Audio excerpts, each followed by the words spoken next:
Hello, everybody. Hello, hello, hello.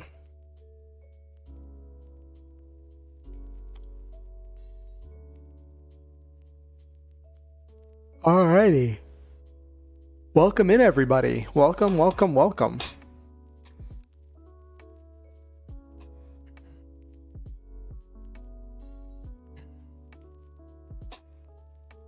Okay. Good to see everybody. Give me a second to let people know that I'm live.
Okay.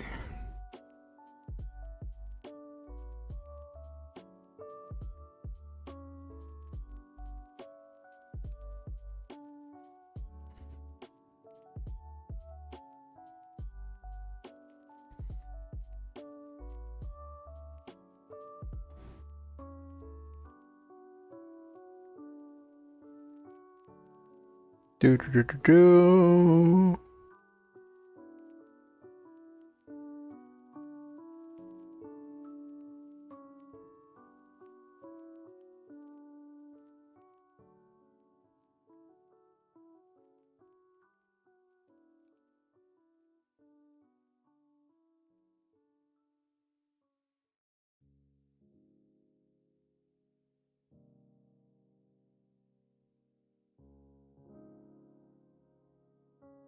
Okay.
Okay.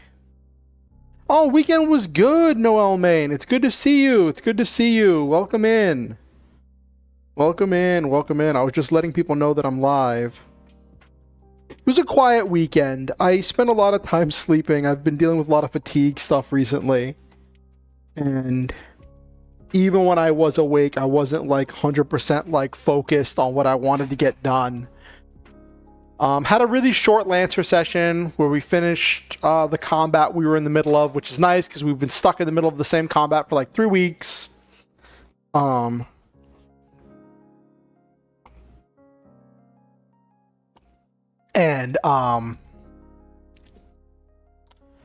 then we kind of just set up for the next session to be a downtime session, which is nice.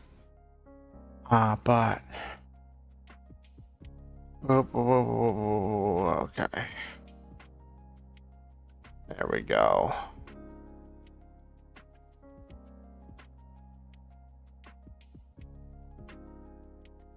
Live.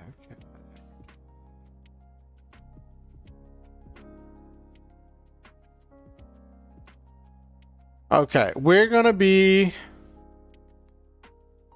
showing a couple things tonight. We are going to be showing a few things tonight. I'm hoping that you all will enjoy this. We'll see how well it goes over, I guess.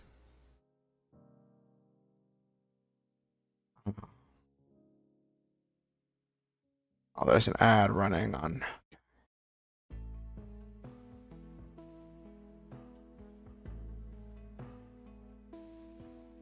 Apparently, I was approved on Twitch for the new collaboration thing where like if you're collabing with people and they're streaming too, like in order to be able to like in order to like stream together or something. I thought that was a thing that only partners could do, but like apparently that's a thing other people can do now too. So like I just got the thing like, hey, here's this special thing you can put on your toolbar next time you want to do a collaboration with people.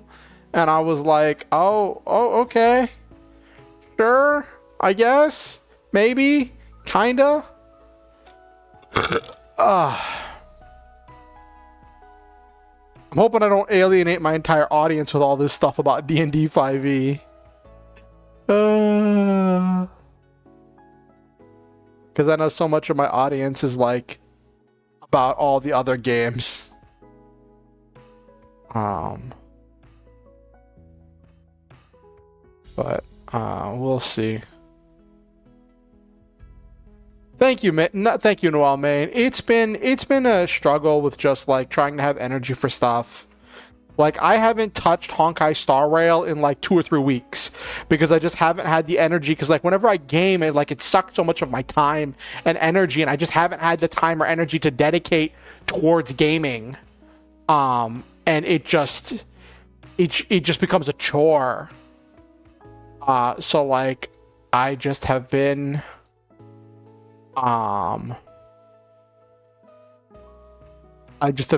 dealing with stuff. So we'll see where it all comes together. We'll see how it all comes together. Okay. Alrighty. Let's change over to just chatting. Is my model gonna pop up? There's my model, looking beautiful.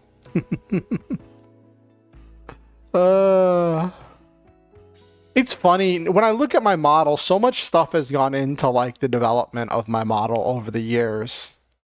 Right? I started with like a bog standard one of the default models with just some coloration changes and some hair changes.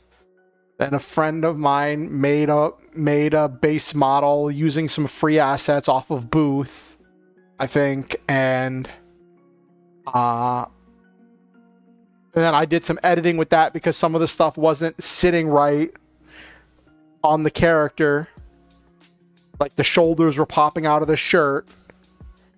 and I had to learn some more stuff about the settings, and then I decided to do some stuff with my lore, and I got the cyber body that I put on as the undersuit, as the skin layer. Hey LeMay, good to see you.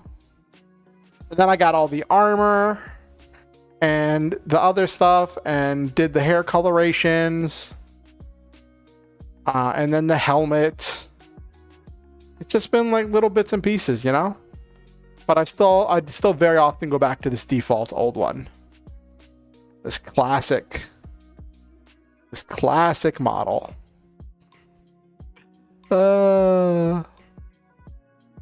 There's a time when I wanted to save up for and get like a custom made model, but like having gotten used to this model for so long, I'm not sure that I really want to anymore. Like I'm happy with this one, you know? I'm sure if I had like a more conventionally attractive model, it might get me more notoriety or something.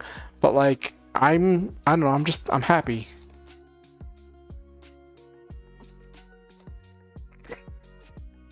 With my model, at least.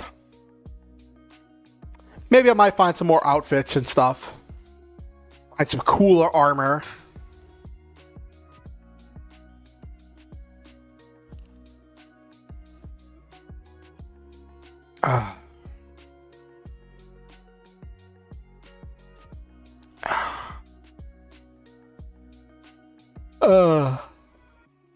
But yeah, ran a quick Lancer session. It's interesting. So one of my players wasn't feeling up for playing because of like stuff with work, and they hadn't gotten any sleep and they were exhausted and like dealing with that stuff. And then like they talked to me afterwards, and like they don't want to leave the campaign, but they feel like they almost should, because they're feeling so exhausted and they're dealing with system fatigue, because we've been playing this Lancer game for so long. And like once you get into the high levels of Lancer, the game is so like building your character becomes so complicated at higher levels of Lancer, that like it just is overwhelming for them. And I'm like, I can totally understand that. Like when the game where I'm a player, I don't think I could do it if I didn't have a single very specific goal for my character and threw on blinders. And that's when I even realized that I wasn't going to be happy playing in another campaign. And hey Kimberly, good to see you. Like my Lancer character that I've been playing for a while now is a very simple concept. Maximum damage cannon, the Leviathan heavy assault cannon, plus max armor frame, which is the Drake frame. And then with sloped armor plating gets you to 4 armor, which is the theoretical max that you can get to for armor. And it's just adding on other things. Is just how I play Lancer, of just being a tank that deals massive damage. The heavy, literally just the heavy.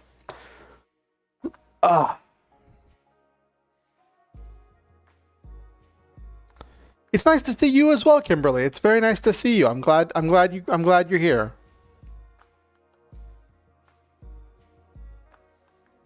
So tonight, oh goodness. Tonight, I have a few things to show all of you tonight. Let me... Is this still... That's not the button I wanted.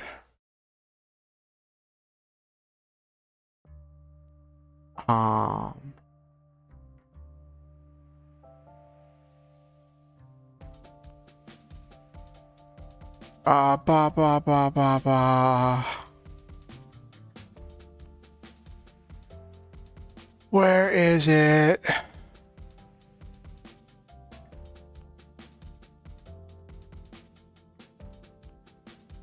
Here we go. Oh, that guy. That's funny. But yeah, also, If you're watching on YouTube and you haven't liked the stream yet, I do ask that you like the stream. It helps the algorithm with getting it out to more people. And it lets YouTube know that people are enjoying themselves, and it means a lot. Getting people to like the stream while it's still going has helped with YouTube showing the stream to more people and getting my content in front of more people as the stream is going. So if anyone is watching on the YouTubes, if you could give it a like, that would really help.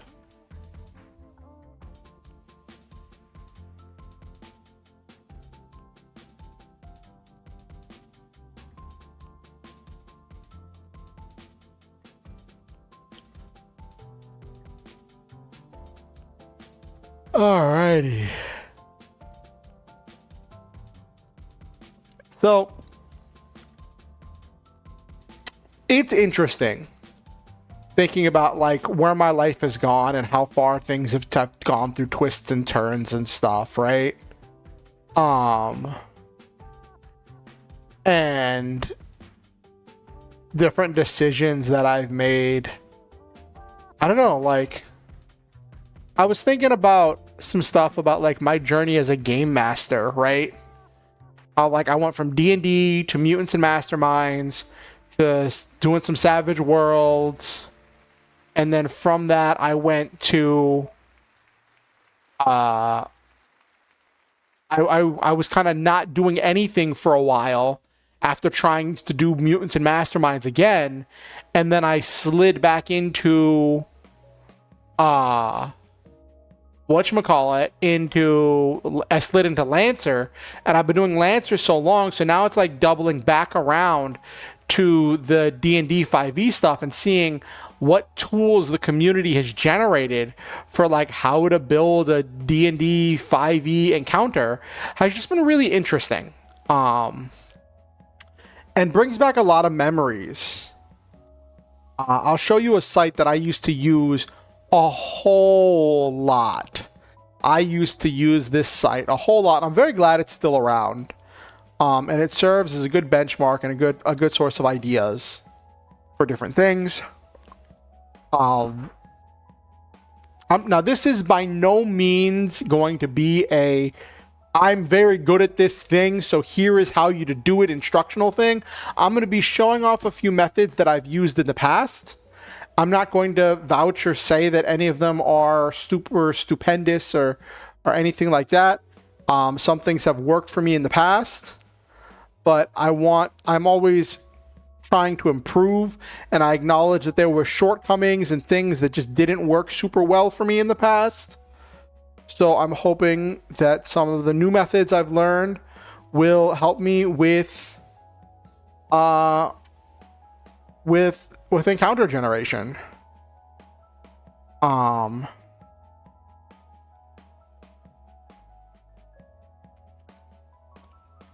second.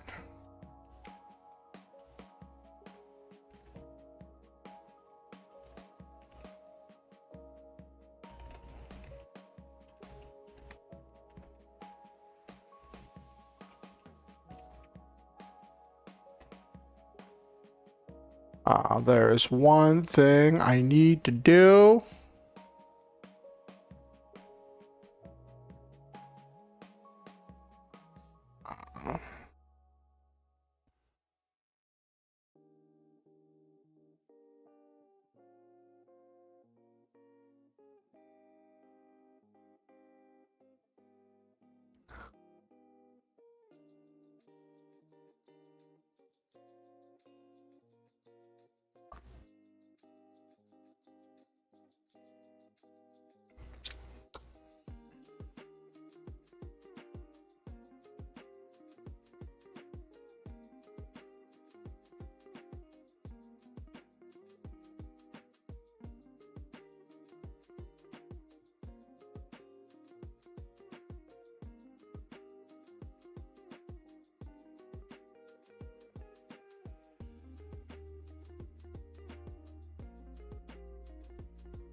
Okay.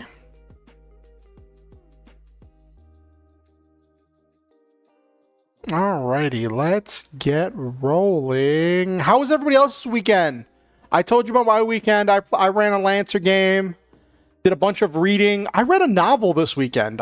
It was interesting being on the reading side of the novel this time instead of the writing side. One of my friends, Silva, had suggested to me this novelization of Planet Hulk. Planet Hulk is one of my favorite comic book story arcs. I've read it before and I really enjoyed it. And I enjoyed it. I wasn't as big on World War Hulk as I was on Planet Hulk. But I definitely enjoyed Planet Hulk, and the Planet Hulk movie was okay. It kind of glossed over some things, and like Silva told me when we were watching anime like about a week ago, and was like, "Hey, they made a novelization of Planet Hulk," and I'm like, "Oh, that's really interesting." And it's only $1.99 on Amazon. I'm like, oh, really? But I said, that's for the Kindle version. I'm like, I don't have a Kindle. It's like, you can get the Kindle app for your phone or your computer. I'm like, really? But the thing is, you can't purchase the book through the Kindle app. You have to purchase the book through Amazon because of how stuff works with the different app stores. Have to purchase it through the actual Amazon thing. And I'm like, oh, okay. And Silva mentioned it, and I was like, I don't know if I wanted to get it. I was on the fence about it.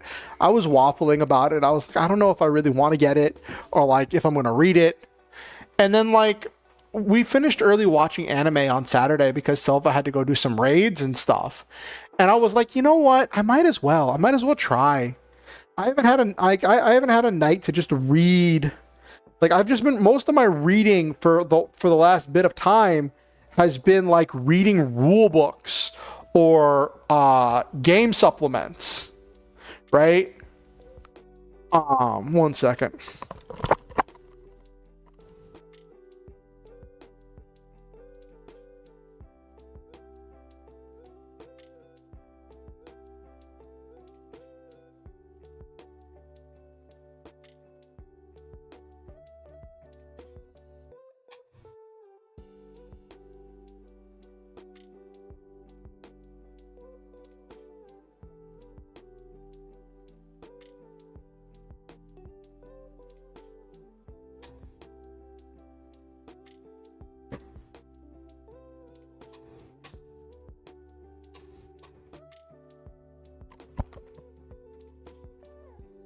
Hello, Noel Main. Hey, Nabiru.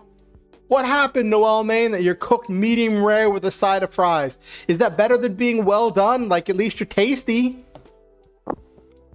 But yeah, so Saturday I was like, you know what? Let me get this Planet Hulk book. And I got it, and I sat down to read it. And I was like, I don't know how far I'll get, but I'll read it. And it was just so enthralling because, like, I know most of the Planet Hulk story by heart because I've read it, you know, so much. But, like, it was a thing where it was seeing it from, like, they talk about whenever you're writing, you want to use your medium to the greatest,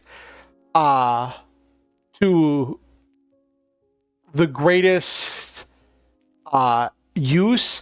And one of the things that like novels and written word has is being able to get introspective and delve into the internals of the characters, right?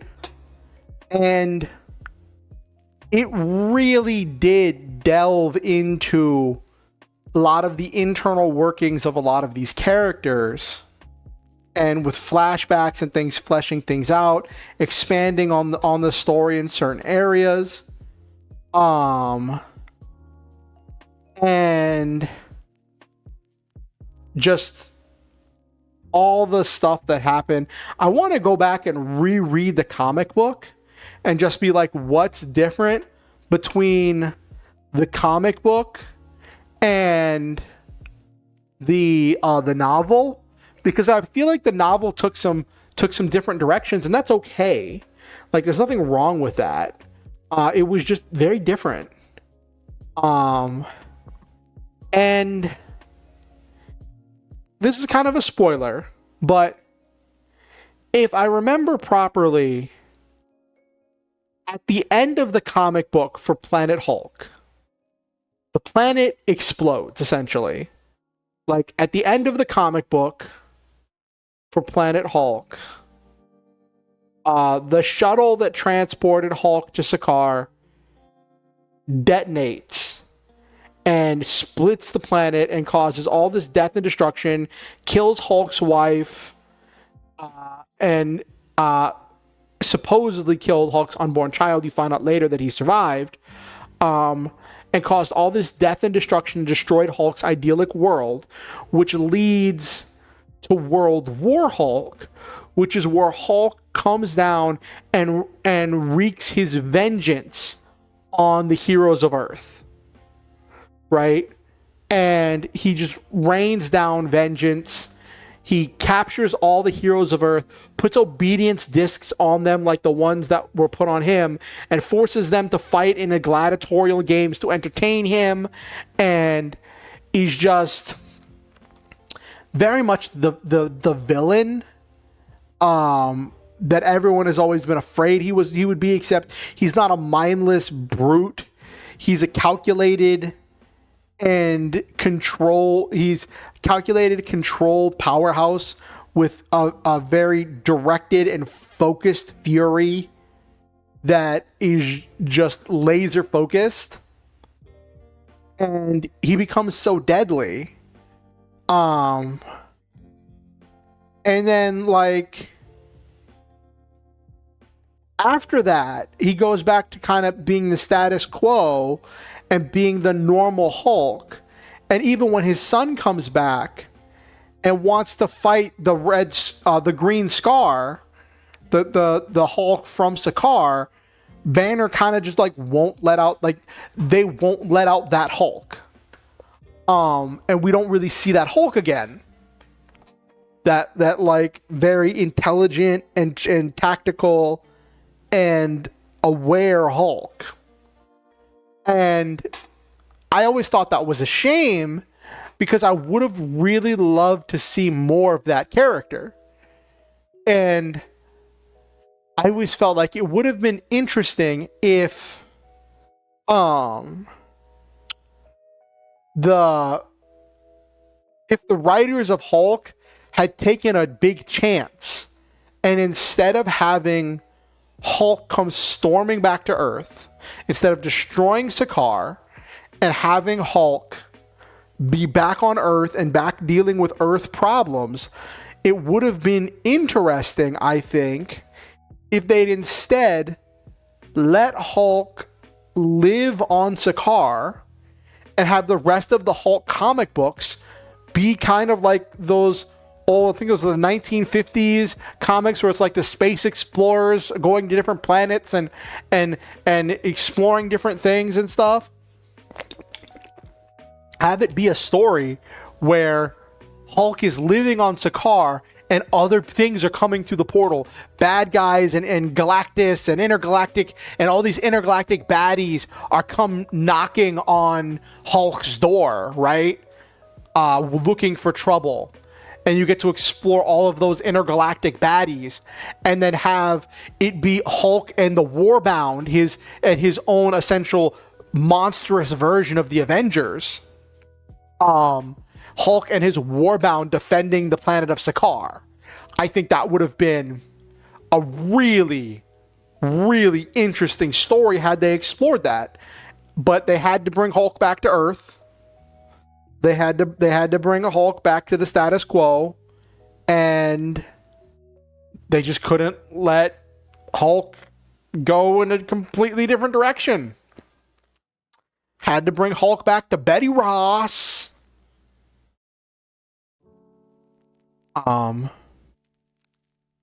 And though there was one part of World War Hulk that was one of my favorite moments. Well, okay, there were a couple parts in World War Hulk that were like some of my favorite moments in comics, right? Because the World War Hulk was kind of like this just like revenge binge of like Hulk representing the common man who is used and abused by the elites, taking out his vengeance on these people who think they know better and keep manipulating and using him, right? And like, and all of them being forced to confront their hubris. It was very gratifying, but I don't think it was gratifying in a healthy kind of way, right? Like there was the part where Hulk fights Ghost Rider when he comes back. And I think it was Mr. Fantastic is watching the fight being astral projected by Doctor Strange. And Doctor Strange is like showing I can't remember, I think it was Mr. Fantastic, Reed Richards, the fight, and they're like, can Ghost Rider defeat him? And Doctor Strange is like, well, right now, even though he's transformed into Ghost Rider form, I think it was Johnny Blaze was the person who was the Ghost Rider at the time. It was like, with him in control, no, because he can only access a limited amount of Ghost Rider's power. But if the true spirit of vengeance, Ghost Rider, takes over, his power is borderline limitless and could overwhelm the Hulk. And Reed Richards like, okay, so we got this. He just has to let go and let the Ghost Rider take over for this fight. And Doctor Strange like, no, you don't. That's not how that works. You don't understand. And sure enough, as he kept fighting, Hulk knocked him so unconscious that the spirit of vengeance, the Ghost Rider, took over.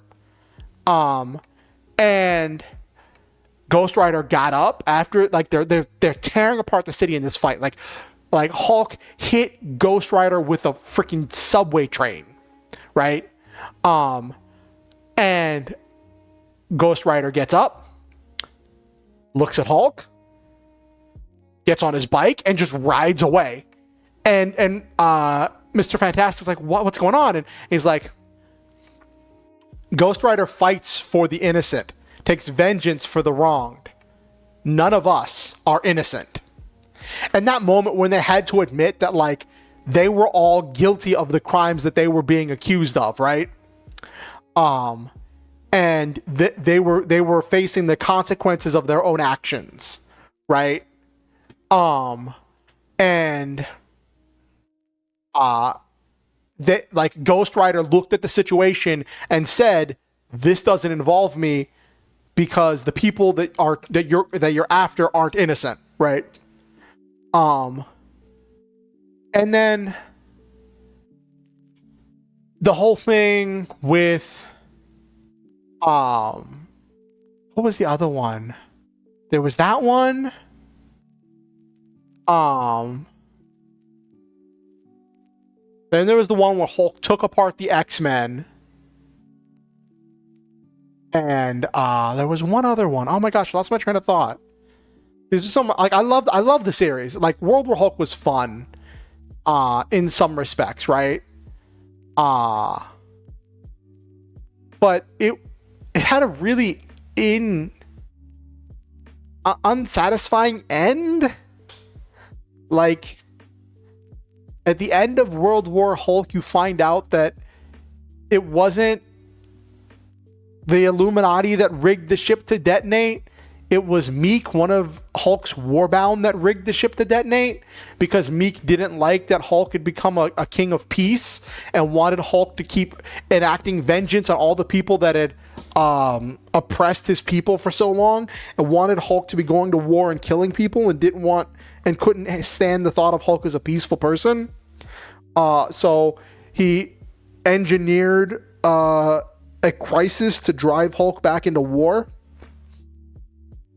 And then the fight with Sentry, where Sentry went out of control and Hulk had to go to even deeper depths of power to be able to fight Sentry.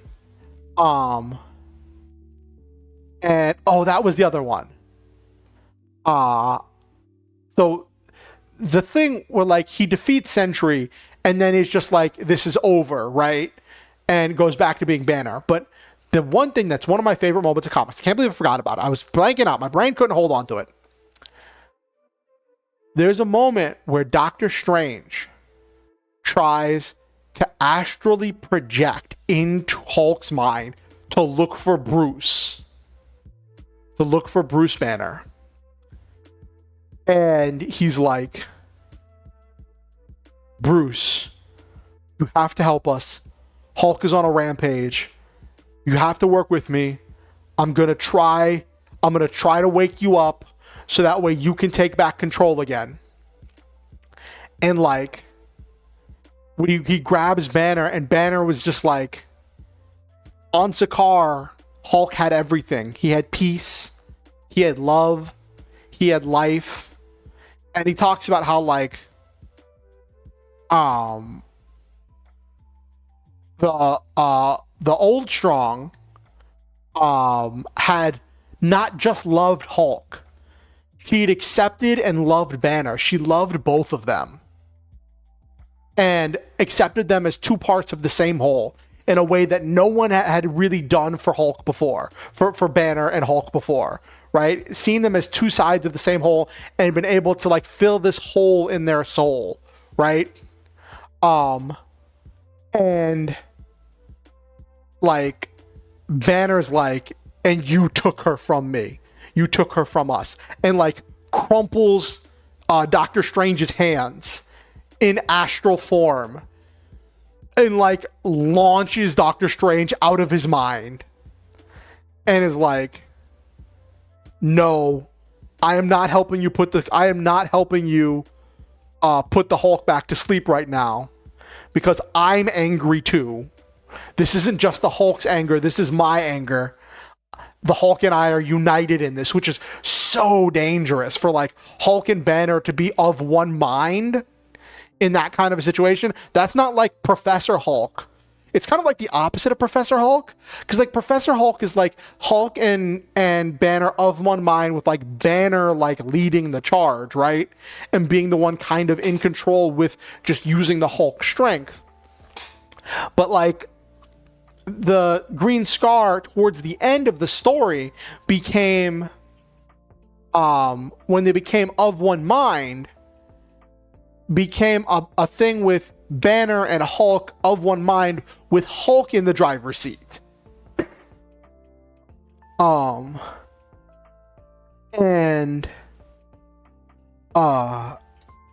it was just really cool. It was just really cool. But anyway,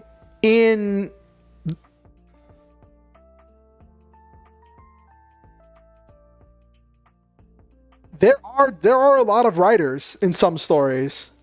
That would be really cool. See, all right.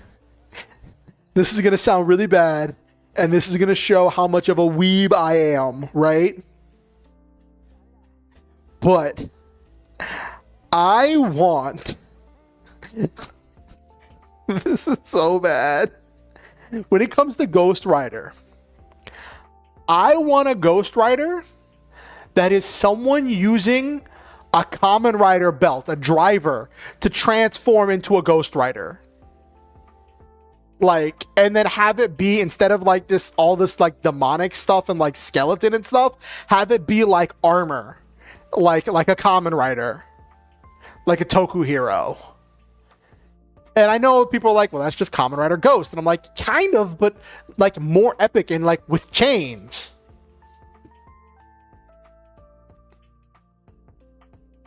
And not with the whole changing to different historical figures thing, but with actually like ghost powers.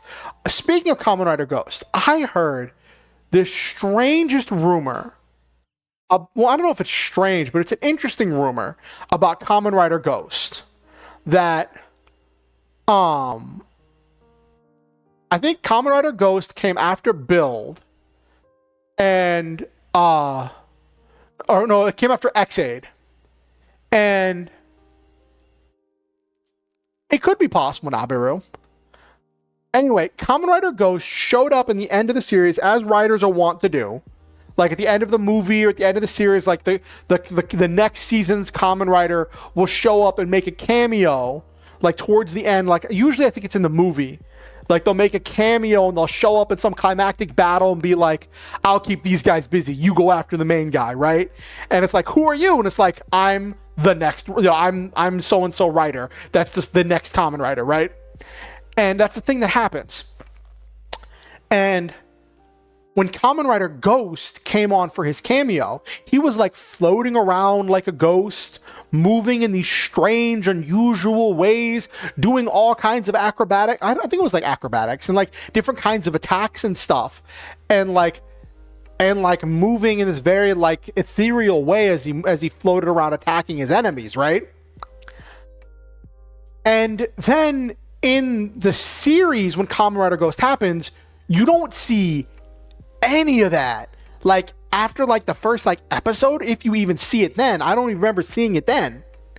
And there was this rumor that after the preview aired, where Ghost came as a guest star to like guest in the previous season's Kamen Rider show, that parents wrote, I think it's Toei, who has Kamen Rider. Hey, Kalora. Hey, I'm glad to have you. You're welcome to lurk. It's great to have you. If you could like the stream, that'd be great. If anyone who's watching on YouTube could like the stream, it really helps the algorithm with getting it out to more people.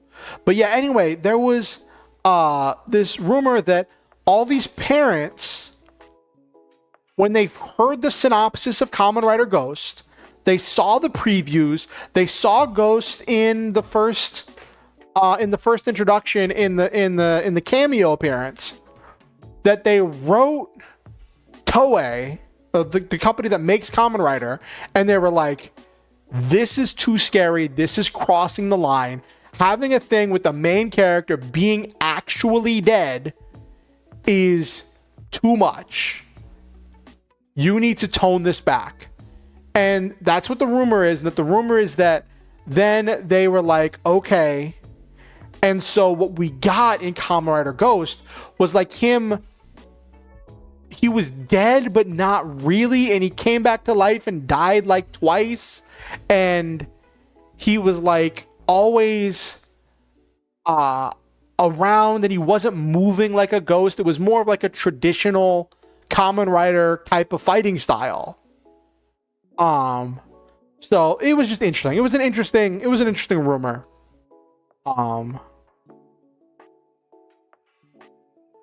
But who knows? Okay. So let's get into tonight's stream.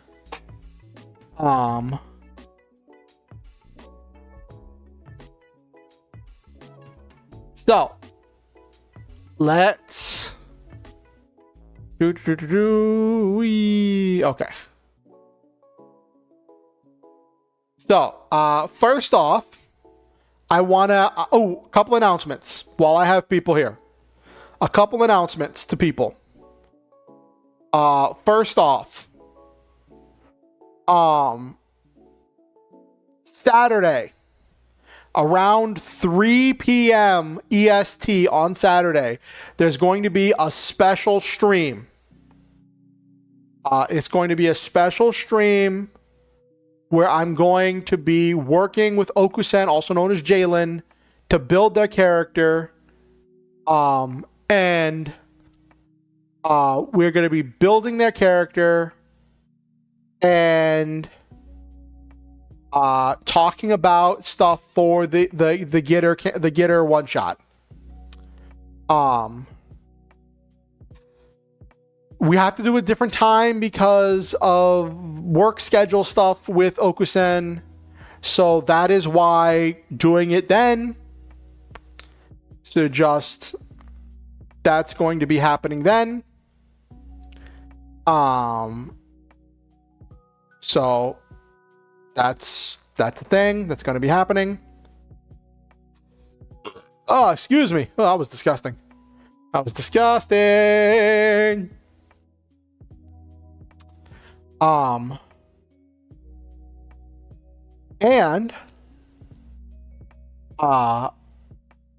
so there's that. With special stream on Saturday. We're still having the Friday stream. Don't know what we're going to do the Friday stream, but definitely going to have the Saturday stream. And there's a possibility that there might be some issues because Okusen sometimes has trouble with like energy and focus and with just being functional and getting things set up with the reactive images and stuff for the collab. So there's a chance things get a little goofy. And if they're not functional and able to do it, I'm still going to have the stream. I'm probably just going to do something different, something that's going to be related to Gitter and the D&D stuff. So that is what I'm planning to do, something related to that on that stream. It's not going to be a regular stream.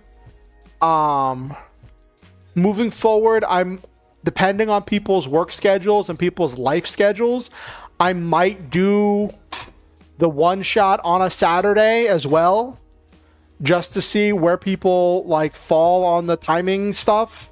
I gotta communicate with people, just to see how they fit with that time slot. And we kind of take it from there. So that's the one thing that I wanted to announce. And I wanted to announce it has been officially a week.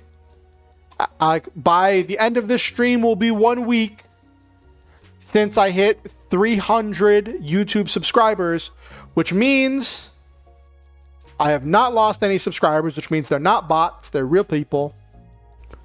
And I'm going to be doing the I don't know if punishment's the right word, the challenge, the special celebration stream for hitting 300 YouTube subscribers, which is going to be a cursed food stream. It's all going to be vegan food, but it is going to be crazy, and I am going to be having quite a time afterwards. So that's officially going to be happening. I don't know when. It's probably going to be sometime next month after I get stuff situated with groceries and planning out stuff. So it's going to be sometime next month. I'm just saying it is going to be happening. Unless something goes terribly and horribly wrong, then you know what? We just take what we can get at that point, you know? But so that was the other announcement. So, stream on Saturday. Cursed food stream is coming. With those announcements, let's delve into quite the adventure and a bit of a trip down memory lane. Hold on.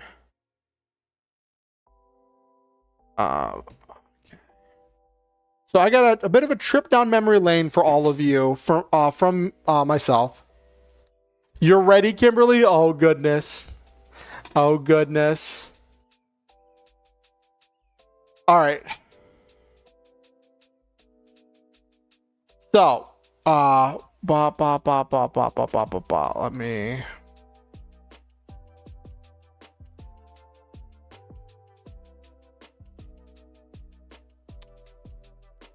All right.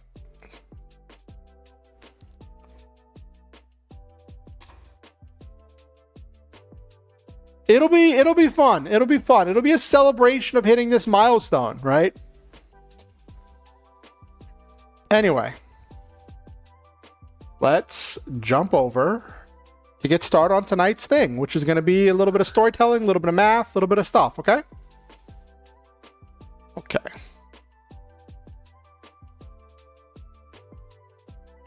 Let me get...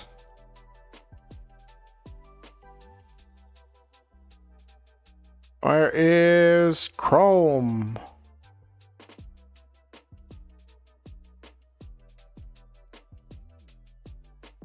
Okay, so this Goblinist RPG tools. Time for story time chat. That was not the button I wanted.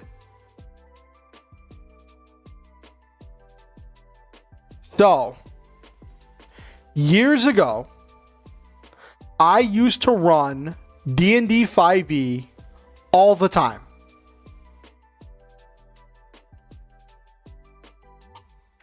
Oh no, I'm sorry you're having a problem with ants, Kimberly. I hope everything gets sorted out. So, I used to run D&D 5e all the time. That was my main game. That was my thing. I started running it when it came out, and then like I took some time off. Then I picked it back up a few years in, and I ran it nonstop for a few years, right? And this tool, along with where's the other one?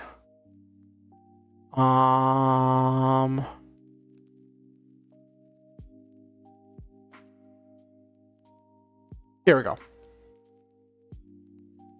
So, these two tools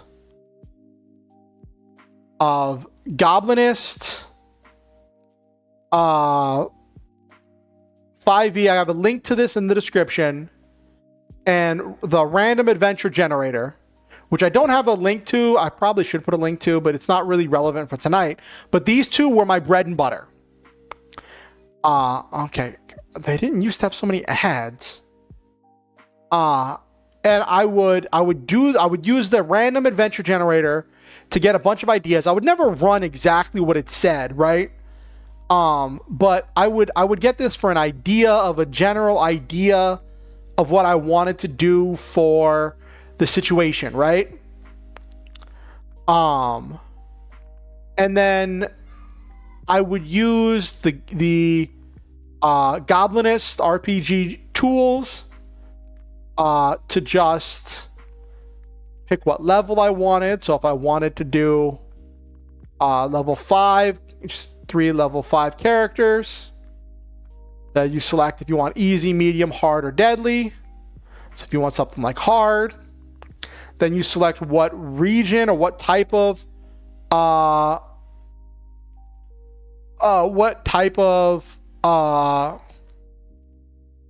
area you want the monsters to be from. You select, there's some other stuff about if you want mixed types, basic rules, monster manual, generate encounter, boom.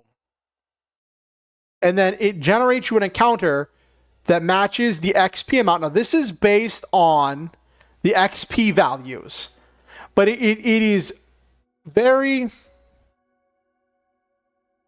I used to use random adventure generator for coming up with ideas for D&D encounters and adventures, for if I was trying to do one shots, or if I was like, what do I want to do today, right? And then I would use this to generate things that were like, here, it gives you 3 swarm of poisonous snake, 3 giant poisonous snakes, right? It would give you stuff that would like be thematic and work together. And it was just really cool. Now this obviously predates the whole thing with like generative AI. This is just, it's pulling from a table, right? It's pulling from tables of pre-assembled things, right? That are all sorted and indexed. And that used to be the thing. Like I used to run, when I say I used to run D&D 5e all the time, I mean that, like, how'd I put it? I would go to my local card shop on nights that was like I wasn't doing anything else and I was just hanging out. And there was one time when I distinctly remember one of my friends who was like, didn't used to like D&D, then he started playing and he became obsessed with it. He would ask me to run one shots for him and like one or two other people, and we would do like theater of the mind, and it would be very simple save the princess style adventures. And there was one point he came up to me and he handed me a D20 and he said, "Can you roll this?" And I'm like, "Sure." I rolled it. It rolled like 11. He's like, "Cool. You're running an adventure you're running 11th level one shot tonight." And I'm like, "Oh, that's what." He just wanted me to pick something. And I remember when I tried to switch to mutants and masterminds, nobody would go for it at first. And I was like, "Oh, well, rip that." And I would then just I would look at how many people were playing in the one shot. I would look at how many people were going to be playing in the one shot, what level we decided the one shot was going to be. I would open this up on my phone, pop in the levels, whether it be 3, 5, 11, whatever, right? I would use the random adventure generator to get an idea for like a setting, come up with a really basic premise of like, you're saving a princess that's been kidnapped, or you're stopping some evil army or something, or you're capturing some mad mage. Really, really simplistic ideas, right? And I would look at stuff, and I would try to generate an easy, a medium, and a hard, or sometimes I would do a deadly, right? Based on a situation, or I would cycle through the deadly encounters or the hard encounters and look for ones that gave me ideas, right? Usually I'd have it set to all because I wasn't sure what I wanted. Be like, okay, cool. Hard encounter for 3 level 3 adventurers, Shadow Demon. All right, let's look up the lore on a Shadow Demon. What would a Shadow Demon be doing? Shadow Demon's probably Underdark. Or what if the Shadow Demon's trying to manipulate people to do evil things, right? And then just work backwards as I got ideas, and then I would just kind of like randomly generate the easy, medium, and hard, and then I would just run them through it with this. There'd be a little bit of RP in the beginning. There would be some setup, and then the adventurers would set out on the adventure, and then I would run them through the encounters, and this was all in person. This is back when I used to go to card shops in person, and I would just pull up the stat blocks for the different things on my phone, and I just ran them through those adventures. And that was what I did for a time. Welcome back, Noel Man. I was just telling a trip down memory lane about how I used to run D&D 5e encounters. And that used to be how I would generate encounters. Now this is based, I didn't, because this was such a handy tool that dealt with all the calculations for me, right? I didn't fully understand how the XP value worked with calculating things, right? So I was just like, I would just select the stuff, and I was very much that 5e player or GM that was like doing things using tools I barely understood, right? To generate stuff.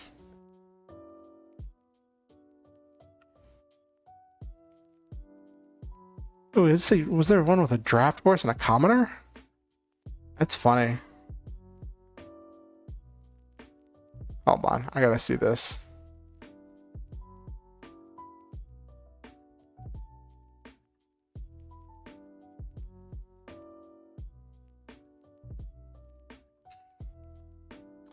Yep, can have a encounter with a mastiff and a draft horse. That's funny. Hunting party. But yeah, you can select a thing if you have like a monster in mind that you want to use. You can select a thing that you want and run with it from there.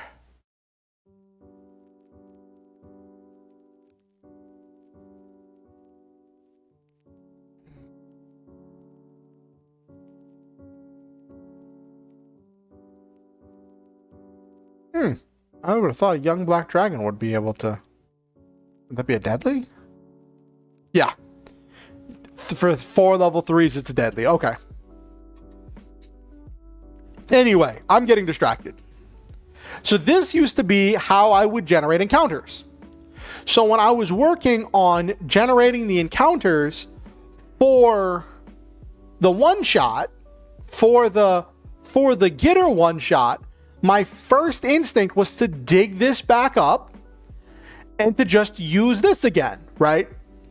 And then as I was watching videos and I was getting ideas about stuff, I was working on trying to balance things and trying to make more dynamic combats, because I was remembering a lot of those combats were A, pretty easy, and B, really simple, because they were things I was throwing together on the fly in under 10 minutes.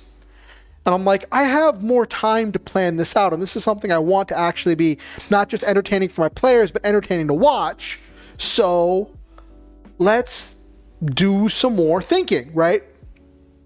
And then that got me to this site. This is 5e Tools, the 5e Tools bestiary. And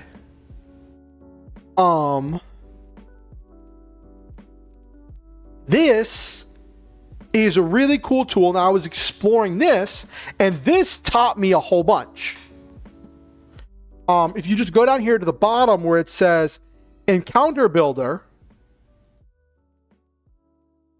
it changes screens, and then it does the whole thing like the other one does, where it lets you pick, because I don't think this says, yeah, it doesn't say what the XP is for each of those things, but then it says, okay, you can pick, you got 3 level 3 adventurers, and it tells you for 3 level 3 adventurers what easy, medium, hard, deadly, and absurd is, and tells you the daily budget of how much XP that you should be earning as you go, right?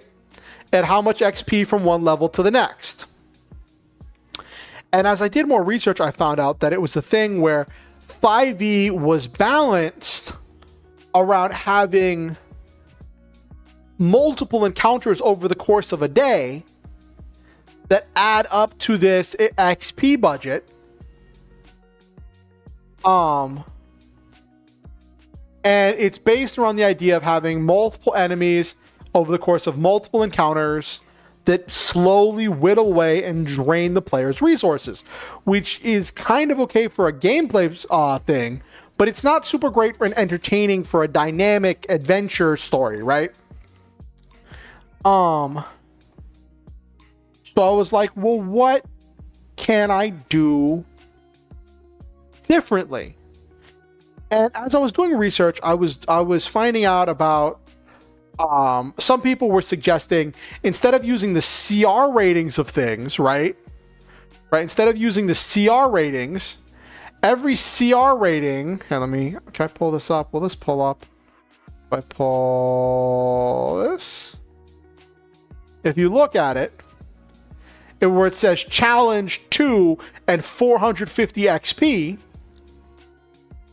some people said that it would help to do just add up the XP to make sure over the course of a day you hit that XP budget.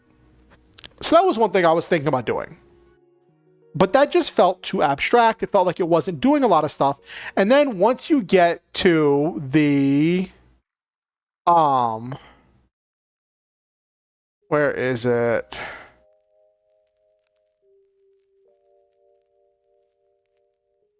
And then if you go to the CR calculator, right? This is useful for if you want to make custom NPCs. And that's what I was using for a while, where it's based off of this stat block and the rules in the Dungeon Master's Guide, where it's like, okay, if you are at this much proficiency bonus, this much armor class, this much hit points, and then basing on averages and generating as far as like what general abilities you have,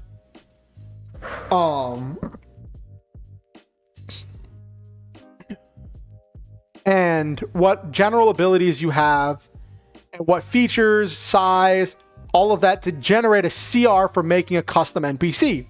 So I was using that to generate stuff for an NPC, and I was using that to make a boss monster. And I talked to V, the author of the Gitter Homebrew, and V was like, that could work, but your players are just going to gang up on it and obliterate it. It doesn't have a lot of HP. I was like, well, what do I do about that, right? Because according to the encounter generator, right? Oh, what's this? Oh, this, I haven't seen this screen before.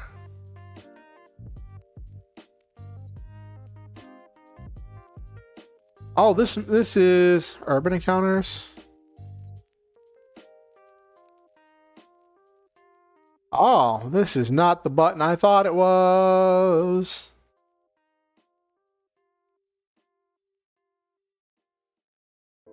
Like, according to this, right?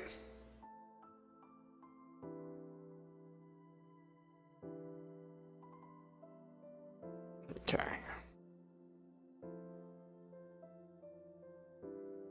For 3 level 3 players, let me just get it. A CR5 was absurd. It was such a high difficulty that it was like, it is, how they describe this? It is deadly, but it is like 50% beyond deadly. Whereas the deadly is like, it could be lethal. Someone's going down. It's gonna be dangerous. It's gonna be difficult, right? So I was like, well, I didn't quite want to hit CR5. So I was trying to build this character to hit CR4 when I was trying to make this boss monster. And I was like, well, then if I give it a minion or give it some other little minions to add up to, then that should be good, right? Then that should be good. And I kind of tinkered with that for a little bit. If I kept it down to CR4, here, I'll change this to CR4, which brings it down to hard. And then if I gave him a CR, where is it? Here we go. 1/4.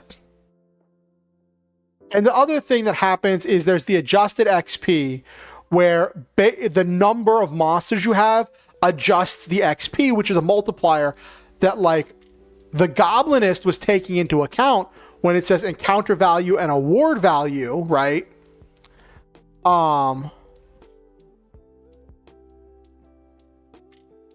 Where here, where it's a thing where like encounter value is 3,000, award value 750 because of the number of enemies. So this was automatically taking that into account, right? But it was it wasn't explaining how it worked, whereas this one was explaining, oh, the number of things. I don't know if you can see it whenever that's there. But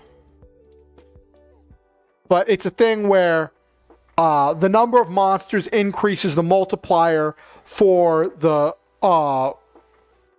XP for calculations. So 2 is 1.5, 1 is times 1, 2 is 1.5, 3 to 6 is times 2, 7 to 10 monsters is times 2.5, 11 to 14 is times 3, and 15 or more is times 4 for calculating how difficult it is to take into account the whole thing that having more monsters is just more difficult because of action economy stuff, even if they're weaker monsters. Yeah, so I was saying that I'm cooked, so I'll skip most details because it's kind of personal. Here's the... Oh, I'm so sorry to hear that, Noel Main.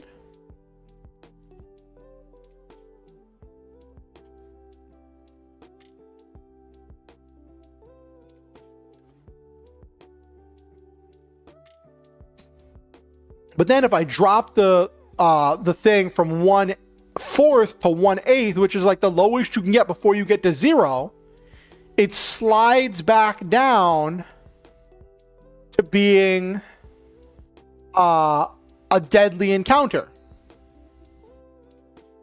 So I was like, I don't mean to just like brush over.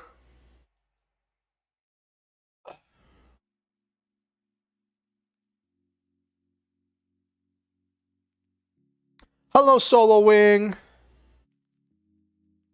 Oh, yes. That's definitely true, Solo Wing. So I have been doing... I'm just coming back to D&D 5e after being away from D&D for a long time. So it's just been like relearning a lot of these skills again for planning for an upcoming game. So like this tool was really handy with calculating things.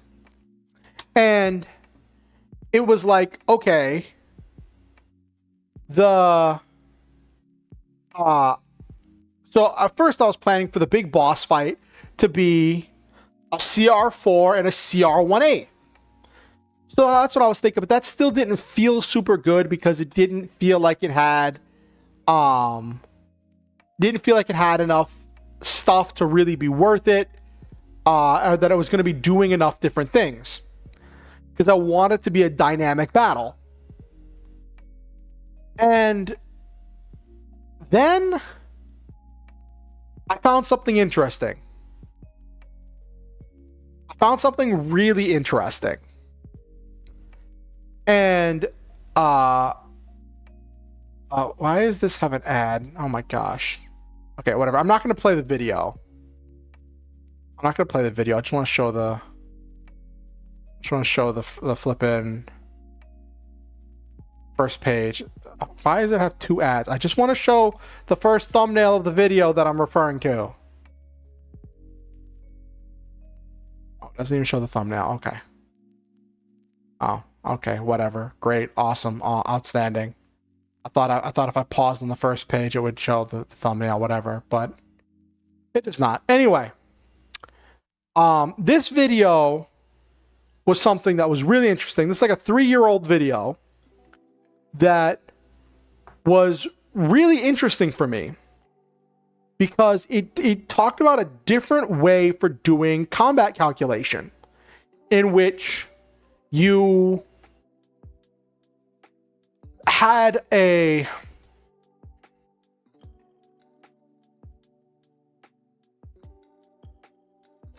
oh, that's rough, Noel Main. That's rough. I'm sorry that you're dealing with that, because like you don't know what to do going forward or backward. Yeah. So this video, Better D&D Combat Formula, talks about this idea of adding up the total HP of the party, and like that's including ally NPCs, minions, familiars, just the total HP of the party, right? And then using that to determine an HP pool that you would pull from when choosing enemies, right? And then you would select enemies to add up to that HP pool based on the difficulty that you wanted the encounter to be, right? Really interesting video. I put a link to it. This whole playlist seems like it's really interesting stuff. There's another one about halfway down the playlist, number 10 on the playlist, called Better Damage Calculation, which, no, I don't want to see, Heart of Garden of Life, okay. Which this takes kind of a different approach to it, where it breaks enemies into different groups, and it talks about modifying stat blocks and arranging them into different styles of enemies. And I found out later that this is a lot based on how they did things in 4th edition, which is interesting. I'd never played 4th edition. That was an edition that I kind of skipped.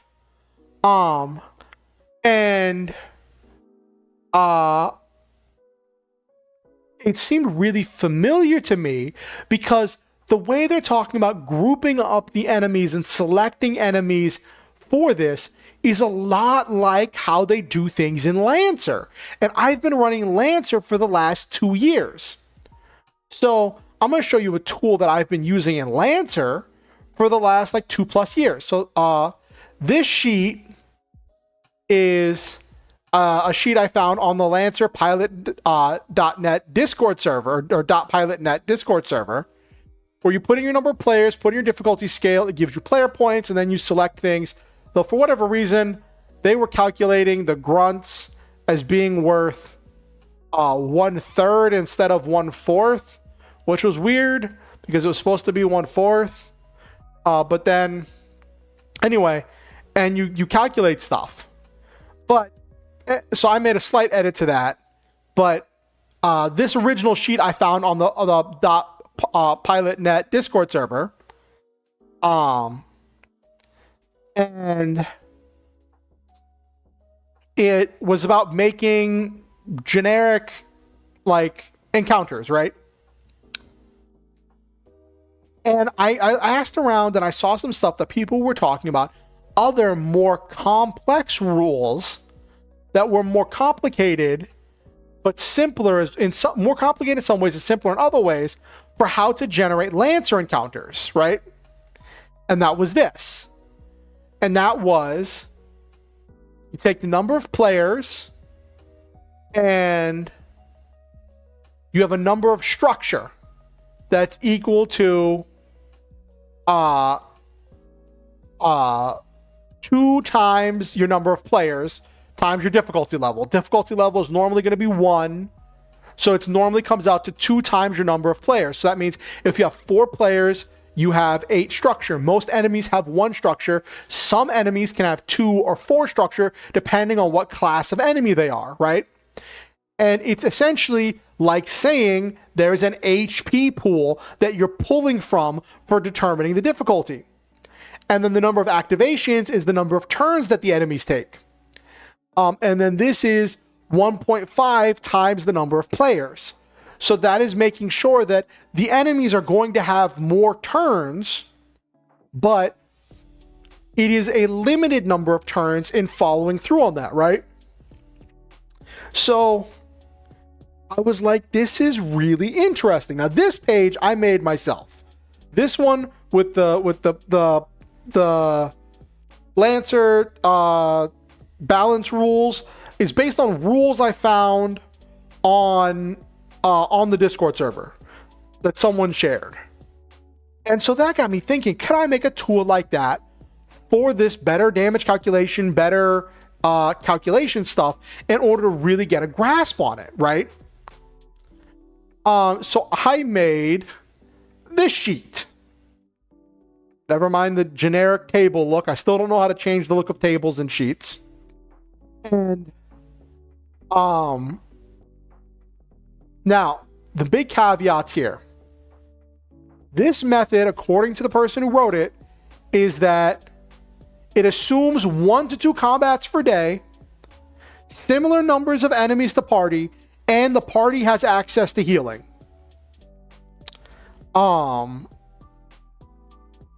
And you adjust things, you adjust the difficulty as needed, right? So you want to know your number of, you add up the total party HP and the number of party members. So for this, I was running a test earlier. For 2 fighters and a barbarian, it added up at level 3. It added up to 117. 3 party members, that means average party member HP was 39. You give extra attacks to characters with like AoE or multiple, or like action surge or other things that let them have multiple attacks for calculation purposes.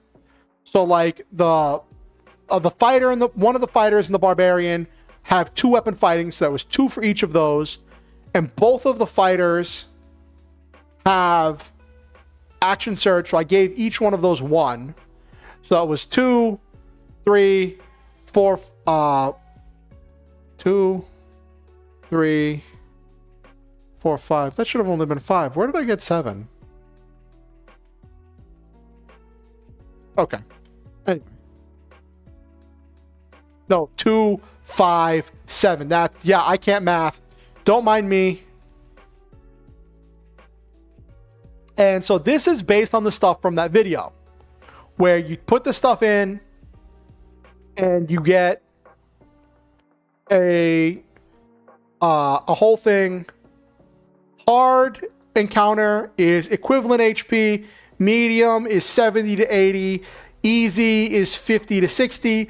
But if you don't have healing, for instance, a medium encounter might become a hard encounter. And very hard is 120%. Actually, let me... whoop. 20% times... Whoop, okay, there we go. No, do not auto-populate. Okay, there we go. So,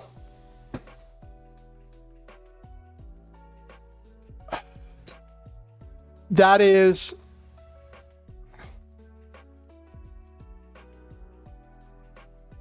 how that's generated for generating difficulty.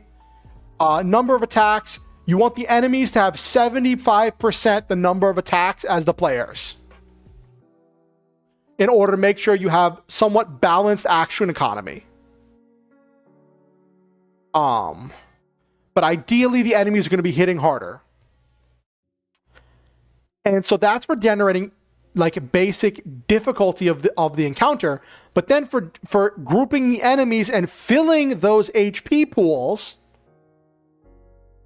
you have minions, grunts, strong enemies, bosses, and solo bosses. And these are based off of the average party member HP. Minions are a new thing where you're going to have to customize the stat block to make minions. Minions have a thing where they essentially have 1 HP, but they have a feature that if they succeed a saving throw, they don't take half damage and they don't take any negative effects of whatever they succeeded against. And the idea is you have multiple minions to fill up this number of attacks. And your combined minions should do as much damage in one round as your average party member HP. So you want to fill out, so you pick your main things, then you round it out with minions. Then you have your grunts that are like the step up above the minions that are supposed to be these are the NPCs that are like there to provide some kind of like a tactical advantage, take up space. They're usually like squishy. They go down in 1 to 2 hits, and they'll go down in like 2 to 3 like weak hits, like regular hits, or like 1 like critical hit or something. And per attack, you want them to do 10% of the average party member HP per attack. But a lot of times it helps if they're doing multiple attacks. I really wish it would have said how much per round, because that would have made it so much easier to calculate. But yeah. And then the strong enemies are the big bruisers, the ones that are doing a bunch of damage. And they're supposed to do, in a round, a strong enemy, there should be like multiple strong enemies. They're doing 25% of the average max HP of a party member. So they're doing 25%.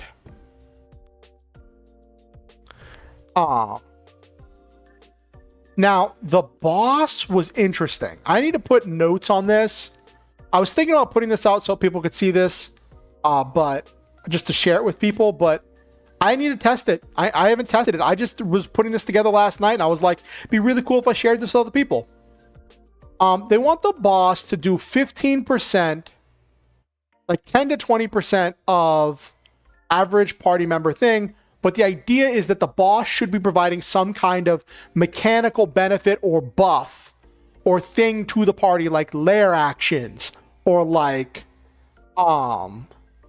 status effects or non-damage related things to the situation. And the idea was interesting here. What he said was that you want, if you make your main boss doing most of the damage, the players are going to focus down the boss. And because of how much damage players can crank out so quickly,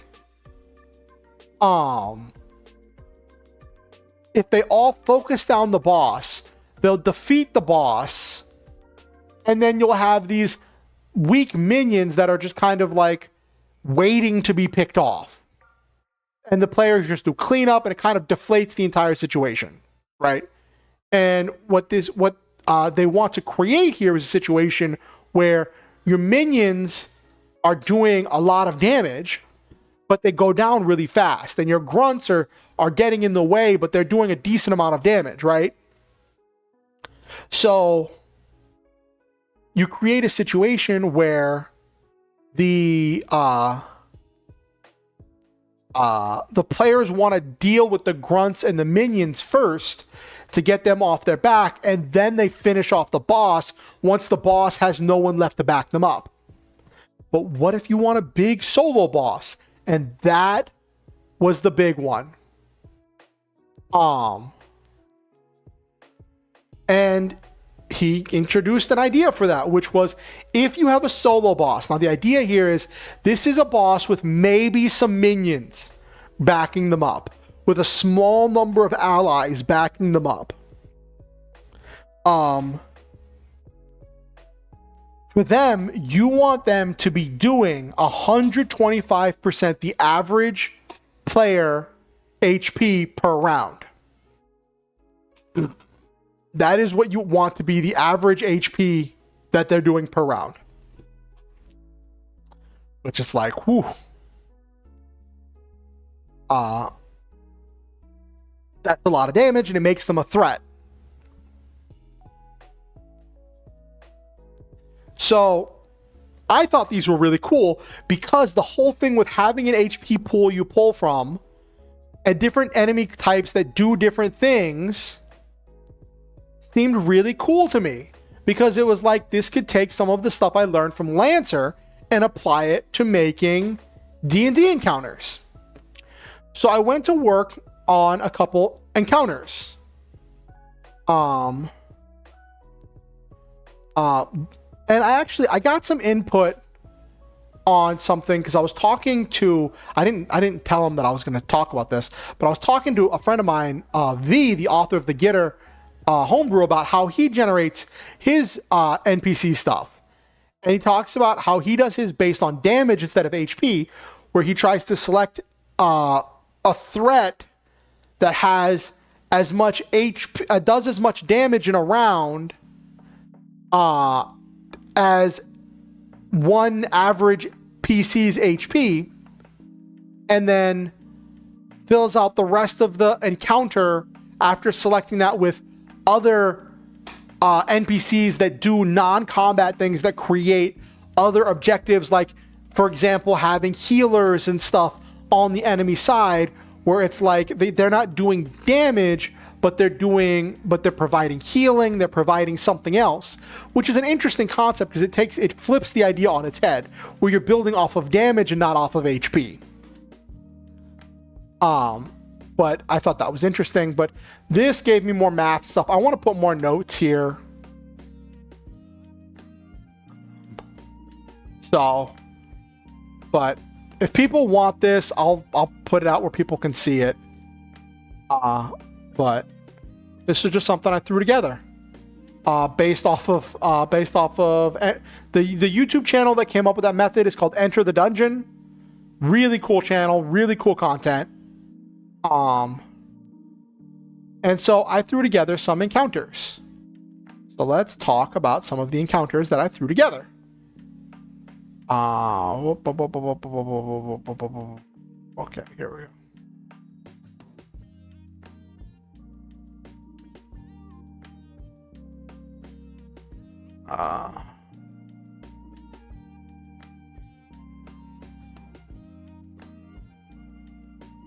Okay. Okay.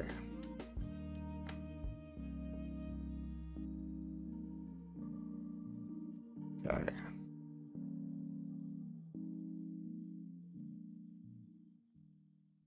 So, these are some test encounters I made based off of the characters we have so far. Right now, I have 2 fighters and 1 barbarian. So I plan to step up the difficulty because there's no healer. Want to run 3 encounters instead of 2. And there's going to be poison, water, and gas. So I'm stepping up everything by 2 steps. The first encounter I planned was going to be 3 crocs and 1 bandit. And what I did was the grunt is the bandit, right? I gave the bandit a rifle for doing damage at range, and for the crocs are supposed to have 13 HP. But for a strong enemy, you wanted to take a few hits to take them down. And originally, I was going to do 4 crocs. But then I said, what if I just edited them like someone was suggesting with the HP being a range, and I instead do 3 crocs, but the 3 crocs have 20 HP instead of 13. So that way, it's going to be a thing where the crocs are harder to kill. Let me...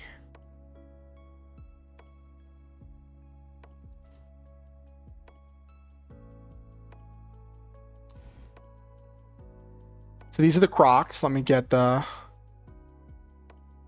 1 second.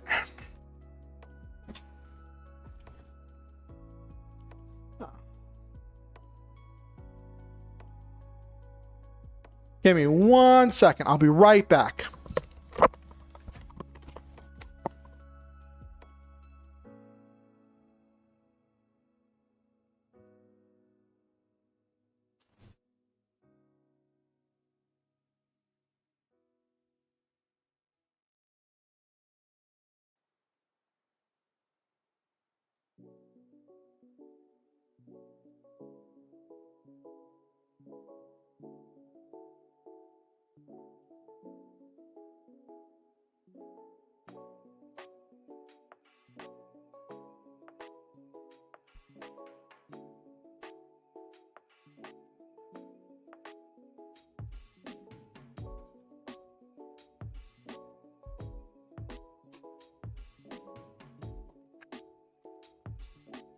Okay, I'm back.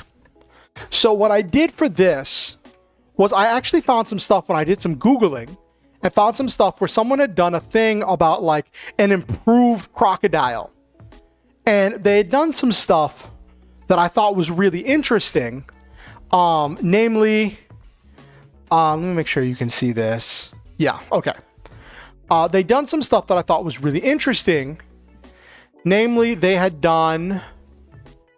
The aquatic predator, which gives it advantage on stealth checks while it's underwater. And the death roll, which is a thing that gators and crocs are known for. They grapple their target and they roll. They drag it underwater and they roll with it in order to tear it apart. So, the death roll does more damage, but it can only be done on a target that it already has grappled. And if it hits, it grapples the target with a bite. So it's doing 7 damage per hit, but it can also do 13. So that kind of averaged out to about 10. Plus, there's going to be this thing on the battlefield. Oh, you said something in the art channel? Let me take a look. What'd you make? What'd you make? What'd you make? Oh, you're making emotes. So nice. Nice.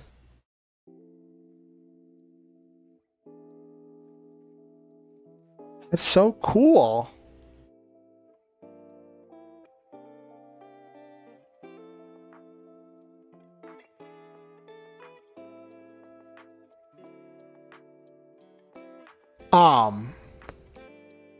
So I had the idea for this encounter to do a thing where it looks really cool. So part of the gimmick of this area is that they're in a poison swamp. And in Gitter, when you're using separate mech and pilot HP, mechs don't take poison damage, but the pilots take the poison damage. So it's a thing where every hour they have to roll against the poison air in the gas. But if they go in the water, right, if they get submerged in the water, then they have to roll every round, every turn, every one of their turns to see if they take, it's less poison damage than the air, but it's once a turn if they get submerged. So then the idea here is that the crocs. Oh, why is this not? Oh, because I'm on the wrong layer. Okay. The idea here is that the crocs will, as they're hiding here in the water, will, as the players are walking along the path, will run out, grab them, then drag them back in the water. And the whole time this bandit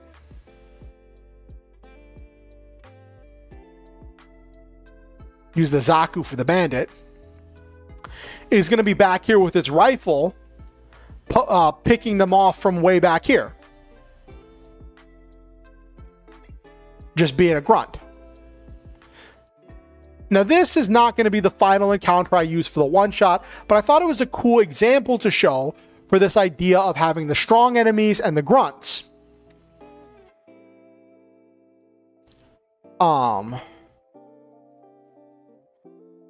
And then for the and now that encounter adds up to 71 HP because it's 20 per each mech, 20 for each croc, and then 11 for the bandit. So that's 71. And then if you look over at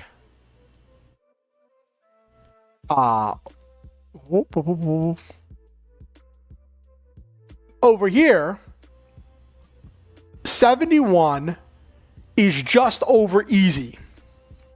It's but sliding between easy and medium, right? But it's just over the max of easy. So I would count it as the upper level of easy. So it's like, okay, this should be an easy encounter, except this is a party with no healing, and this is a party that's going to be doing multiple encounters over the course of a day. So they have less chances to heal off the damage that they're going to be taking. So I stepped that up, and I'm treating that as a hard encounter because it's because of the lack of healing, and I treated that as a hard encounter. And that's about like being flexible, because they need to be able to deal with that stuff, right?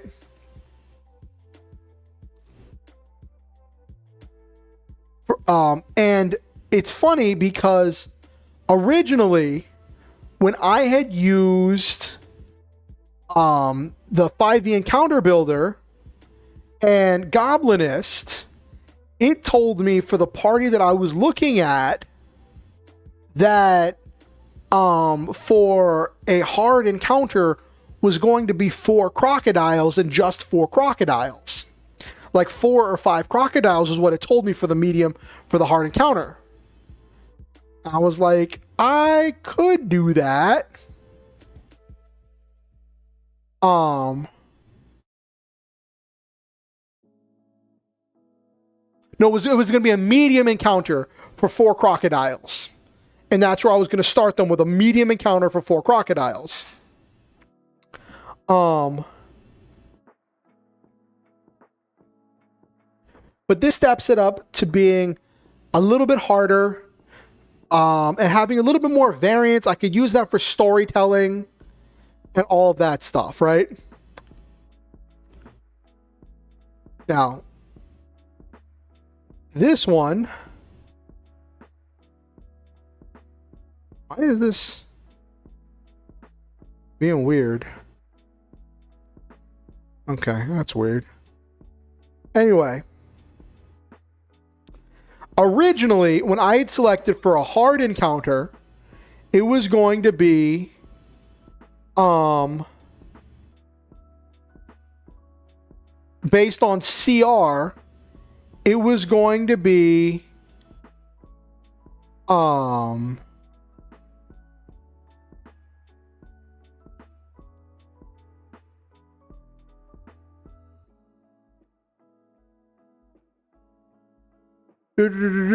oh, this was for, oh, that was going to be a medium for the upper level player, for the 4-party team. Okay, so that was going to be a hard for the 3, and then anyway, the next one was going to be 3 giant toads. Now the thing with the giant toads is they have a lot of HP. You look at the giant toads. Also, yes, I am using Power Ranger Zords for the Toms. They've got 39 HP. That's a big mass of HP. Right? So I was like, they don't need a whole lot of HP. So what I decided, so when I was looking at that, right? And I was doing the calculations for this, I was like, that's going to put it way up there. With 3 of them, it's going to be into like the super hard territory. So I said, what if I scale that back and just do, like, now that I'm looking at my notes, for them it should have been 2 giant toads, but I'm doing 2 giant toads plus a bandit over here in the corner that's going to be sniping them. Didn't make any modifications really besides giving the bandit a rifle.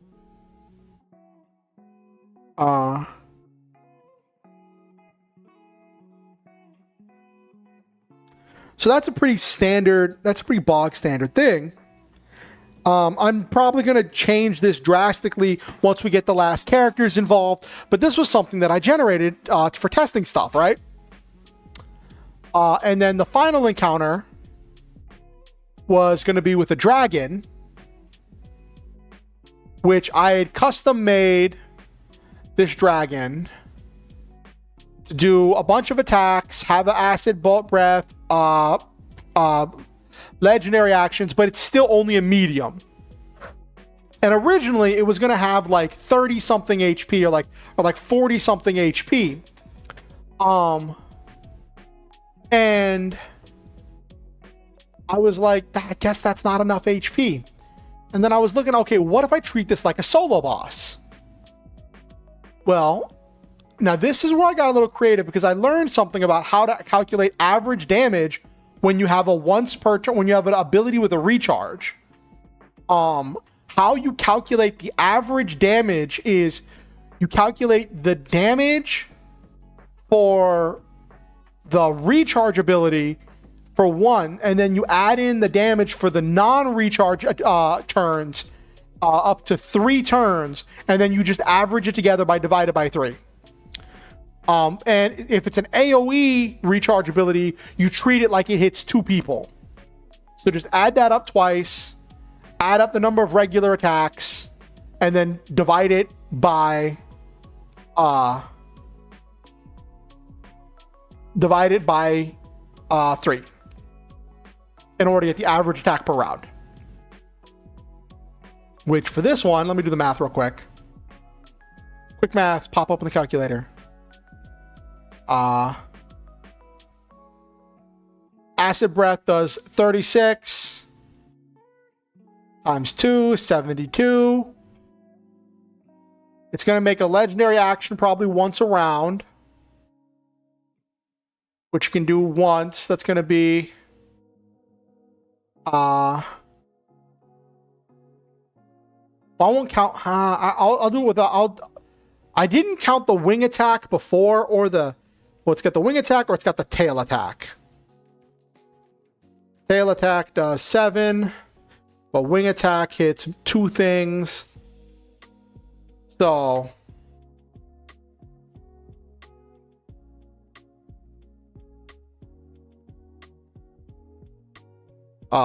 but let's do the regular attacks before I count that. Okay. It does bite and 2 claws, but it can substitute for the acid bolt for its bite attack. Bite is 11, 8 plus 3. Claw is 6, so that's 12 plus 11, 23. So 72 plus 23 on. Plus 23 divided by 3, 39. That's not enough to be a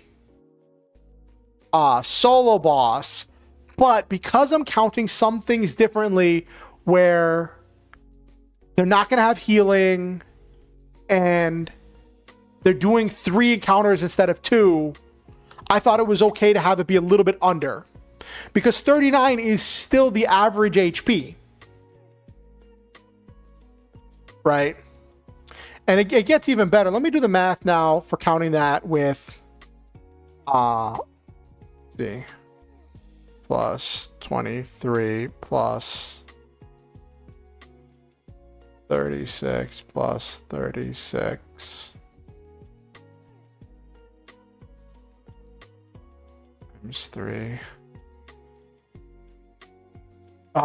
plus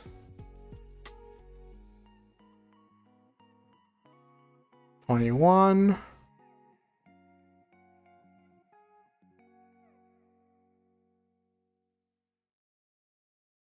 Yeah, that gets better. The legendary actions bring it back up.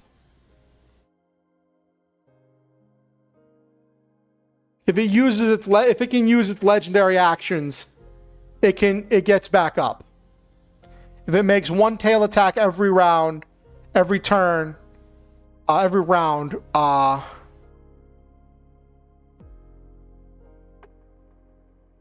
it could do more, but yeah, that brings its damage back up. Yeah. Hello, Hoylap. Welcome in. Welcome in.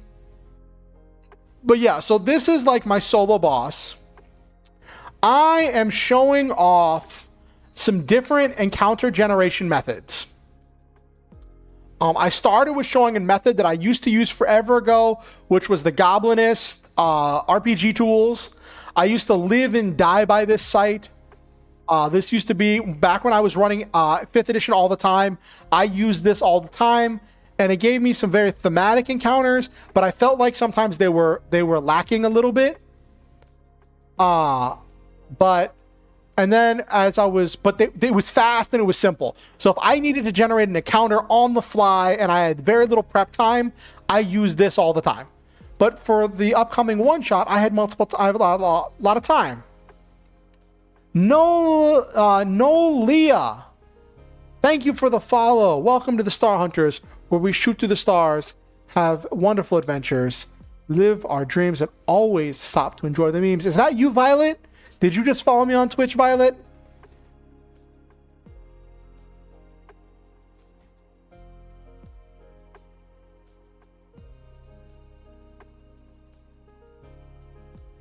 Okay. So I used to use this. Then I was delving into using this and like using the XP totals and all of that other stuff. Then I found this site, this YouTube channel, Enter the Dungeon. I have no affiliation with them. I haven't even communicated with them because like I just found this yesterday and I'm probably going to reach out to them and be like, hey, do you have any other tips? Or actually maybe I could just watch their videos. But they have some really interesting content about creating interesting encounters and sandbox stuff. And I slapped this together last night, a quick calculator table. So, yeah, for generating encounters. So we are going to do something.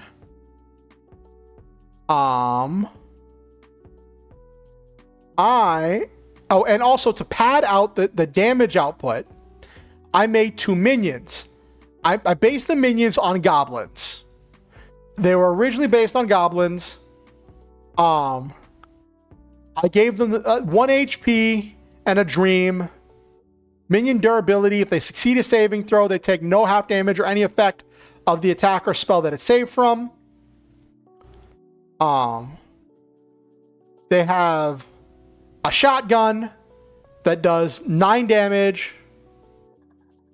And they have a shoulder missile that does an additional 5 damage.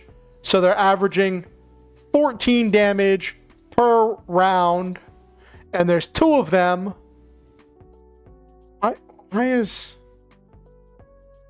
Hold on. What's happening?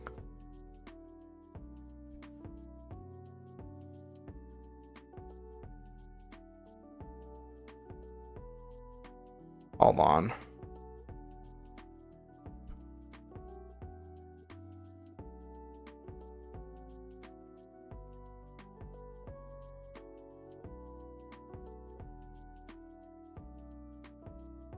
My AVG popped up and was like, did you know your protection's expiring in 3 days? I'm like, I have the free version.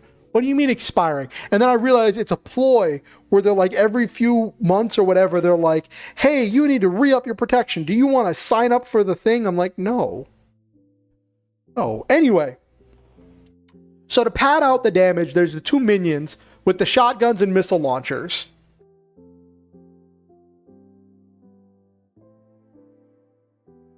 Hey, listen, I appreciate it. I appreciate it, Violet. It's funny, speaking of ad revenue, I was thinking about something Nabiru said, and I think for streaming... Okay, all right. Hey, it's great to have you. I'm just glad to have you here, Violet. When it comes to streaming the one-shot, right?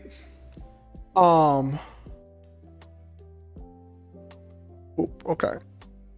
If I'm going to stream the Getter one-shot, I'm probably not going to stream it on Twitch. I'm probably going to do it exclusively on YouTube because I'm not monetized on YouTube. So that way no one can say that like, oh, you're making money on copyrighted images. And just to be on the safe side, I'm probably going to do that. That's what I'm thinking about doing. I might change my mind. Depends on how brave I'm feeling.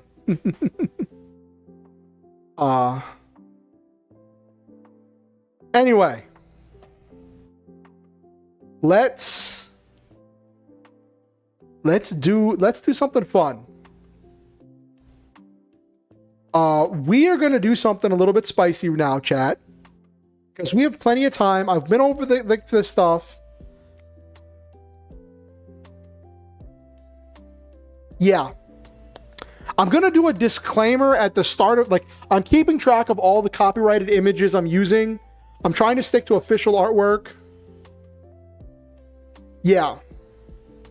And I'm keeping a document of all the stuff I'm using, so that way like at the start of the stream, I'm gonna be like, put this image up on screen, and I'll be like, these IPs belong to these individuals. I do not own these artworks, and please support the what they say on the abridged series. Please support the official releases and all that jazz. Probably gonna do that, and then just do the streams, do the stream. Anyway, we're gonna do something fun. We're gonna do something fun, chat. We are going to make a level 3 cleric. Let me get this.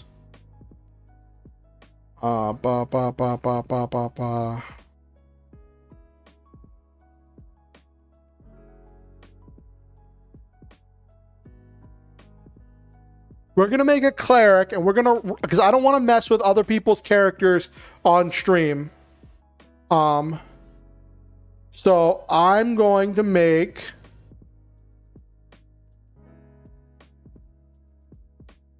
okay.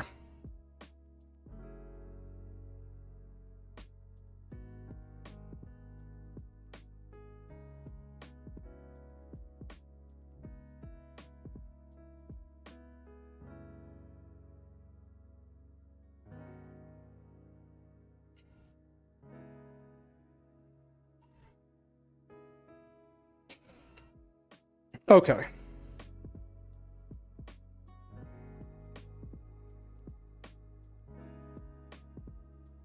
Let me see something. So we're going to make a cleric real quick.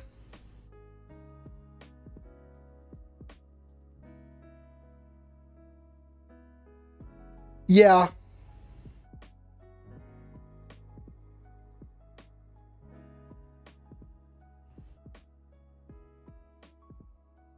Yeah, I know. And the thing is, I'm a small creator. So, like, I'm hoping that it's going to be a thing where I just don't have to worry about it. I'm hoping it'll be a relatively simple thing. We'll see how it all pans out, chat.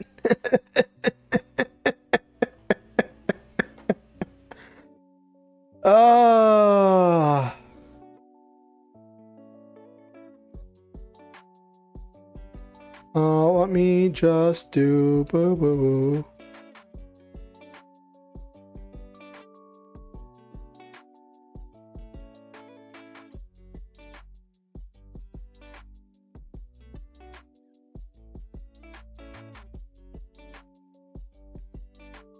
Okay. Okay. Okay. So I'm gonna make a cleric real quick, and we're gonna see about running through making a quick encounter. I want to do a. There we go.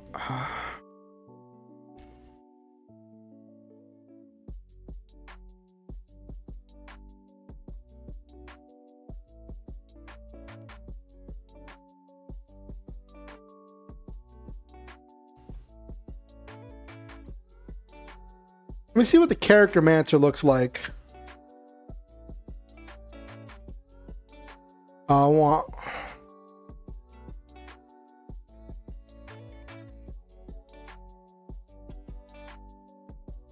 What has? That's Constitution.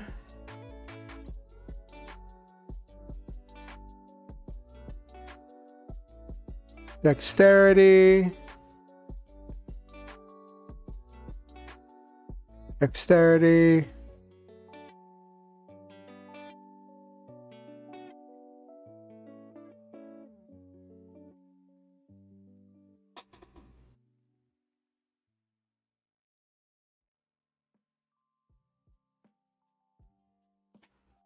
Just gonna do. Why is there not one that does? Wasn't there supposed to be one that does wisdom?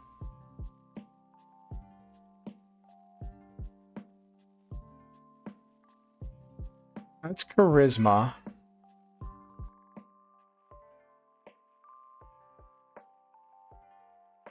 I don't want to just keep doing more humans.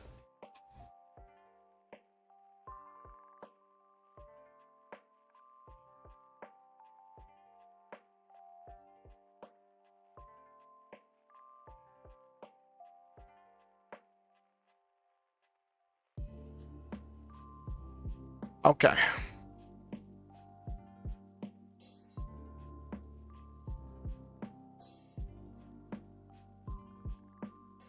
All I get's Lightfoot.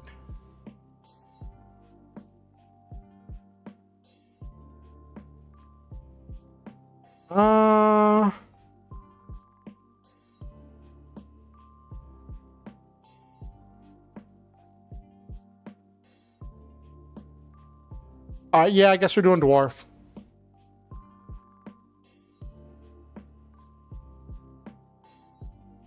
Smith's tools.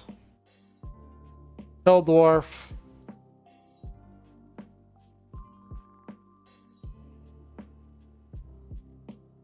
Cleric.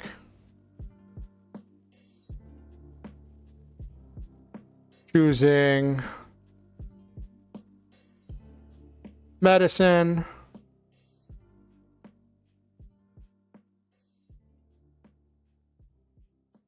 An insight. Life domain, because that's what I want.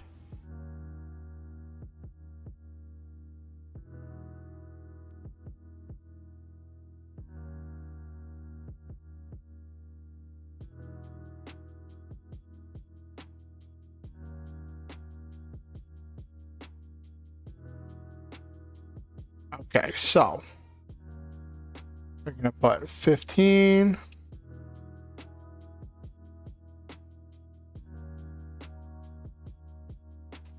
$14 in Constitution.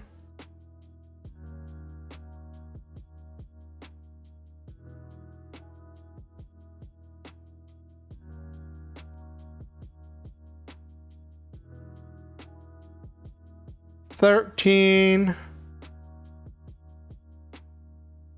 in debt and 10.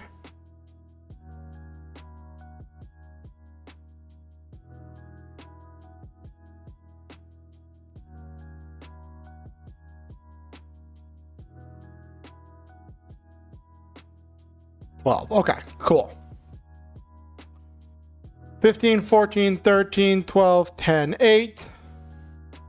13, 8. 16 con, 16 wisdom, 10 charisma. Okay.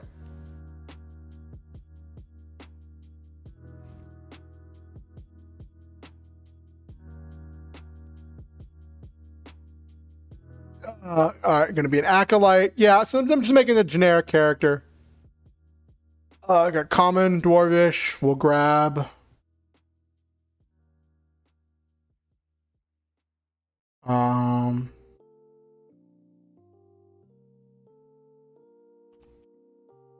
Mechanese.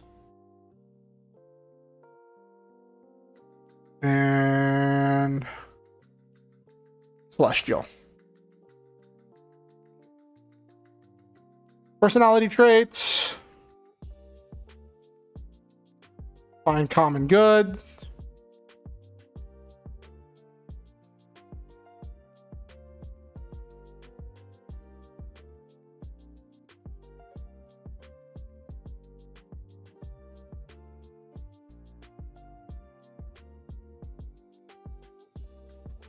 Kaiser Permanente, because it's the healer. It's the heal stick.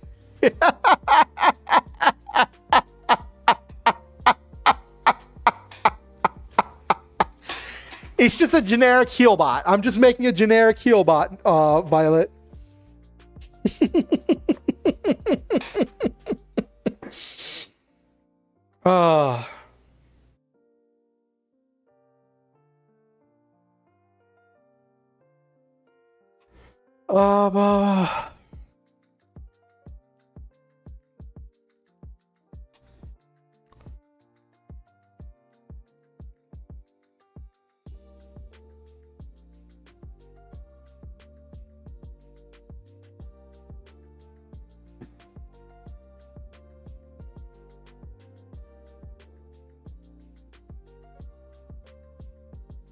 Pick the goal. Bots can have names. Yes. I'm probably going to name the character Kaiser. Kaiser Pennyworth.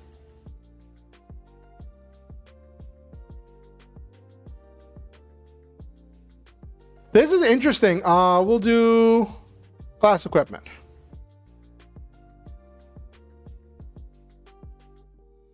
I don't think I got... I am proficient in leather.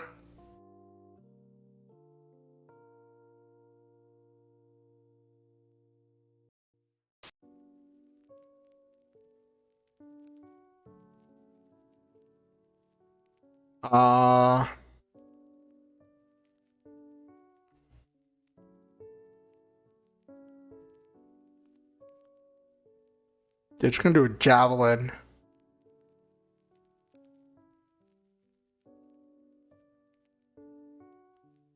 I'll just do a light crossbow. It's a -1 to hit, but it's still funny.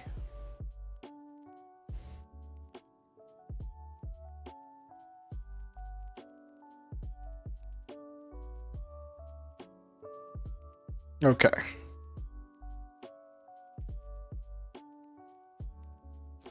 Ooh. Light. Mending. I have so much funny stuff with mending. I want mending in this setting to do a thing where... oh my gosh. Okay, Nabiru, corrupted things. I'm imagining in this setting, mending being a thing where... so there's this thing called being significantly damaged. If something is take half or more of its HP and damage, so it's at or below half its max HP, it's considered significantly damaged. And I'm imagining it being a thing like where if you have a mech that is not significantly damaged, right? Because mending doesn't work on things that are too badly broken, that you can use mending to heal for like 1d4 of the mech's HP.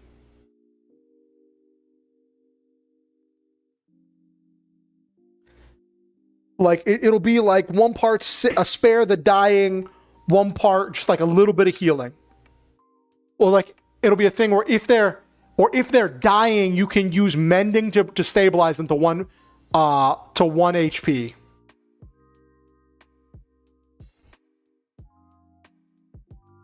Can't stop moving. Oh goodness.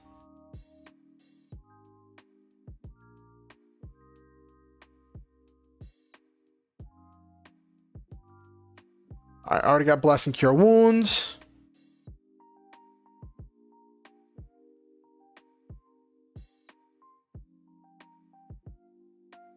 But it will be just a D4 and not like as good as like healing word and it'll be a thing where you have to be touching them. Got blast, cure wounds.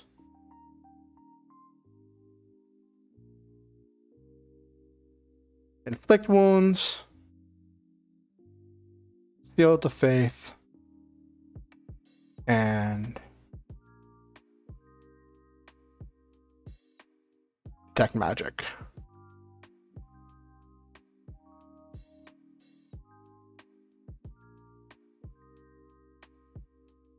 I want to have guiding bolt. No, I want the heal.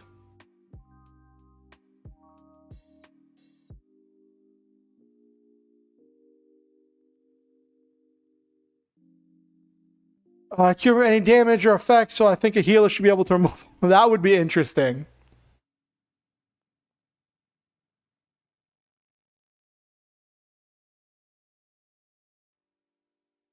Okay.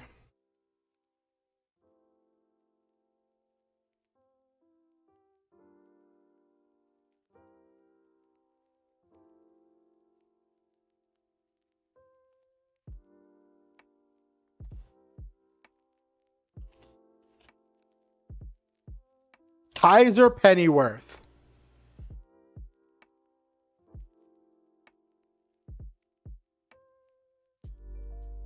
How tall are dwarves?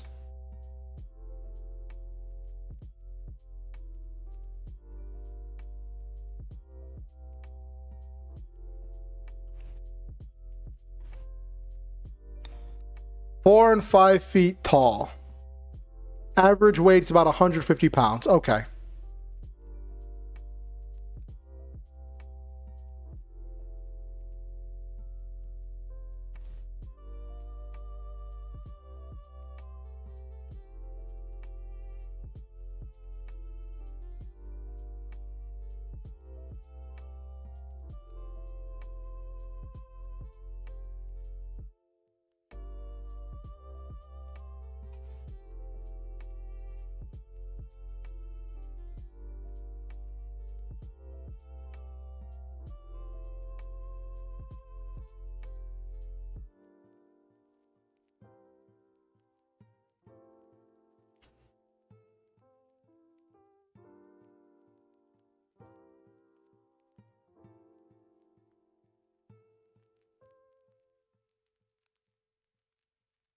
Oh, I already have skill. Oh, I already have insight from the background.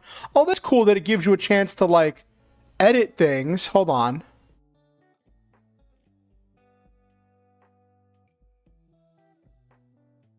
Okay.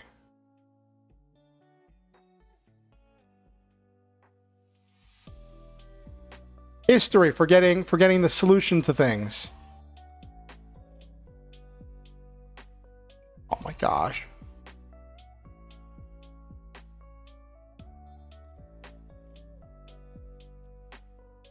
Do I have to do stuff all over again?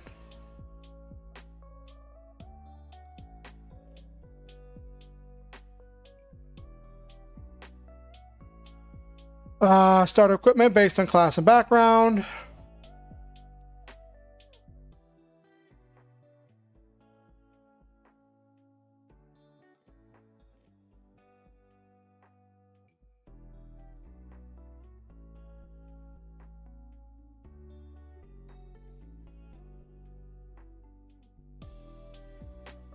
Okay.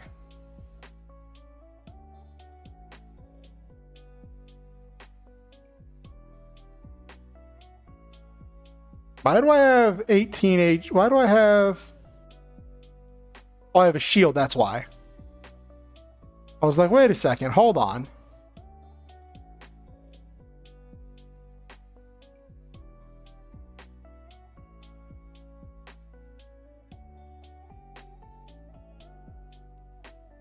Heavy armor, AC 16, okay. All right, now you gotta level the character up.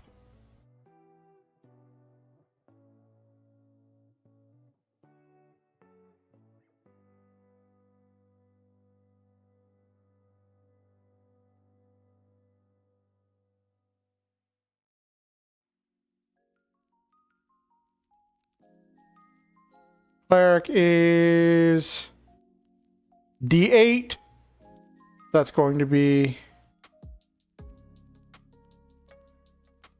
uh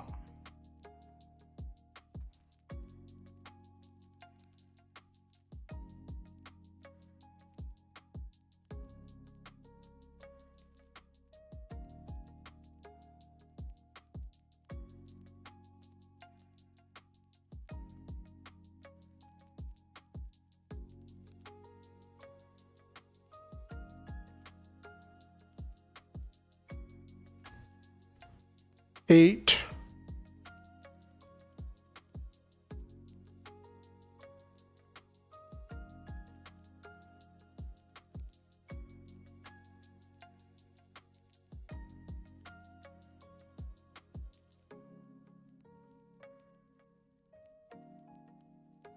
How did I get 12 HP then? Hold on. 16 should be 3. If I have a D8, I should have 11 HP.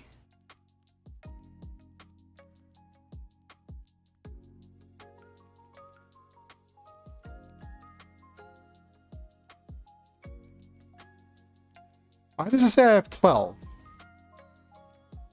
Why does this say I have 12 HP? Do I have...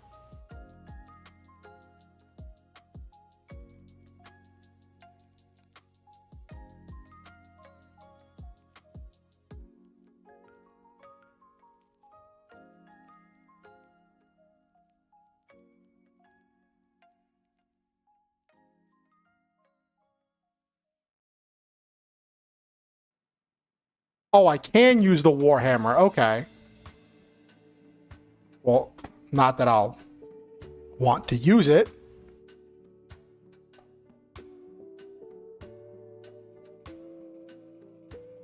Anyway. I don't understand where it's getting this 12 from. 8 plus 3 should be 11.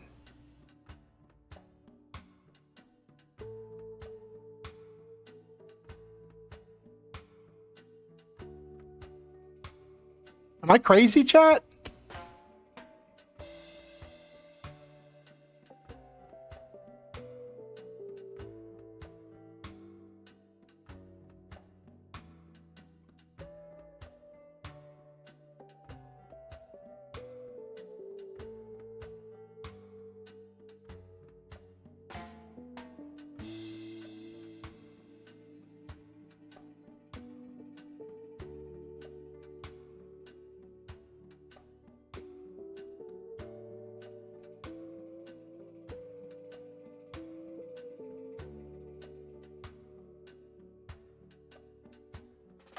Discard, exit, okay.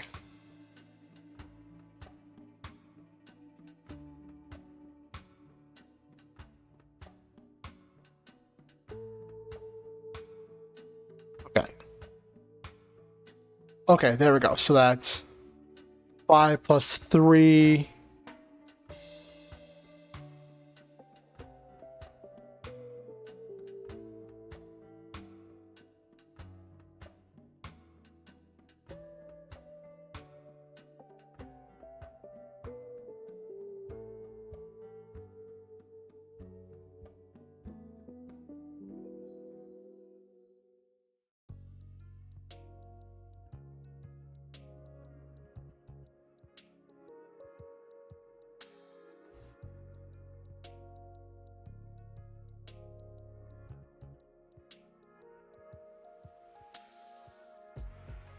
I'll manually change the HP later.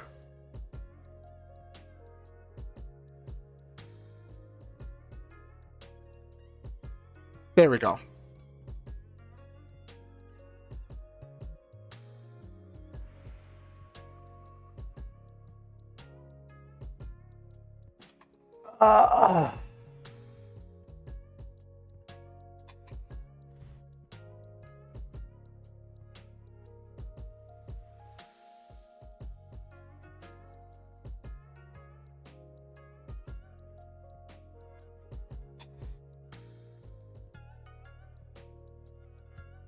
And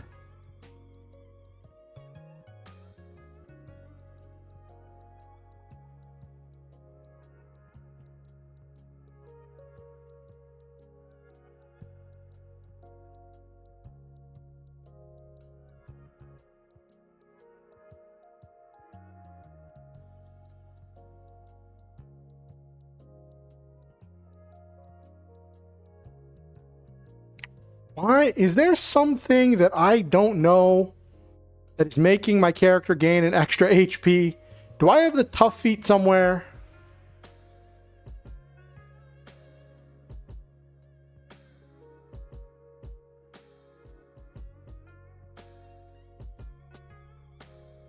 Hold on.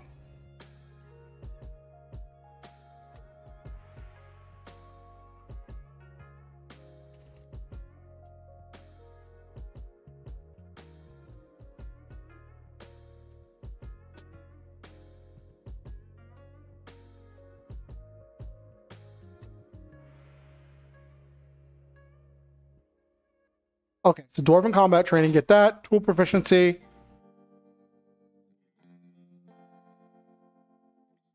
Oh, hit point maximum increases by 1. It increased by 1. Okay, so that's why it was a 12. Okay. Okay. Okay.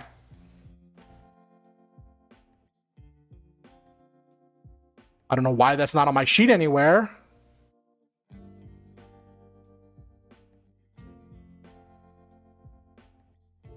Would have been nice if that was on my sheet somewhere, but okay.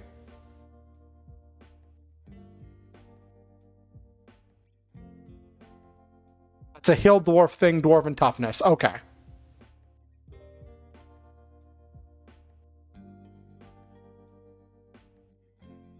Okay.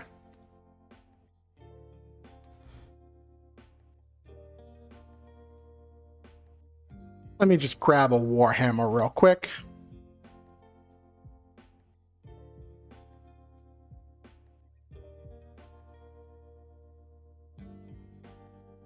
And get rid of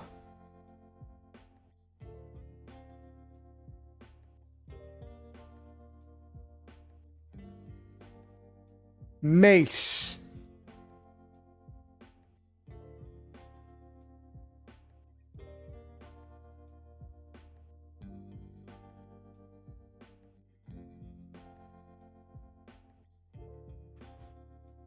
I might swap around the charisma and the dexterity score, just so that way I can actually shoot guns effectively.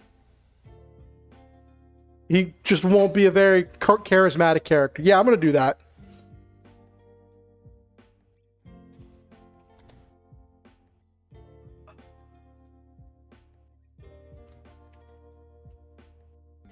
Not a very charismatic priest.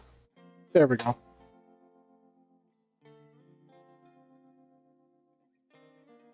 And then one last level.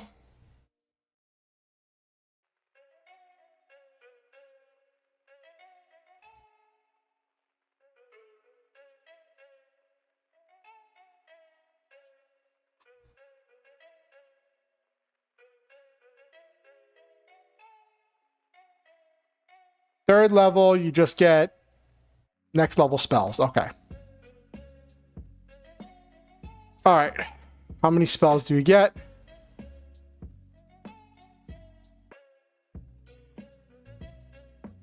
Add 6 new spells. I'm gonna grab Lesser Restoration.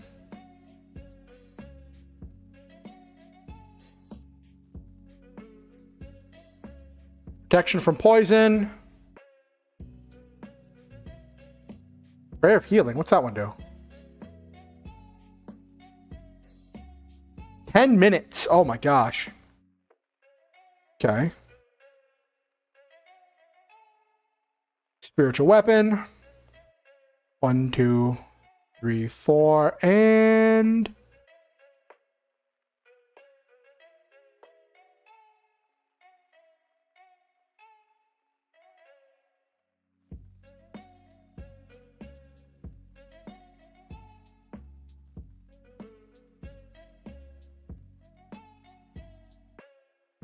Find traps.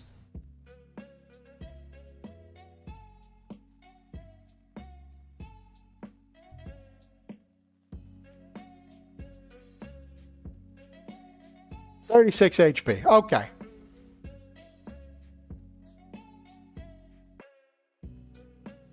All right, made a character. Didn't take too much to make.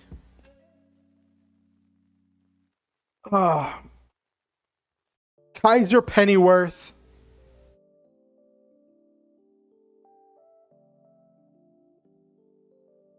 Bio.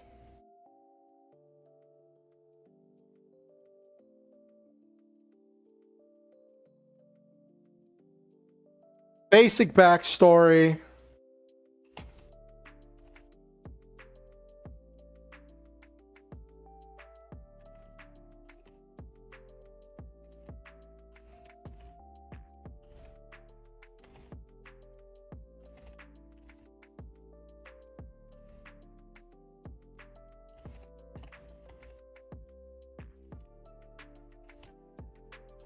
Powers.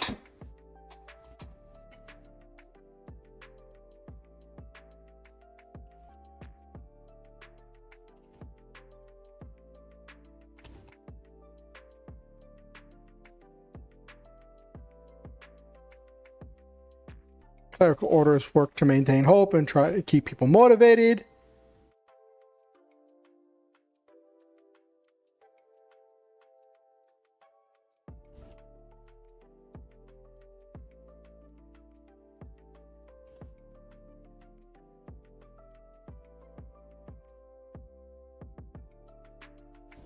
All right, the division between the different faiths fell away.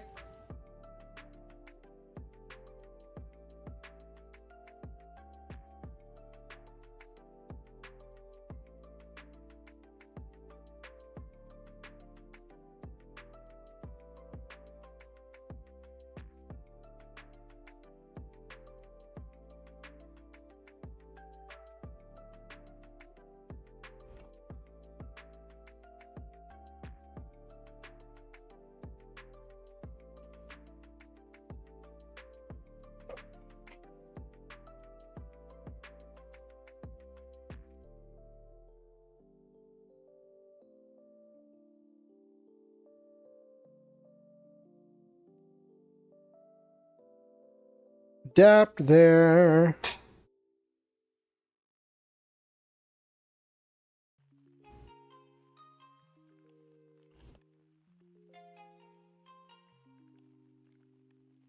Story 2.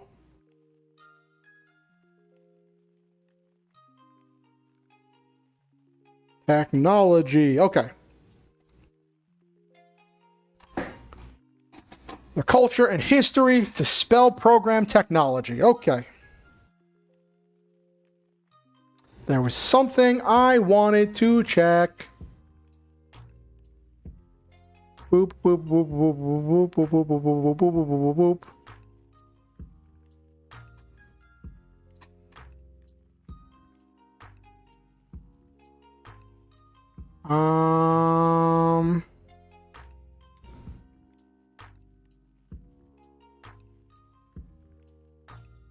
Boop, boop, boop, boop, boop. Hit points.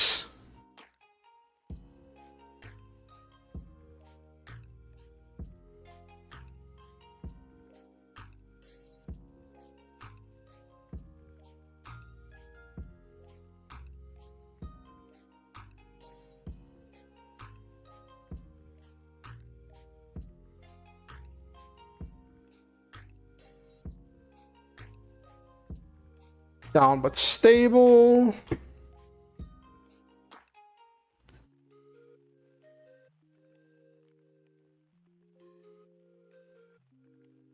All right, I guess the all right.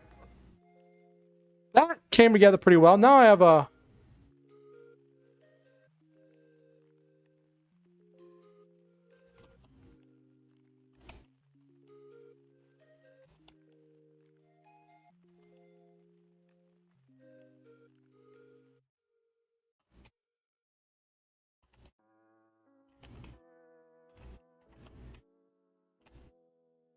there we go.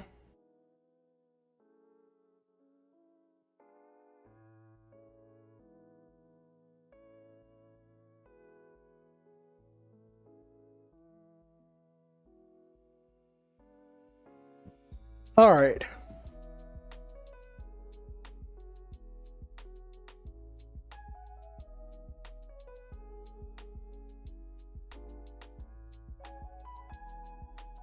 Okay.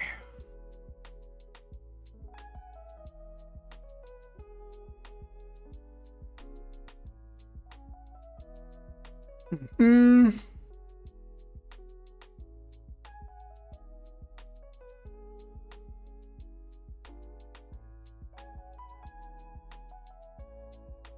Not a bad design. Now let's make the mech. So we just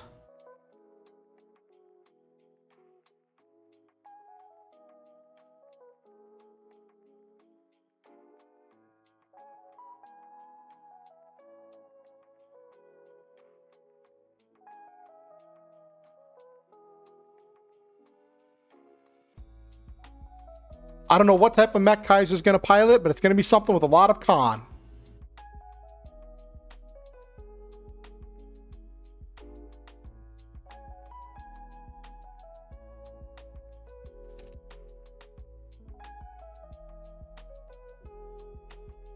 Cleric's Dream.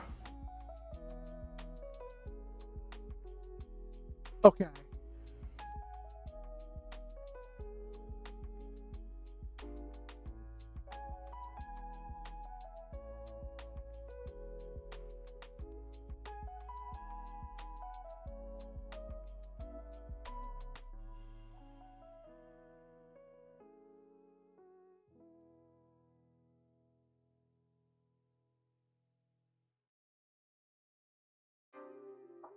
Okay.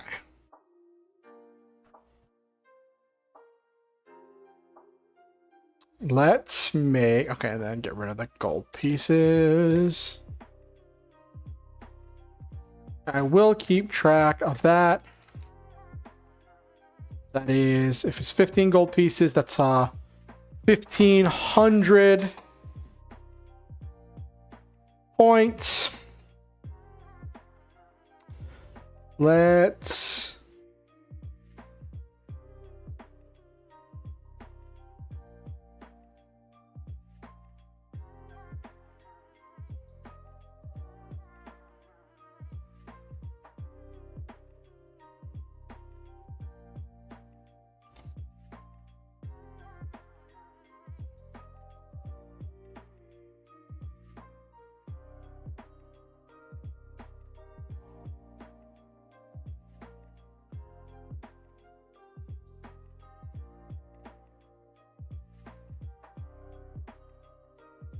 from the background.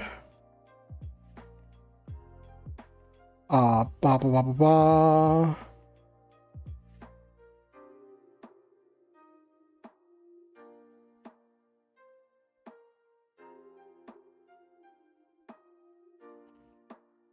Starting mech. And then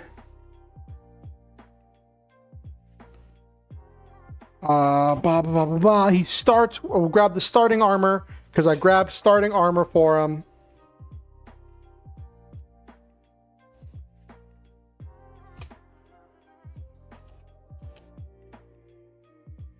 Okay.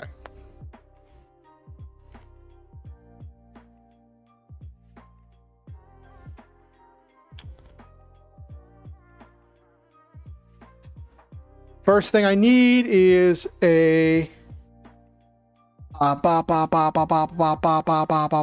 body that's going to feature up to 16 con, which is the heavy body Mark II.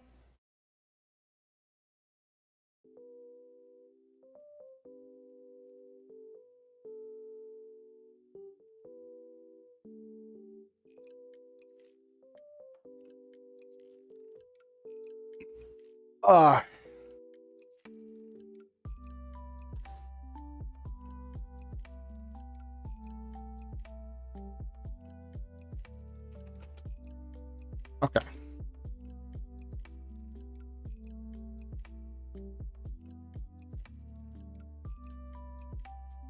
Legs. Gonna get the cheap legs, the mass production legs. Actually, I'll get this.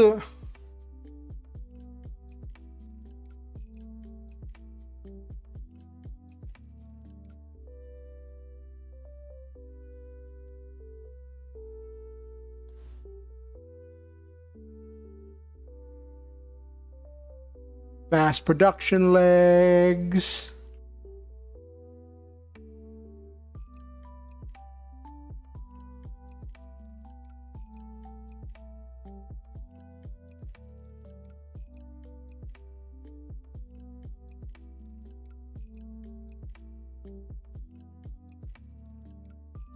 I innately have dark vision.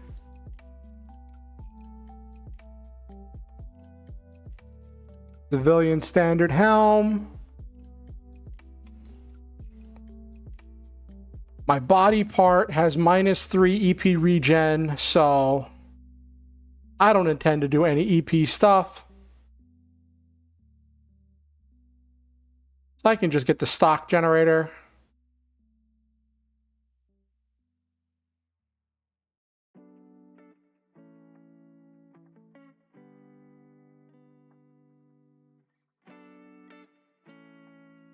Computation, oh, the computer systems. I need 16 in wisdom.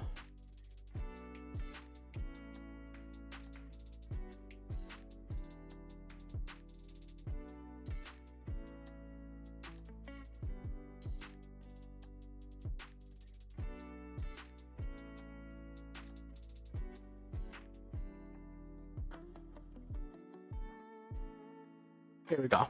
Sensor array Mark 1. Have to upgrade that at some point, but that's fine.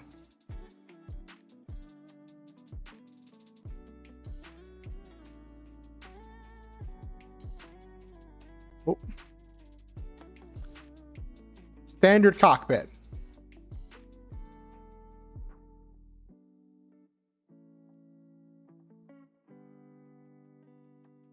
Arms. I need some strength and even dex.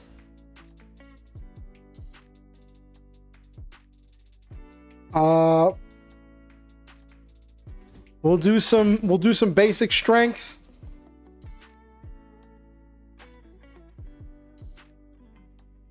We do the power, the construction arms. Yeah, those are cheap. Constructor power loader arms. That's funny.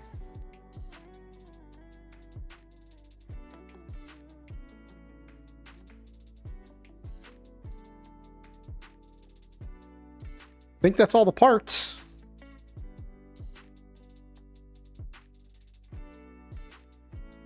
What does that add up to?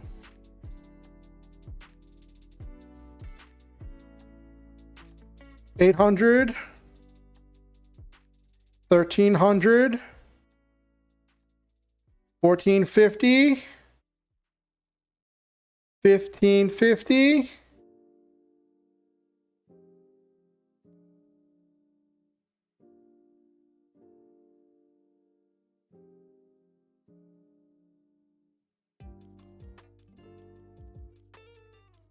$2,300.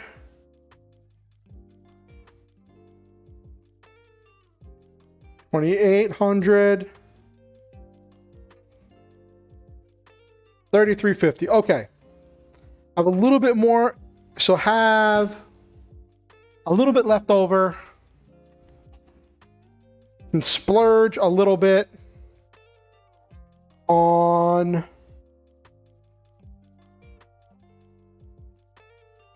what can I get? I can get a better generator? Get a better generator if I wanted to. Actually, no. That's a huge jump in cost. That'd be an extra 900. Which I could afford, but I'd be better off getting better legs, wouldn't I? Mass production legs.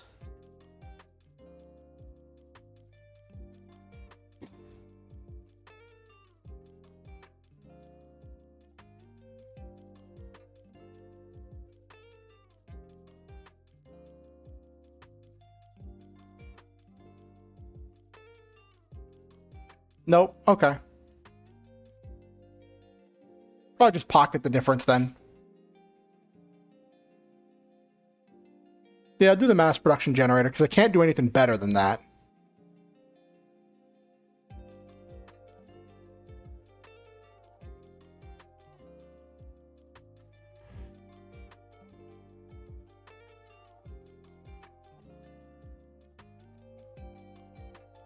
Could do fast charging generator.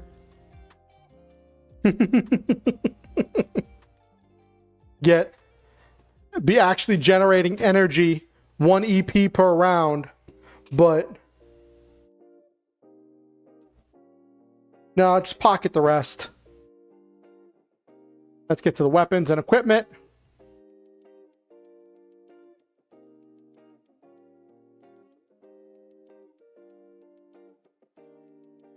Can do heavy armor.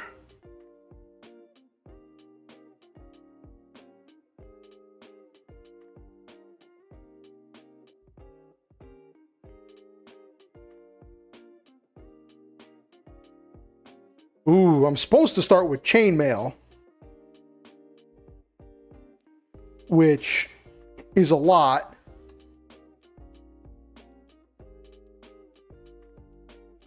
Okay, so you receive the equivalent armor. Okay.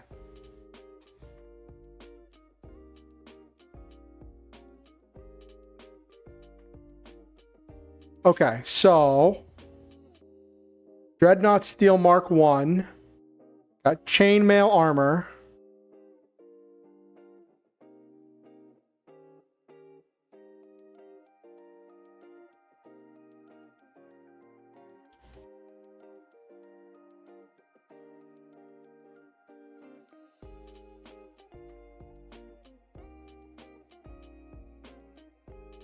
No, it's Mark II.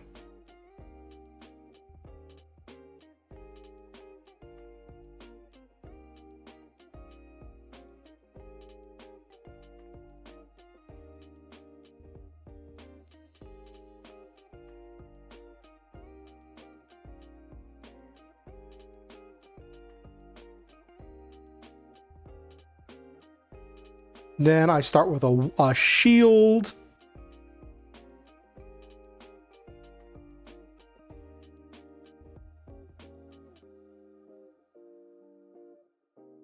And then a warhammer.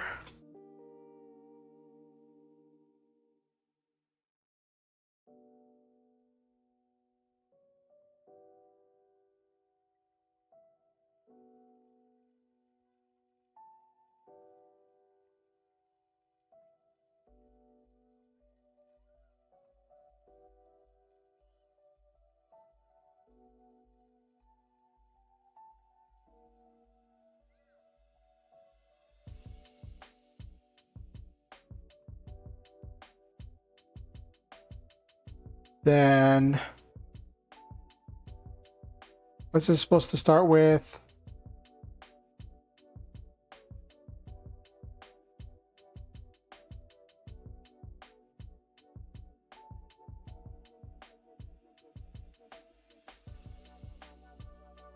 I think he starts. What type of crossbow does he start with? Light crossbow.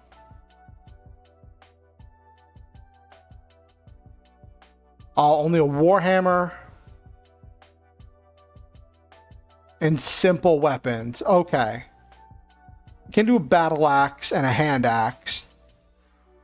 Okay, so he gets for starting weapon proficiencies, class that grants specific proficiencies other than just granting simple.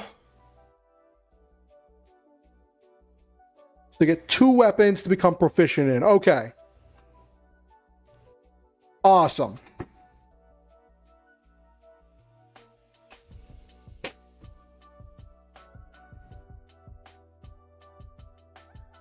Gonna be silly here because I do get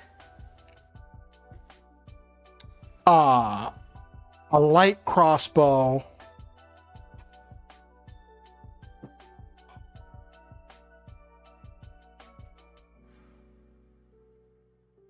Let me look at this again.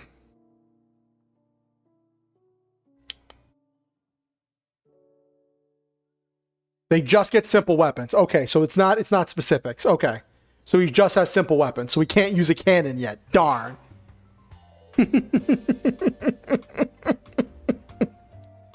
Okay.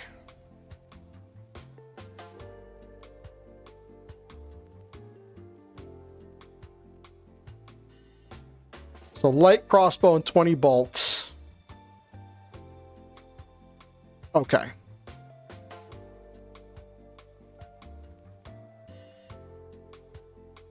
I'm just gonna have to grab a rifle.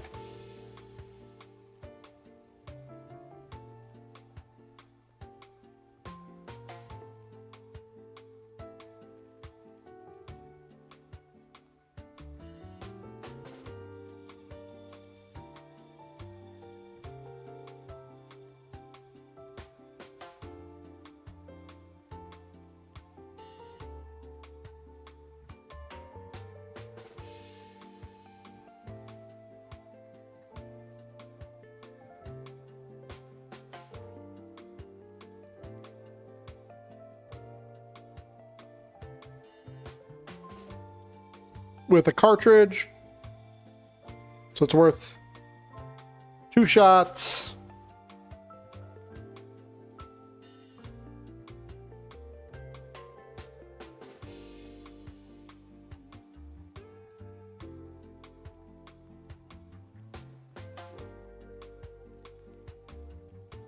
Cool. Okay.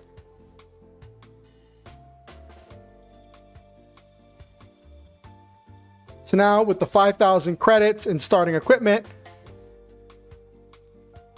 probably not even going to buy. Probably going to buy a nano repair.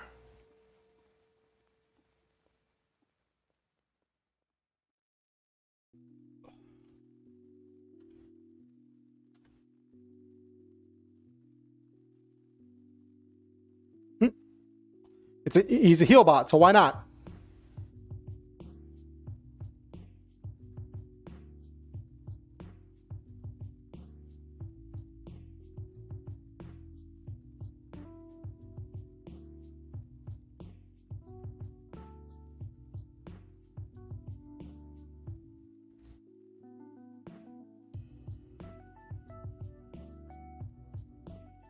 Nano repair.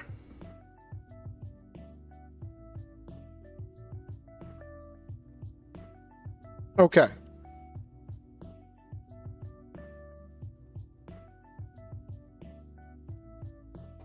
And they're probably going to spend the personal funds on for pilot equipment.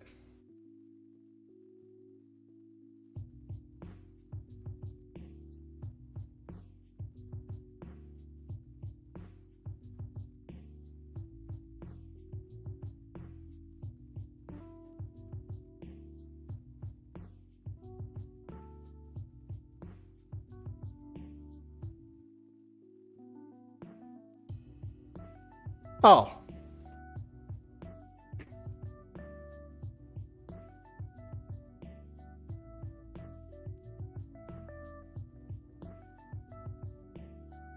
Chainmail.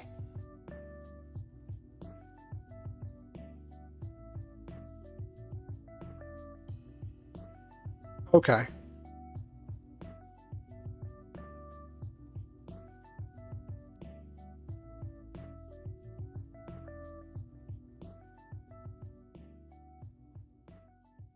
Rifle and warhammer and knuckle. Okay. All right, now let's put all this in the character sheet.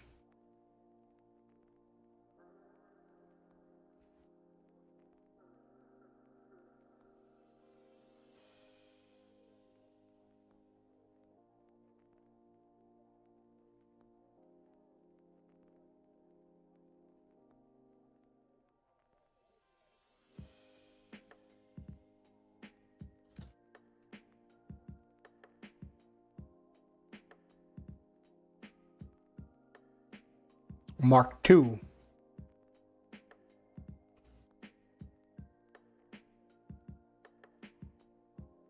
$180 ton.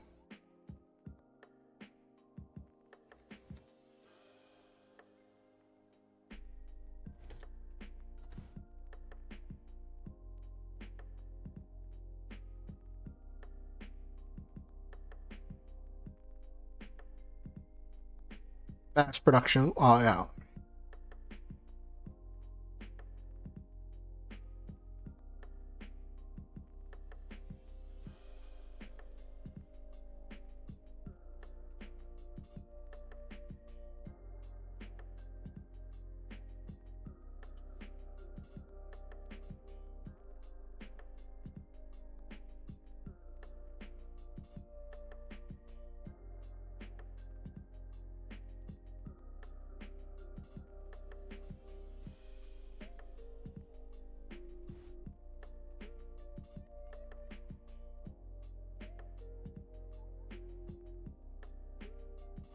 $20 tons.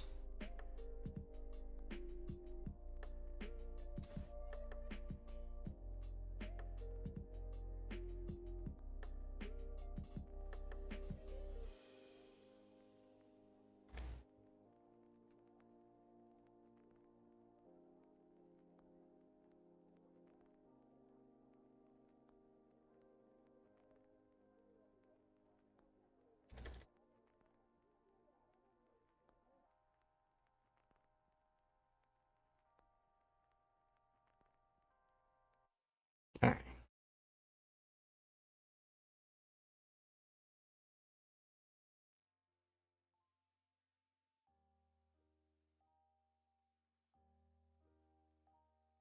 Alrighty then.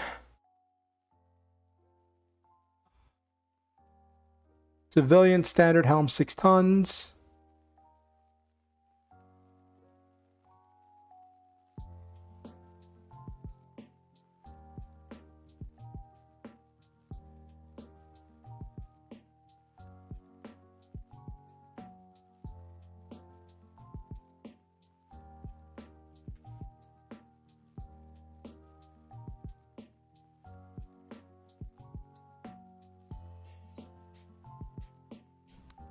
stock generator.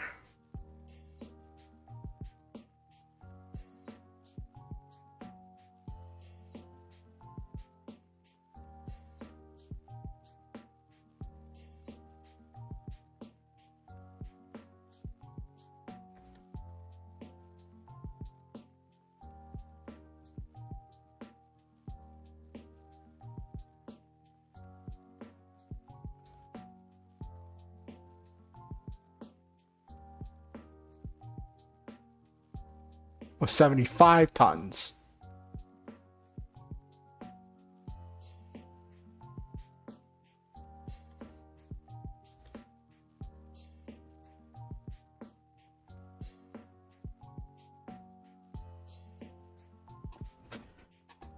Sensor array Mark 1.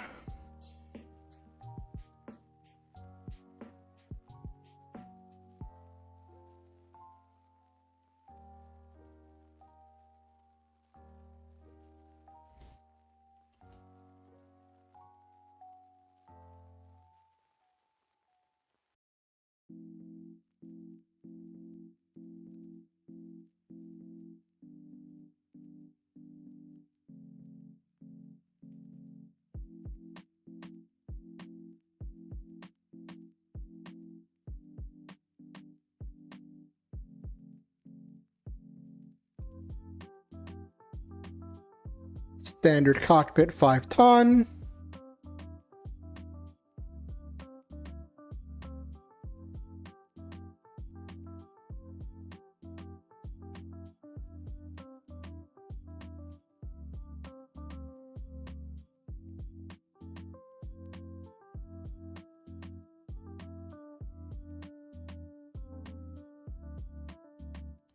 Construction power loader Mark 1.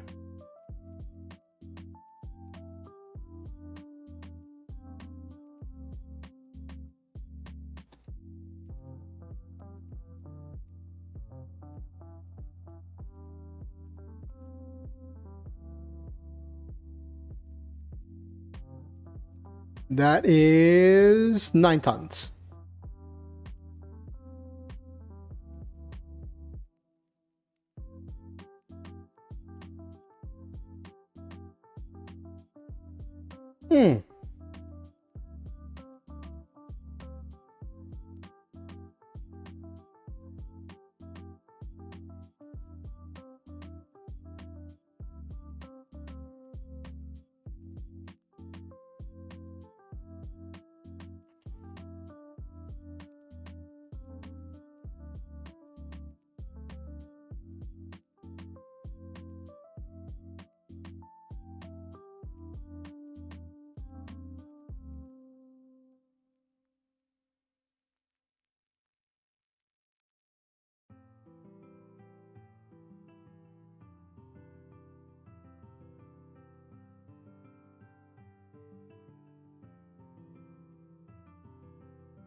Then we got Dreadnought Steel Mark 1, which is chainmail, shield, warhammer, rifle.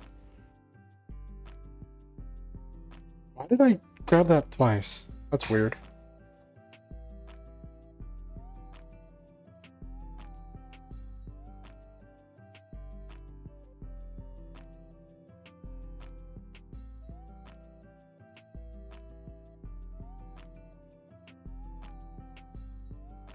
Is this the one that's 16?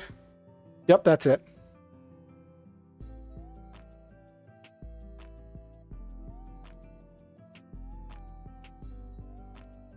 That's renamed to Dreadnought Steel Mark 1.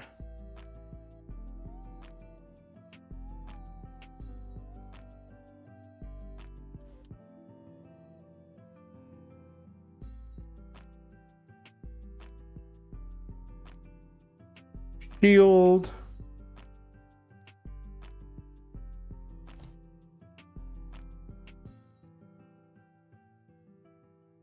Come on.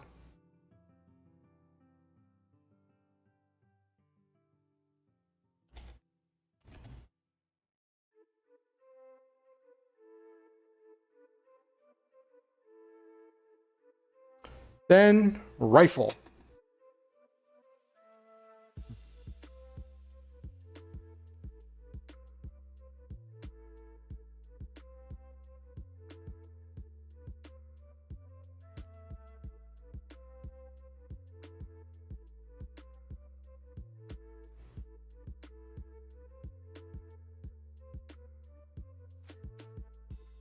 Lifetime. Okay.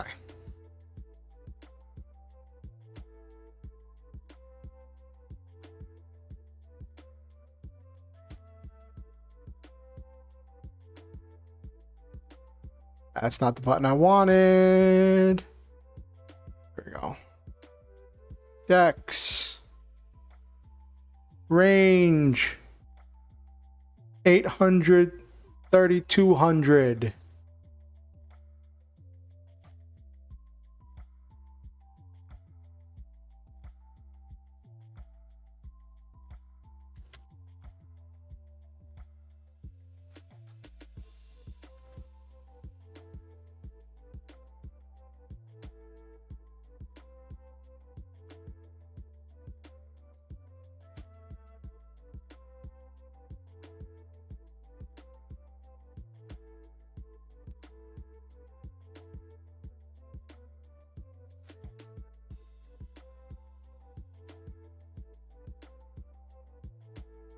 Okay.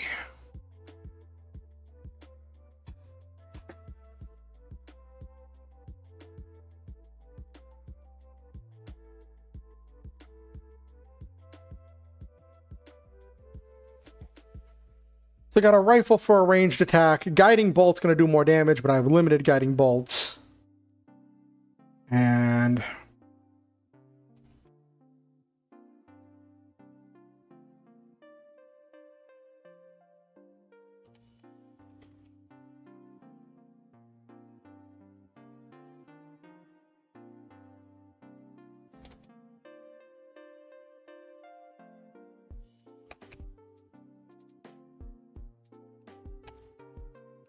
plus Dex.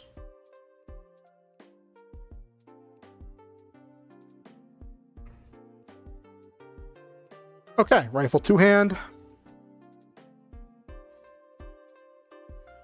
Last thing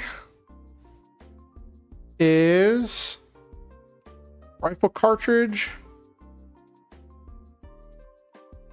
Probably buy like 5 rifle cartridges.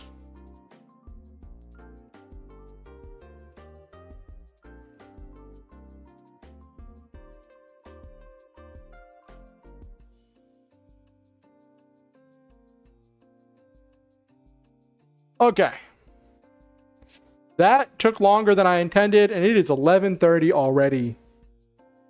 I think I might save the test encounter for Friday, because I want to fine tune this a little bit, but just made a cleric.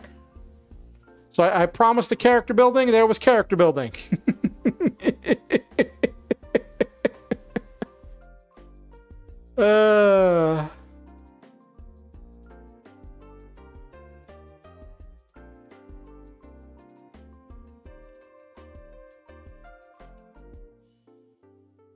Which is funny.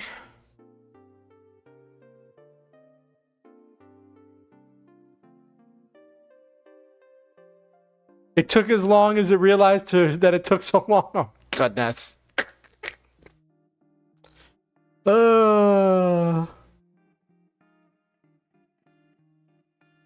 Spells wise,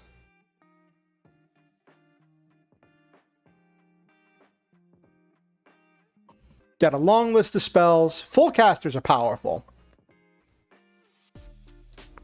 I'd probably pilot this if I was going to pilot anything for the sake of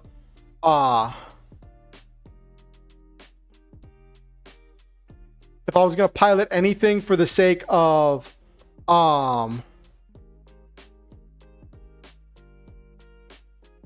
The one shot.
Blah, blah, blah, blah.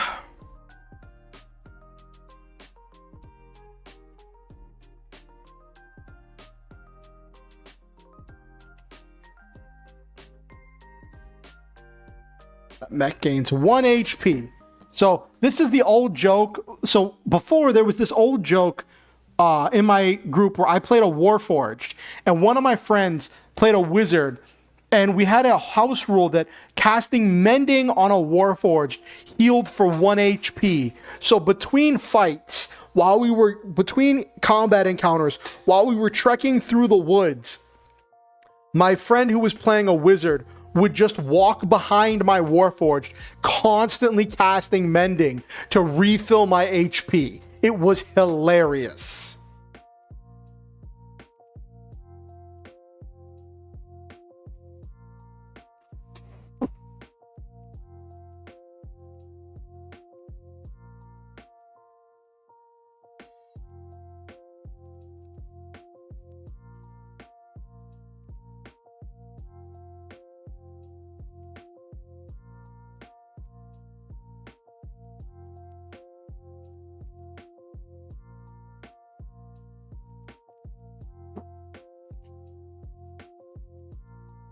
Which means outside of combat, you can heal pretty quickly, but not pretty quickly. You can eventually heal, but in combat, it's a whole nother story.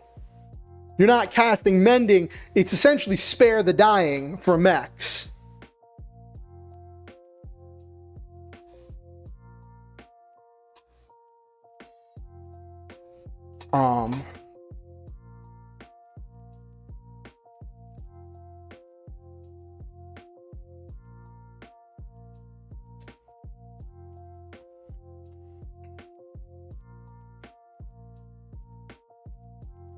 It's got a little bit more functionality because you can use it afterwards to keep healing past that 1 HP to just get 1 HP every time.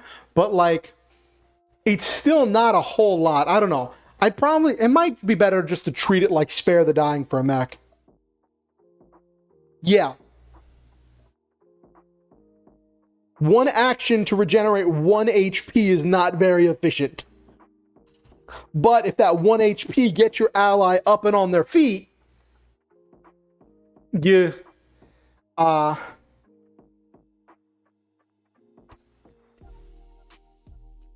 yeah.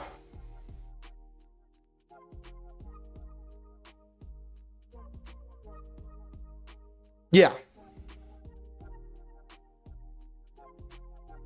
And for a heal bot, that makes sense. Let me look up something real quick.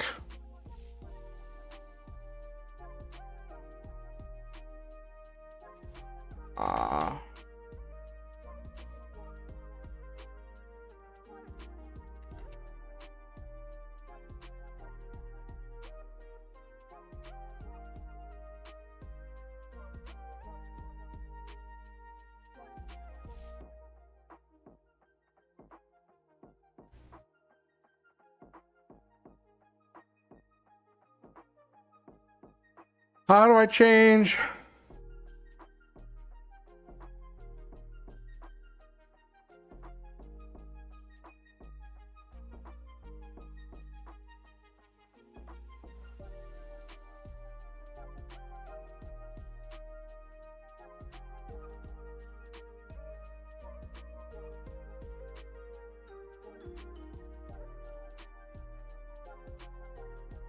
Is there a way to just turn off?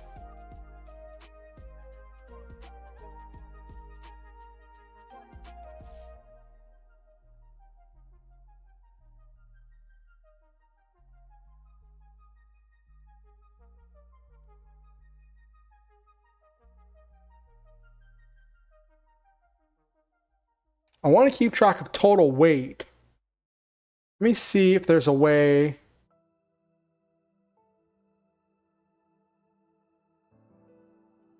If I could just turn off encumbrance.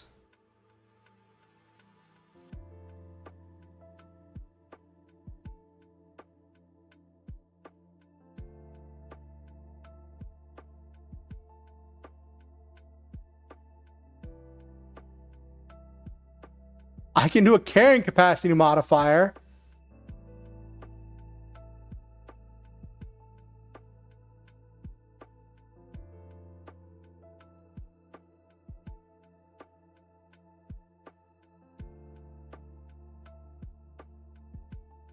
It's encumbrance off.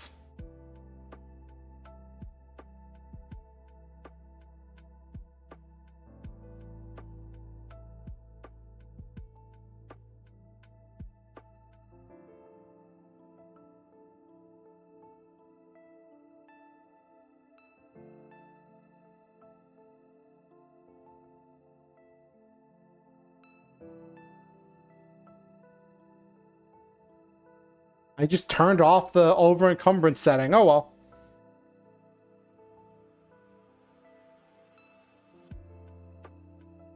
Yeah, 1 HP does make a difference.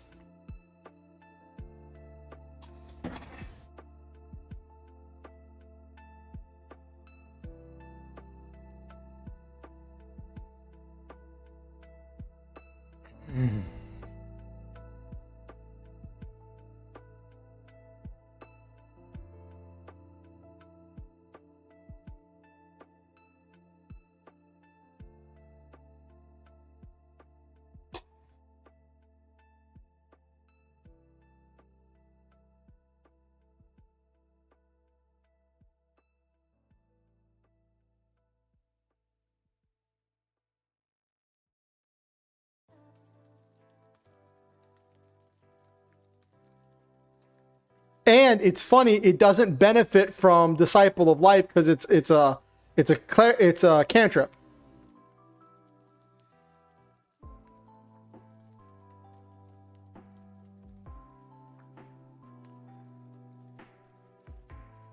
Okay. Let me. I don't know what mech I should use for the image.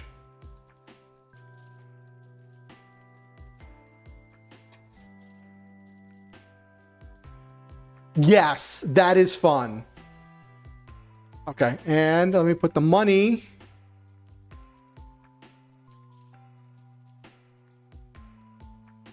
$33.50. So that is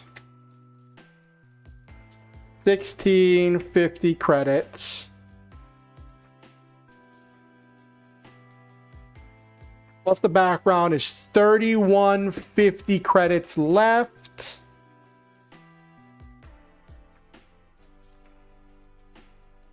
Is there anything I wanted to grab with that 3150 credits left? Did I grab better parts?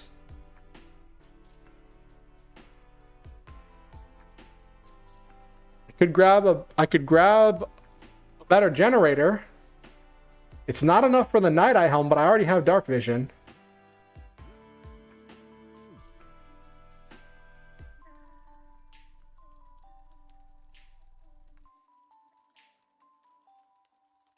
Not enough for better legs. The only thing I could get with that would be...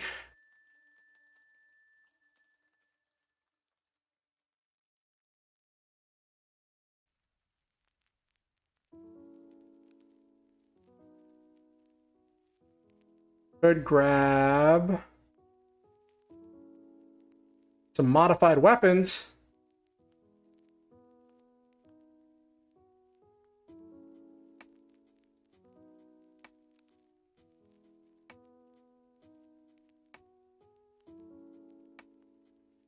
Oh, I could grab a missile launcher.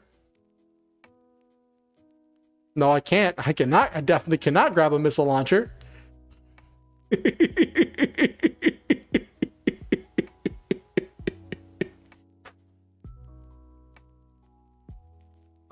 Trade out the rifle for the beam rifle. Do radiant damage, half damage underwater, but don't have to worry about cartridges.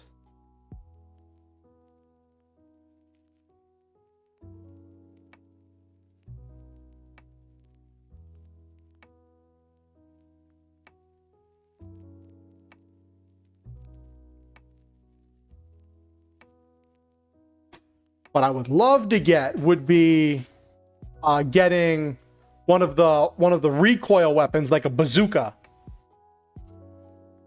or a shotgun. Getting a shotgun would be great, but I'm not proficient in it.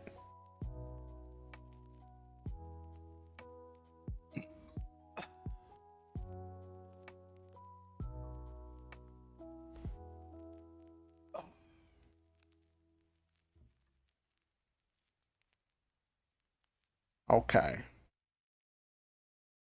think the last thing I wanted to do, you got a dwarf.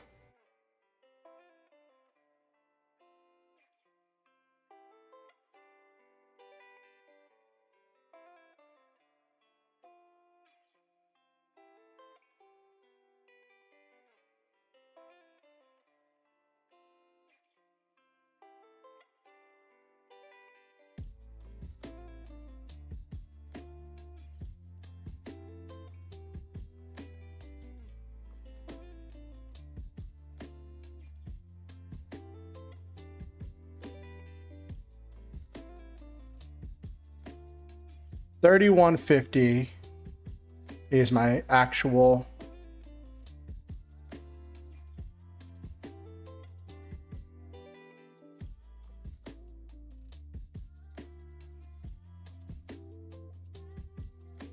Okay.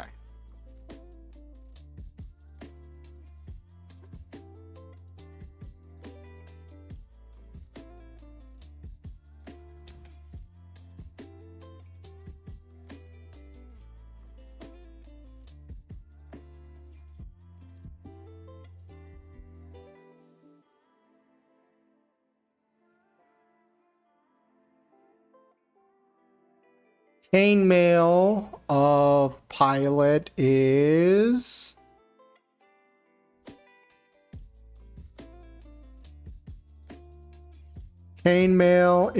para amid plates.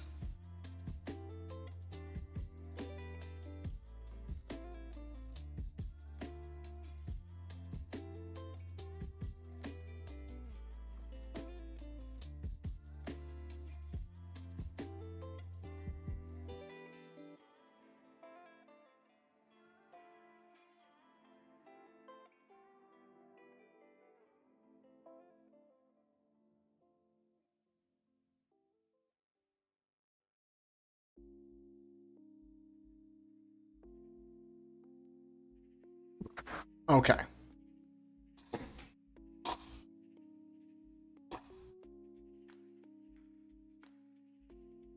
Then weapon wise, proficient in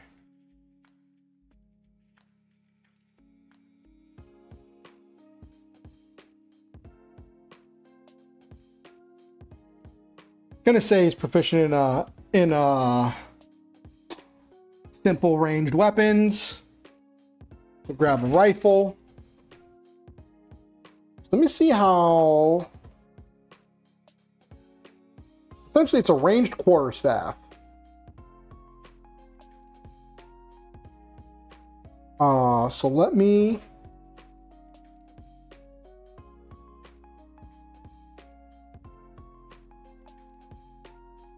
Rifle.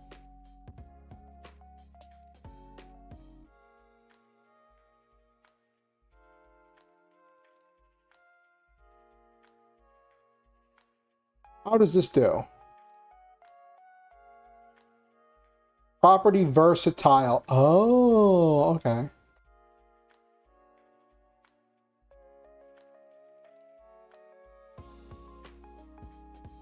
Alternate damage 1d8. Okay.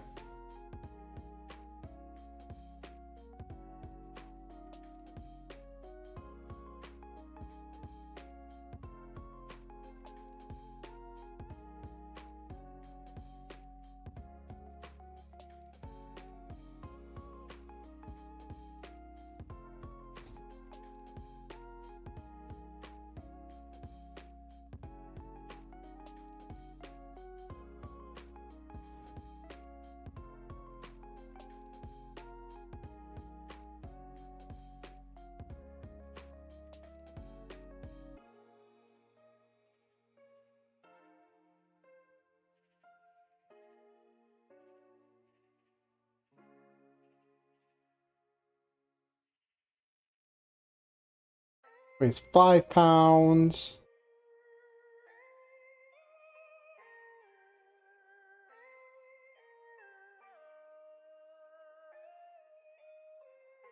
That's not the button I wanted.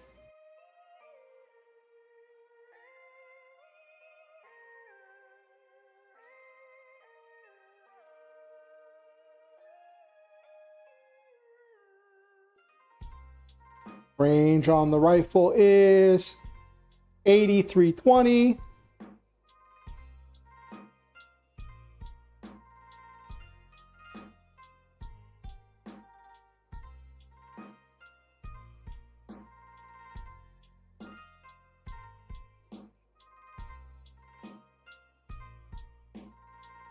And then grabbing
Okay, so rifle.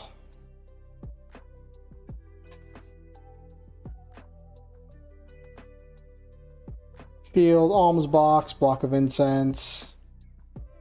And then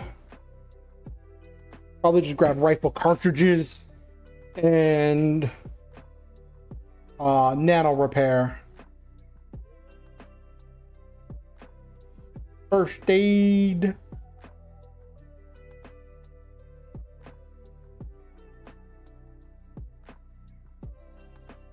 Okay, and then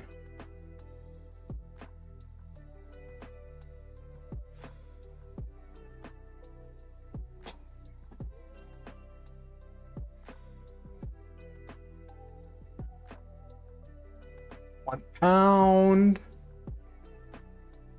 That's heavy.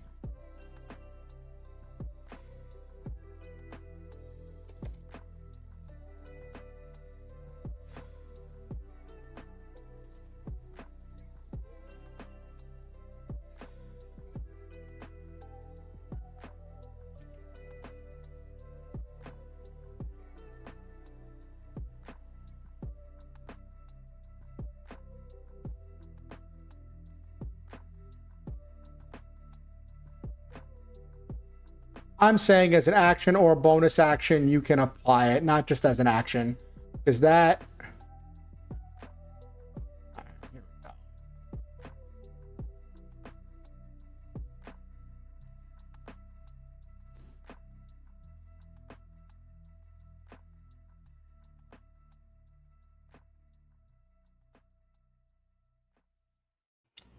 Rifle, first aid, spray, and then all that's left is rifle cartridges.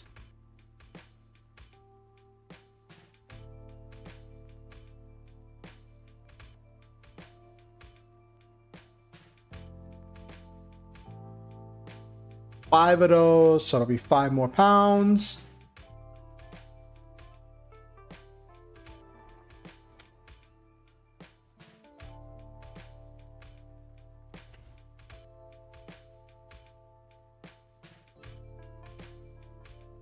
Five rifle cartridges.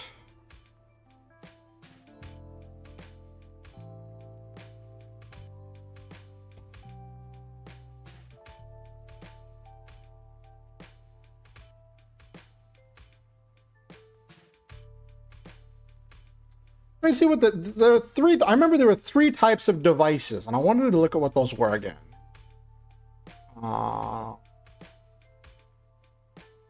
Arm-mounted device, tiny computer mounted on the forearm with the screen input interface, handle device, a small notebook-sized device, interface goggles.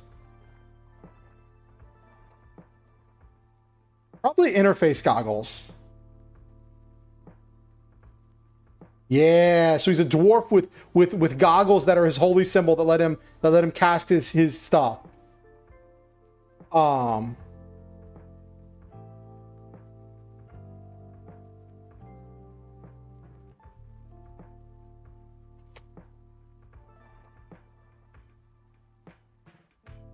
Interface goggles. And I need to see how much those weigh.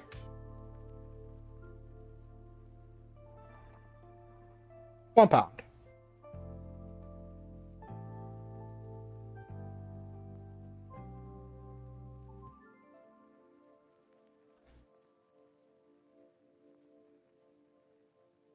Okay.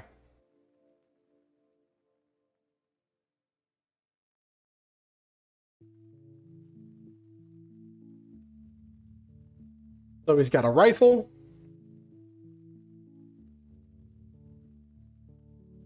Armor, shield.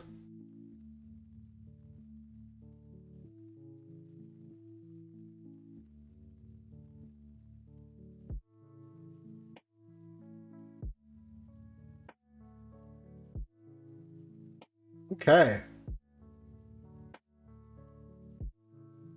Made a dwarf, a stereotypical dwarf, life cleric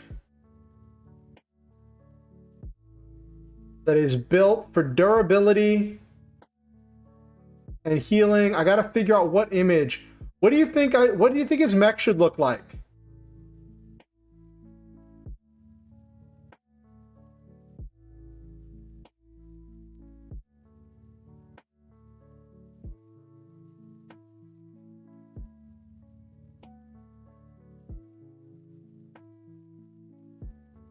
I don't think what his mech should look like.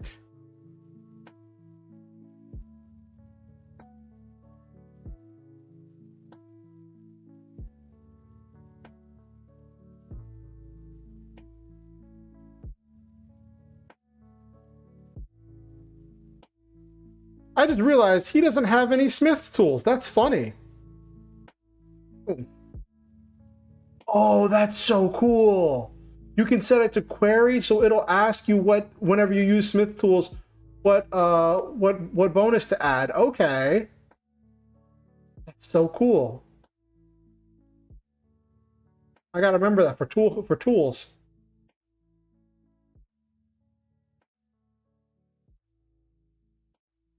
What did I have on Firefly? This is my Firefly build. I built Firefly as a barbarian.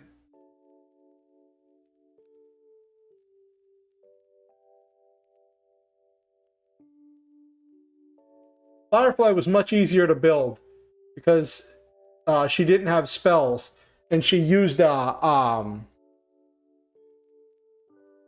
enhancer that enhanced one of her stats.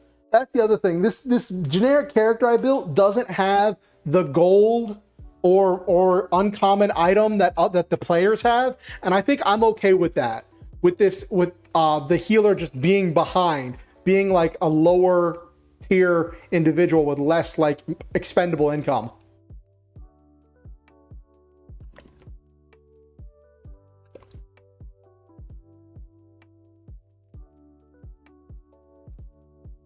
Because I don't even know what uncommon item the character would carry.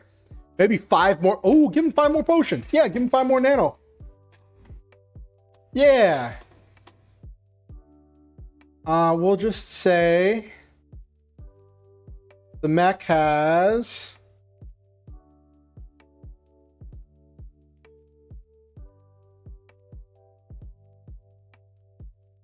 actually, what does 25? That is not enough to buy the next up in armor. 25k.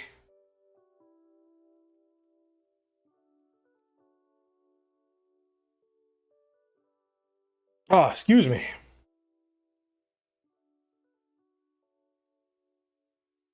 Could buy a missile launcher.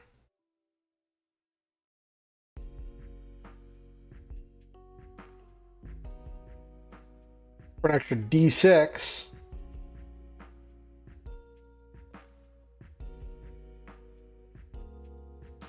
No.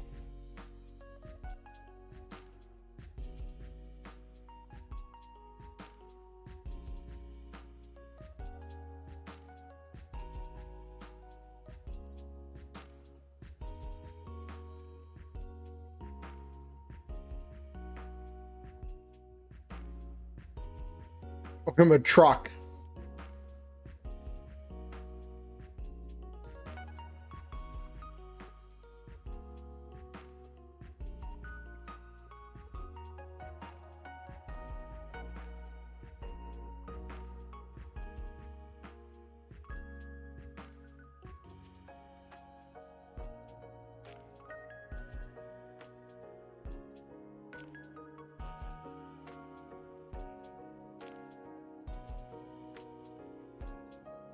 Yeah, just 5 nano repairs. 5 more nano repairs should do it.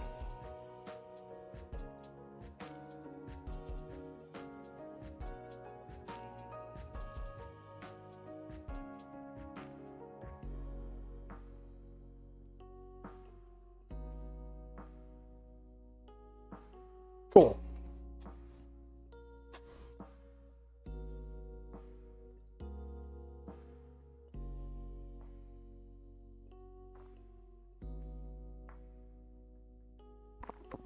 I'm surprised that it didn't put the stuff from the Hill Dwarf on here.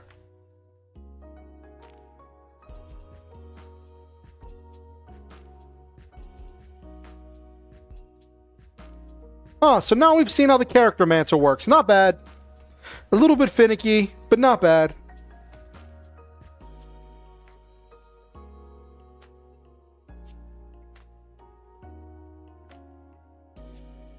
Okay.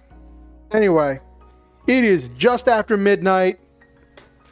We have had a good stream. I said I was going to end like a half hour ago, but then I kept going. Still don't know what I want this mech to look like. Something clericy. It uses a rifle.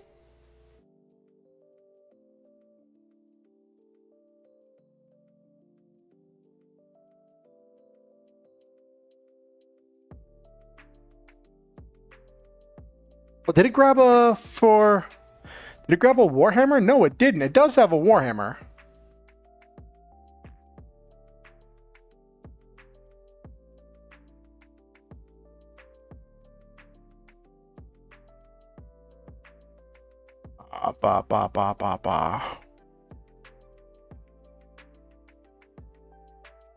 All right, Violet, it was great having you. Have a good night.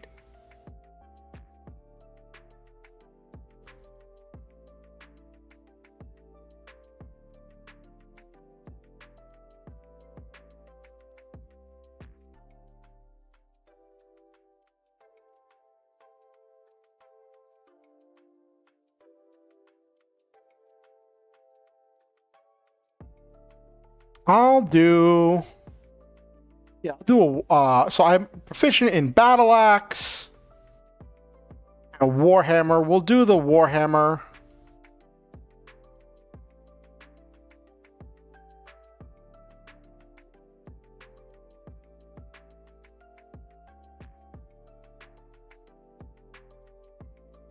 Copy.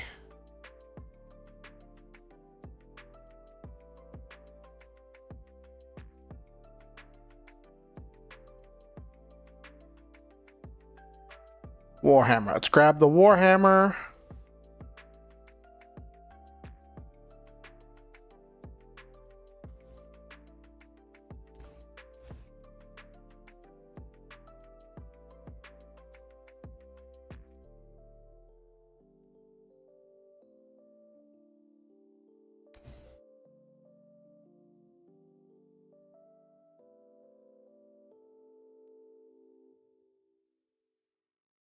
What's the weight on the Warhammer?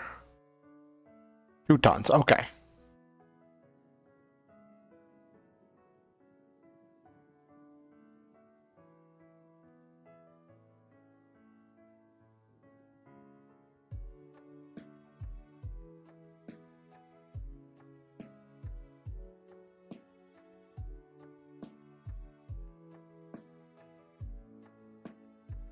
Okay, there we go.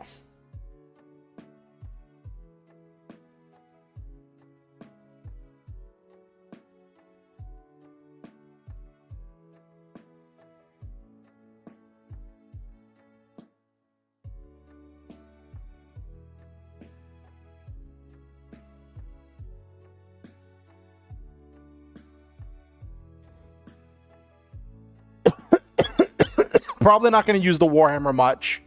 He's going to be using the rifle for ranged attacks. But want to get proficient in the shotgun.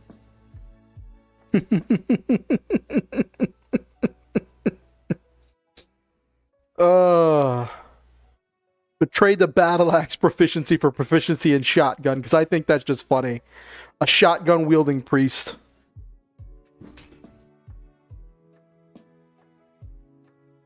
All right, all right, all right. Let's wind down. I realized this was not as exciting and not as gripping. I didn't actually generate any encounters. I showed you some encounters I did generate and how I generated them. So I did do what I said I was going to do. Yeah, gun wielding priests are always fun. They're always fun and a little bit silly. Actually, before I go, yes, Wolfwood. Before I go, let's look at something. Let's look at something real quick. So, Cleric's Dream, 36 HP. Sam, 45. So that's 81 HP for the total for two things. Let me look at this. 81. 2. Okay. So they include healing and number of attacks. The cleric has no real AoE spells, but does have spiritual weapon that does kind of count as an extra attack. So, would be 3 attacks. Maybe 4 if you count spiritual weapon. So you want the enemy to have 3 attacks. And you would want, for a hard encounter, you would want to have 81 HP worth of enemies. Average party HP is 40.5. Grunt damages would be 4 damage per shot.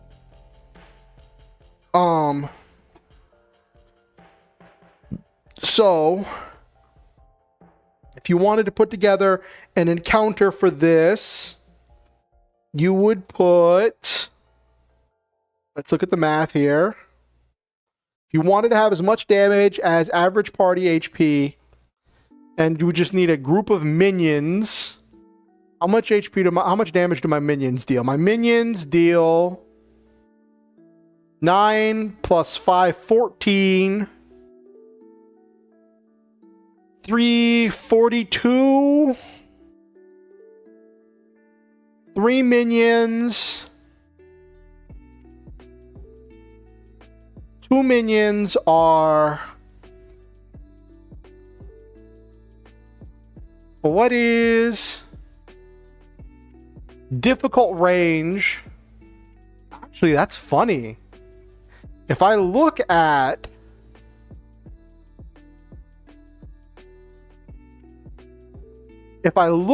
the last encounter that I had planned when I was doing my testing,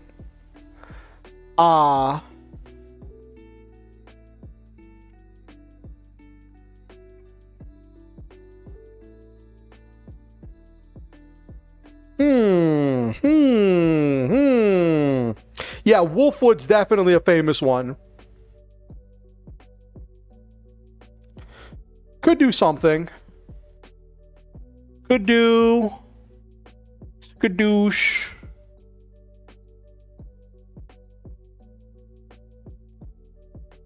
What would I need? What would I use? I'd need something... If I was using a solo boss, I'd want something to do 50 damage in a round. And still not have more than 3 attacks. That is, if I look at...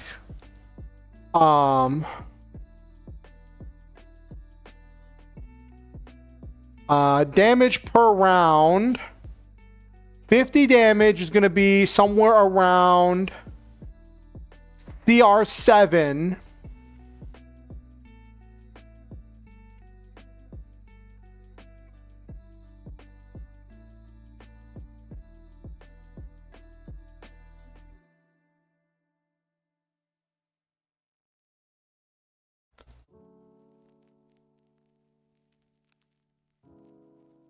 And then if I want, looking at this, oops, wrong one. If I want a hard encounter, I want about 80 HP.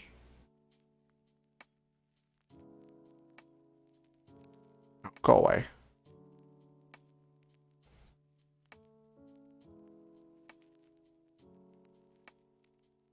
Something large.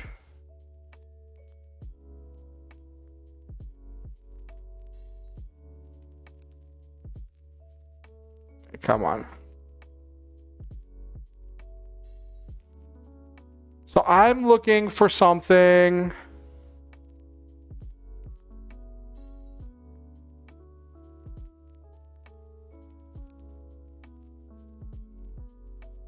For a solo boss, I would be looking for something about CR7. CR7.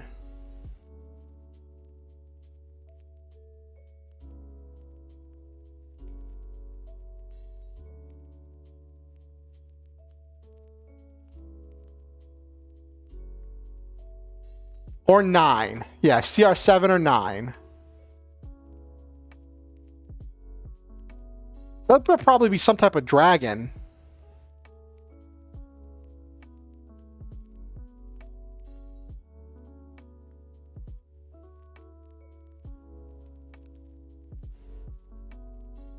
So I would say, go in here, filter.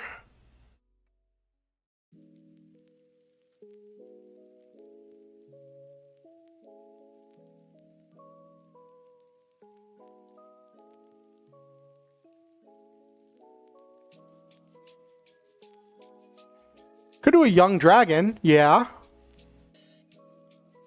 That's way more HP than I'm looking for.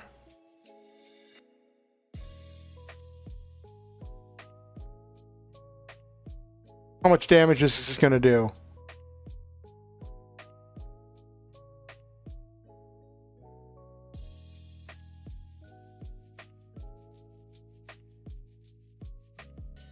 Air elemental. What have we got here?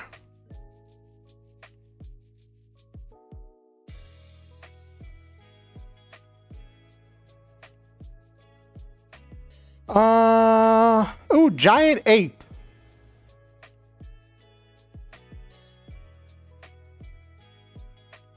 That is way more HP than I'm looking for. That is way more HP than I'm looking for. What's its damage output? I'd probably nerf the HP slightly. 2 fist attacks. That's 44. Or I could throw the rock for 10. I mean, for 30. That's close. I'm looking for 50, so it's a little bit under. I want less HP. Want less HP and more damage.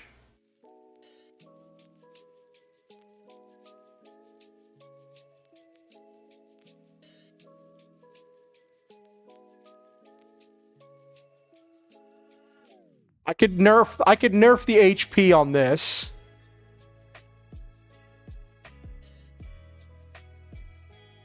Two great club attacks. That's less damage. Jeez. Actually, let me look at something real quick. I have Steel Colossus over here. Does 13 damage on a hit. That is as much as I want for a strong enemy.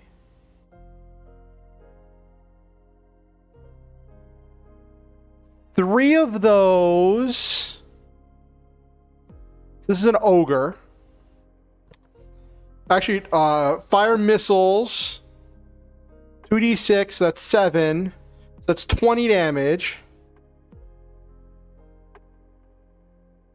I'd probably take the missiles off. 3 of these. 60 HP.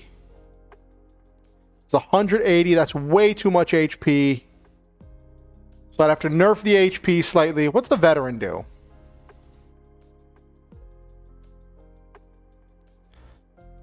Veteran does 2 long sword, 1 short sword. So this is 7, 14, 20 damage. Okay.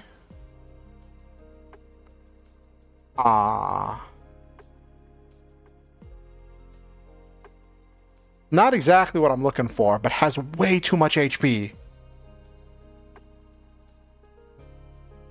I'm looking for 80.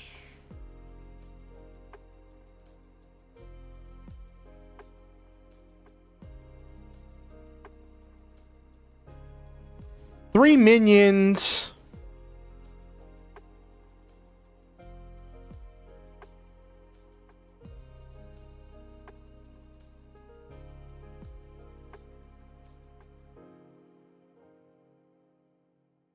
Steel Colossus.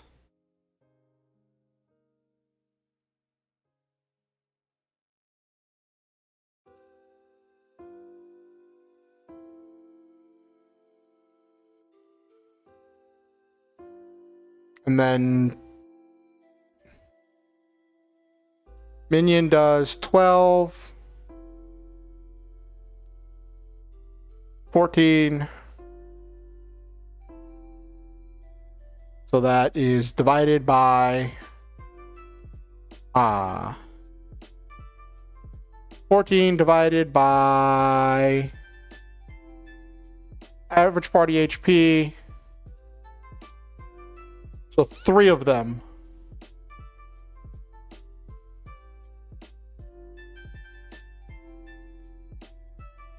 It slightly overcooks the number of attacks I'm looking for. It slightly overshoots the number of attacks I'm looking for. but it should be fine. And that is, oh my gosh, 59. If I buff the Steel Colossus, well, 59. Actually, if I give the Steel Colossus the ability to attack twice, that does it. Yep. If I give the Steel Colossus the ability to attack twice, that becomes 26 plus 5, 31. Yeah. So make a Steel Colossus that can attack twice.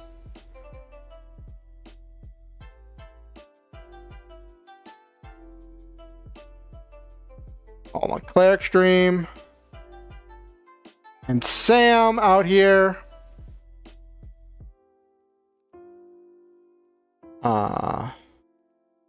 That's 2, 3, 4, 5. That is way more attacks than I want, but it'll whittle down really quickly because these are grunts. It's a little bit under what I want for the threat.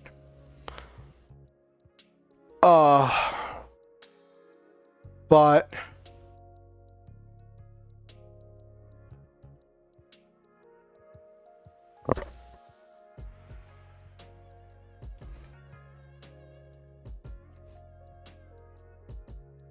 can attack twice with Great Club.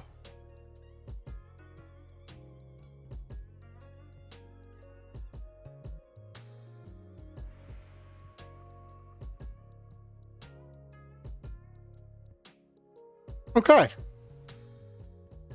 That's an encounter. That's an encounter built. It's slightly under the damage output that I would like. Because it's only doing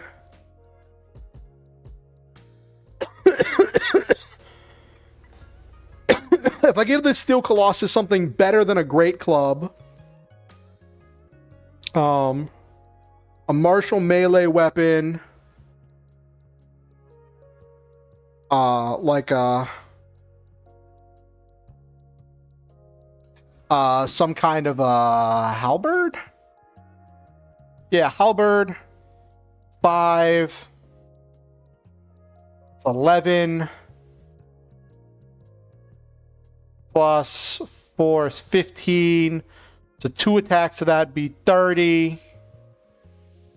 Plus, and if I up that to the bigger missiles that do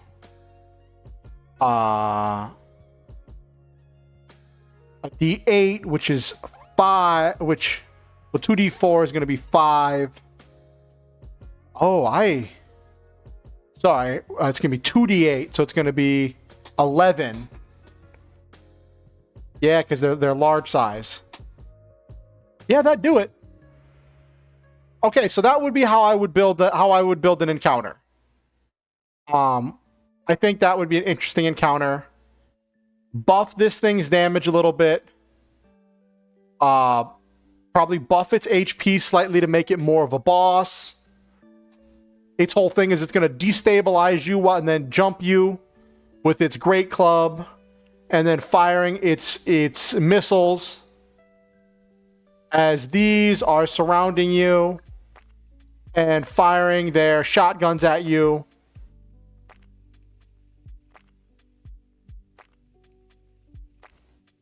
But as the party takes them down, they'll get dealt with very quickly. Cool. I said I was going to end like an hour ago, and then I actually got to generating an encounter. Let me put up. All right.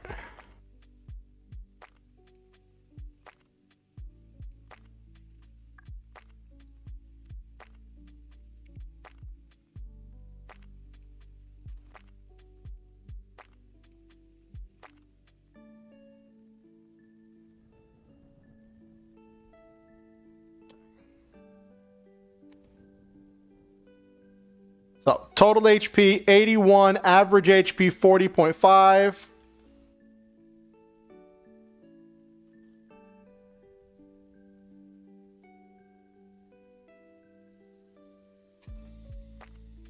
Yeah.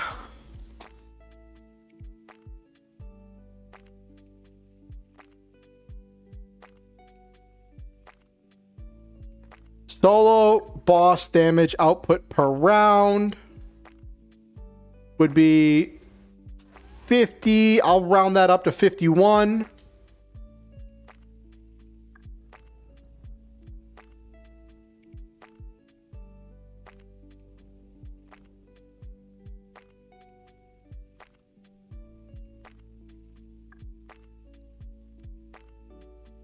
$40.5.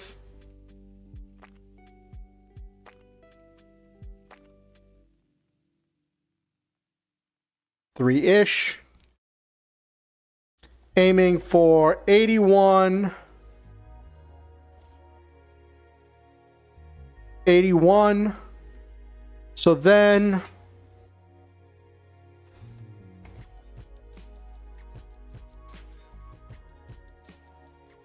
minion goblins, each doing 9 each, or 14 each.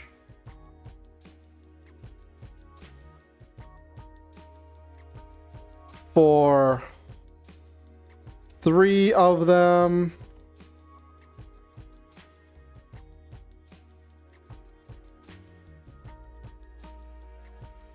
$42.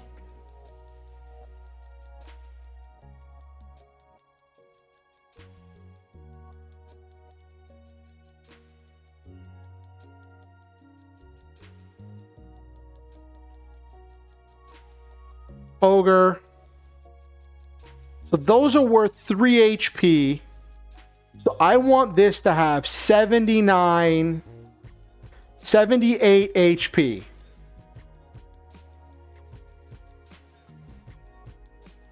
HP. Can that even hit that from there?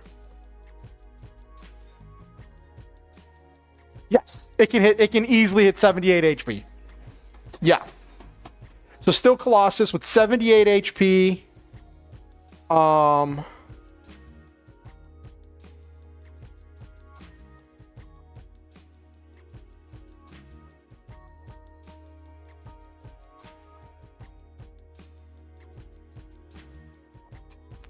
Probably, yeah, use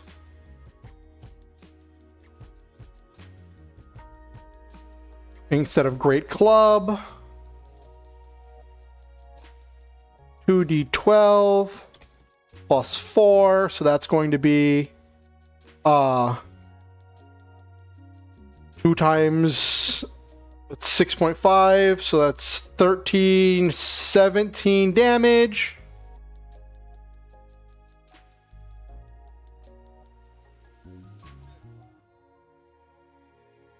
Attack twice.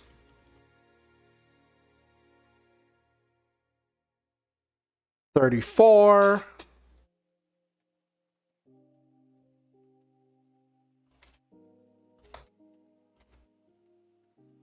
Add bonus action missiles. 2d8. 11.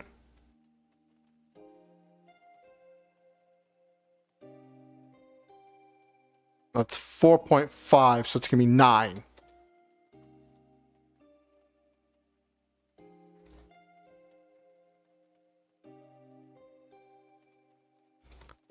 New total damage.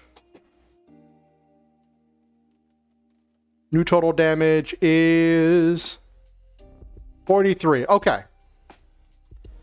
So this features... Actually, I should probably lower the... Okay. So what does this feature? This features 2 attacks. 3. This features 5 attacks. So I'll probably want to lower the HP total that I'm aiming for. I guess if you count the missiles as a second attack, because they are bonus action attacks. So they are second attacks. So it's 6, 7, 8, 9 attacks. So it's 3 times the number of attacks that they're going to get. Yeah, 9 attacks means...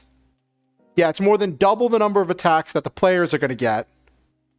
So you would want to step that down to the medium range, which is already where it's sitting at.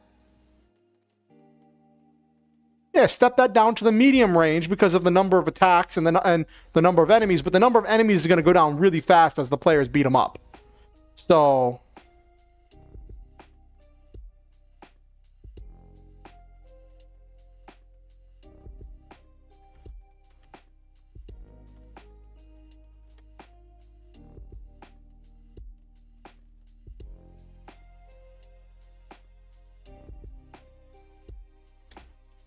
$59 HP.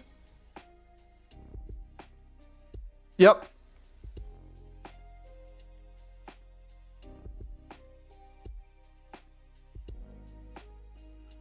Because you overshoot, so overshoot the minion damage per round.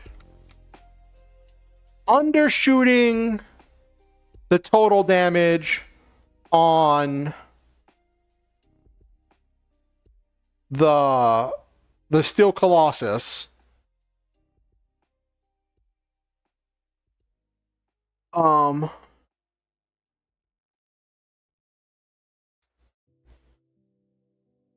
bad. Undershooting slightly because you want, well, if you're overshooting one, undershooting the other.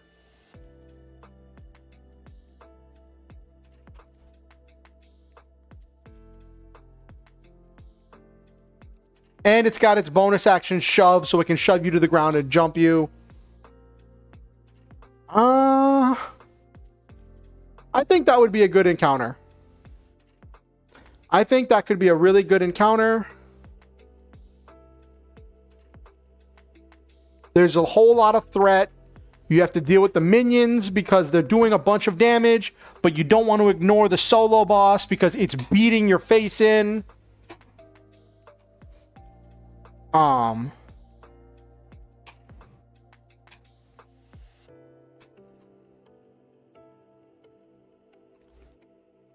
Arguably, the minions actually, hold on. This is, no, we don't need the minions. I just realized something.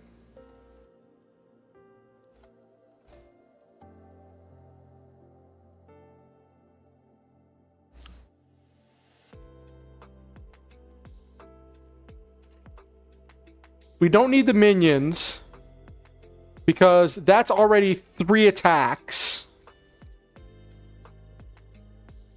So if I just make this pool 81, it's an even encounter. It's a difficult encounter. Give him 81 HP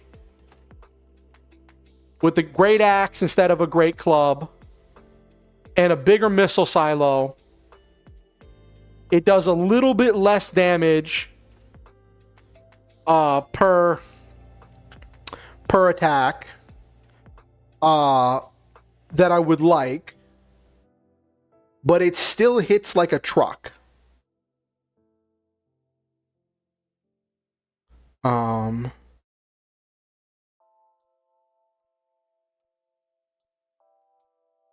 Yeah, I think that came out all right.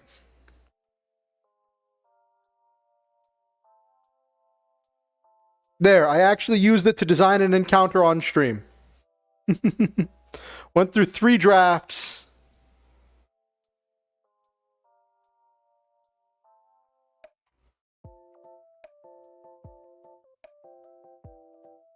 Just give this more HP, a bigger weapon.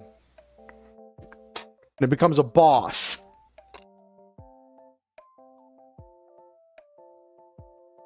And the thing is, the missiles are going to be hitting for big damage. The only way to stop the missiles for hitting for big damage is to run. And then you would want some kind of a situation or an encounter. I might include the minions anyway, just because... No, that's just too many attacks. That's just too many attacks.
with larger missiles.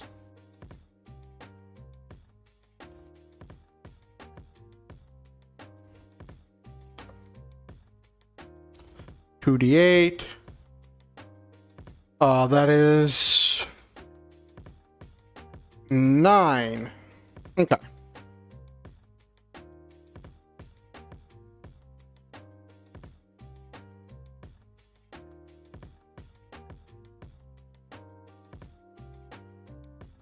Okay. Oh, and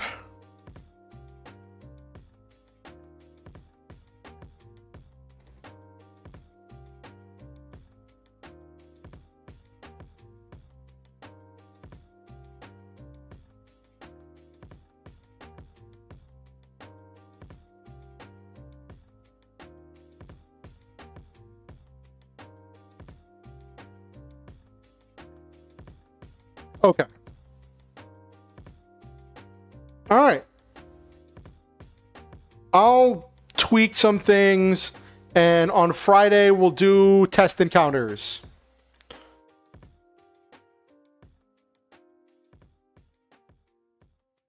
All right. It has been an hour since I said I was going to finish, but I wanted to actually build an encounter.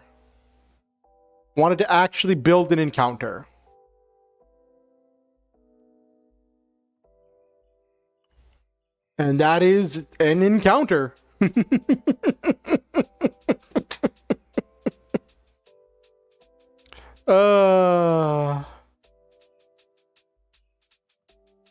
It's hard. I could very well give it like some kind of non-attacking. I could drop its HP and give it some non-attacking allies that are like buffing it. Some like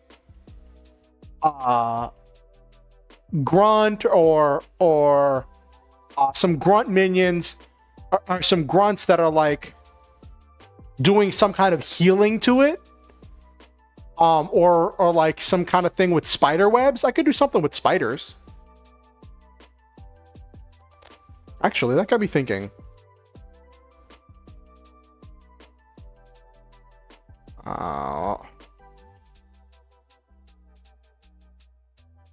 Giant.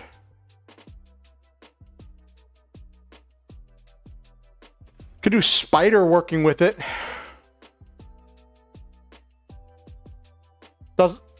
Doesn't have much HP. Got one attack for possibly 16. That would be a strong enemy. That's probably more than I want with a solo boss. But the 9 is... Well, the 9 is... The big thing you want is the web.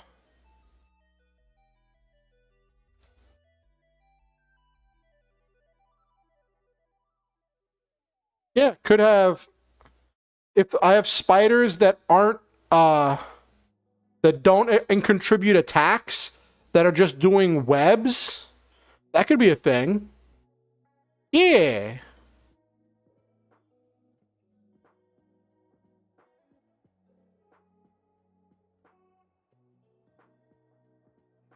Um, 59. Actually, that might work. It does a little bit more damage than I would want, but it's got a web that's the thing that it would want for restraining the target. So the players want to deal with the webbing.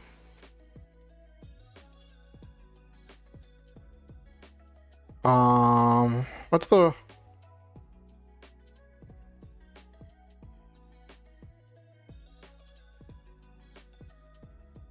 I want something that's just...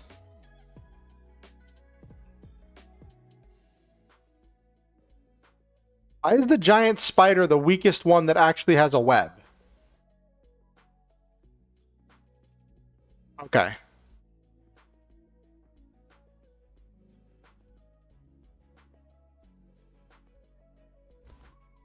So 2 giant spiders that have reduced HP. Probably down to like 13 HP.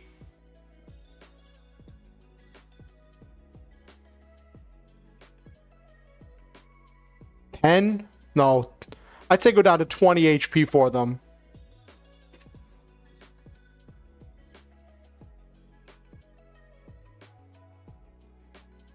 $21 HP. Or 22. 5. 7. Yes, 22. Drop them down to 22 HP. 1 giant spider, 22 HP. That'll be kind of the minion. Instead of the big.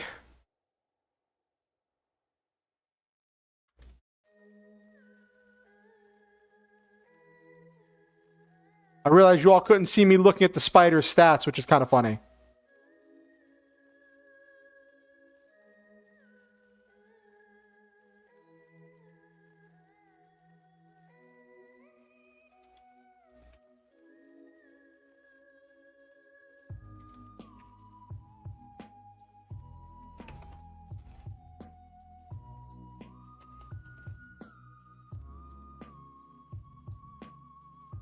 For this, I want, for a grunt, I want to be doing 4 damage. So, look at the spider stat block.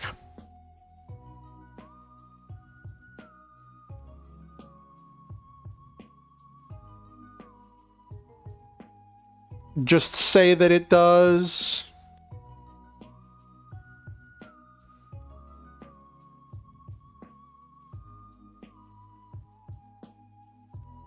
Yeah, just say that the bite does 1. So it'll be 1 damage on the bite, no poison, and web.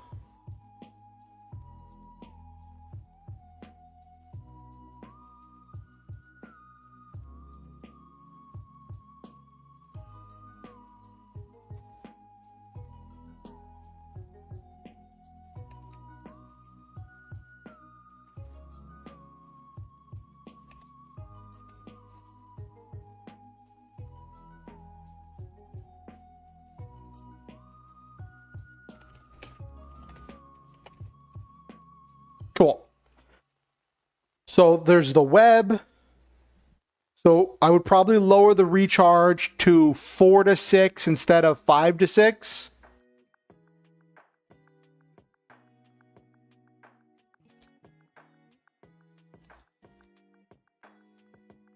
Yeah. There we go. So you got 1 Steel Colossus that's worth 59 HP.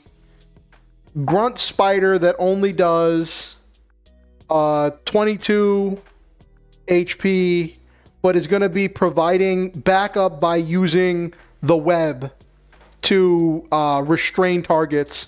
So the whatchamacallit, the Steel Colossus will be able to just beat on you better. And when you're restrained, it's going to have advantage on attacking you. And the players are going to want to deal with the grunt because of what it does. Actually,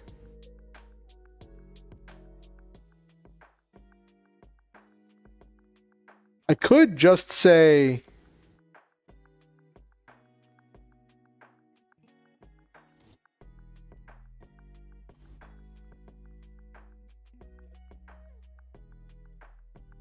just web. No bite attack, just web. So it's not even contributing attacks. It's just contributing webs.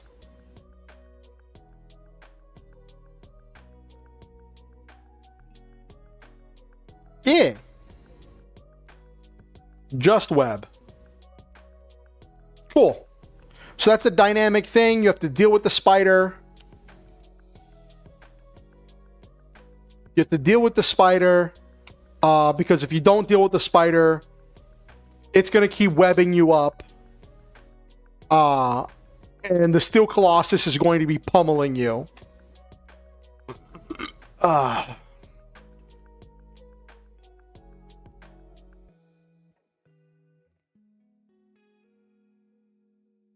Actually, no bite attack.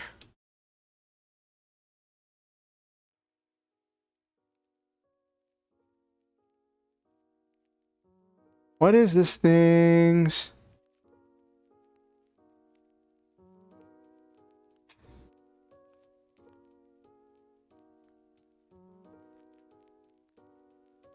Bite attack does.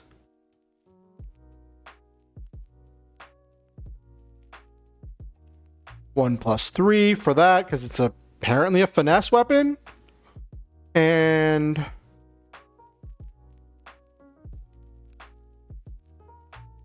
give it a ranged attack. Or it can just poke for like a D4. Plus 3 would be 5.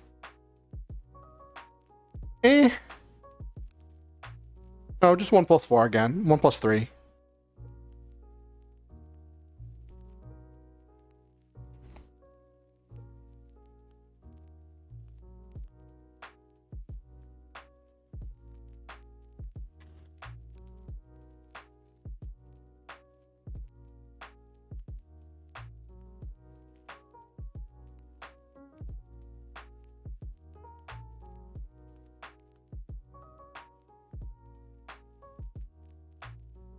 Lightning damage. Okay. Ranged stinger. Okay. So we lower the damage to the attack, so the attack's not super relevant. It's got a decent amount of HP, so it's going to be crawling around, stinging up. Because what does... If it has... What does the disrupt feature do?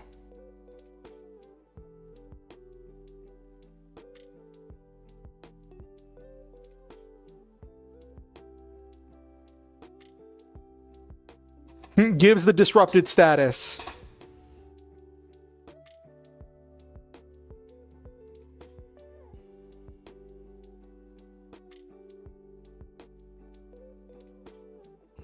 That doesn't do much, so I think it's funny. I think it's thematic.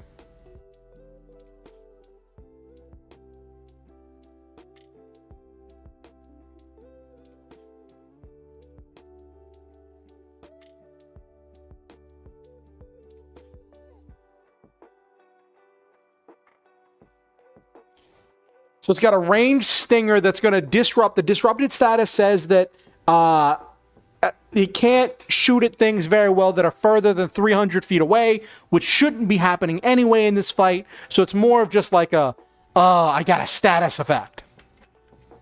And you have disadvantage on perception checks. So it's going to be giving you the disrupted status, or it's going to be shooting its webs. I think that would be a pretty hard encounter. They only can shoot one attack.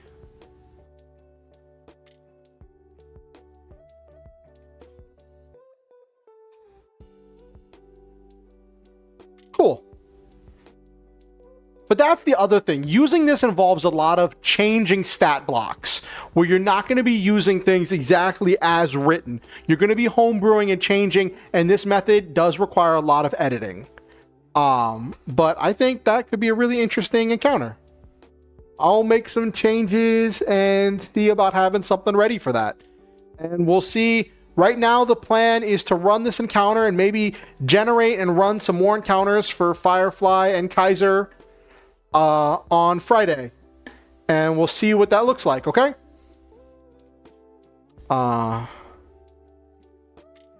It just shoots little bolts of lightning that disrupt your systems. So it's like a...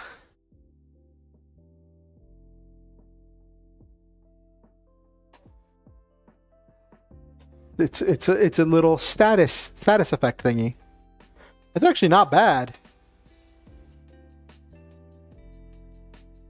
I probably want to nerf its HP though. Hold on. There was a note here when he put about what the grunts can be killed by 2 or 3 weak attacks or 1 strong attack. Weak attack is a regular weapon attack or cantrip. First level spell. Strong attack is a critical weapon attack or medium spell. So, looking at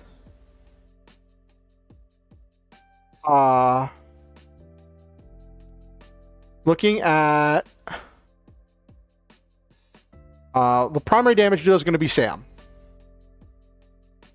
Sam does 2 beam short swords for 1d6 plus 4 radiant, so that's going to be 7. So, if we on a critical hit would be 11. Yeah, so they should have 11 HP. So 11 HP.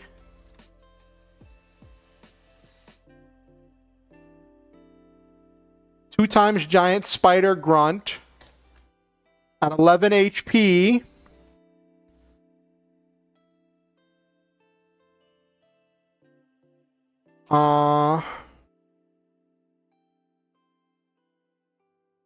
It's the same number of attacks as the players, so it's kind of an iffy thing.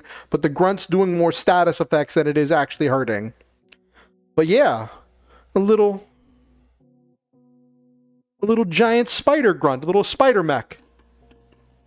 Yeah, okay.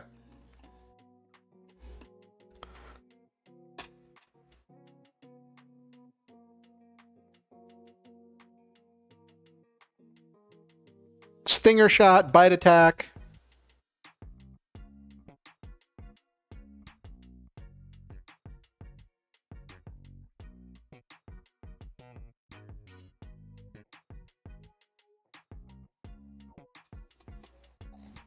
Lowered recharge on web. Lowered HP. It's a lesser giant spider. Because what does a basic spider have? Let me look at this real quick.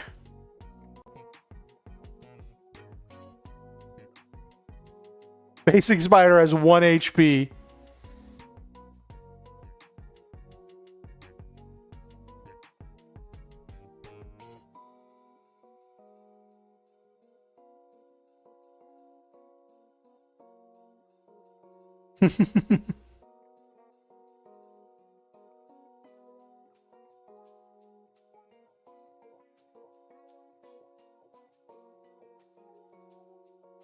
That'll be a big target. I'll probably make it medium instead of large, just to convey that it's less of a threat. So it'll be visually less of a threat. So instead of large,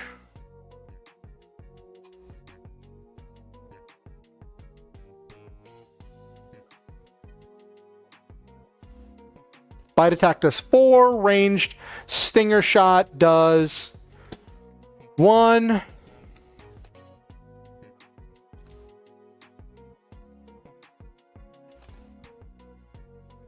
No multi-attack. But there's 2 of them. So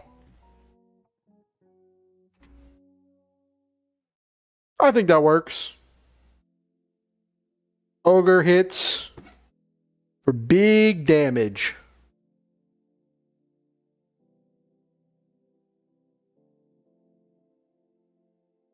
Okay.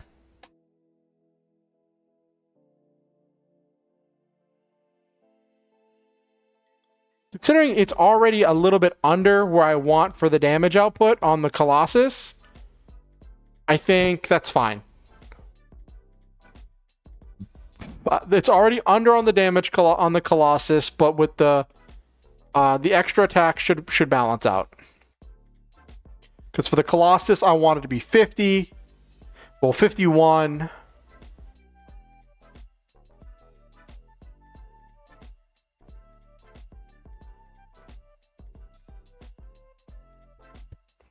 And it's between 34 and 43.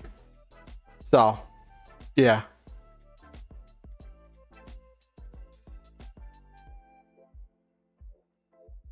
Yep. Okay. There. It took me like 3 tries, but I successfully built a boss encounter.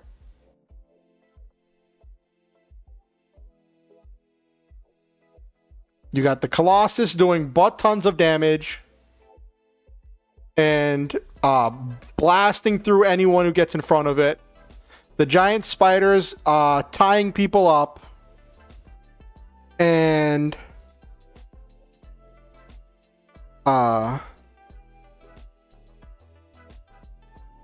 yeah.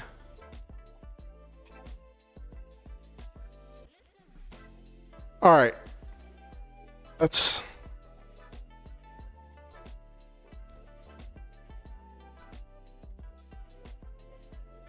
Okay, let's wind down. Let's say goodnight. Let's actually say goodnight now. It's been an hour and a half since I said I was going to say goodnight. And we've had like 2 people leave already. It's funny. It's so funny. But that's just really funny. What did you all think of tonight? I know there was a lot of math. There was some story time. A lot of watching me build the character and fight with the character mancer. What did all of you think of tonight's stream? Did it give you any ideas or any resources or things that you think you might use for future stuff for yourself?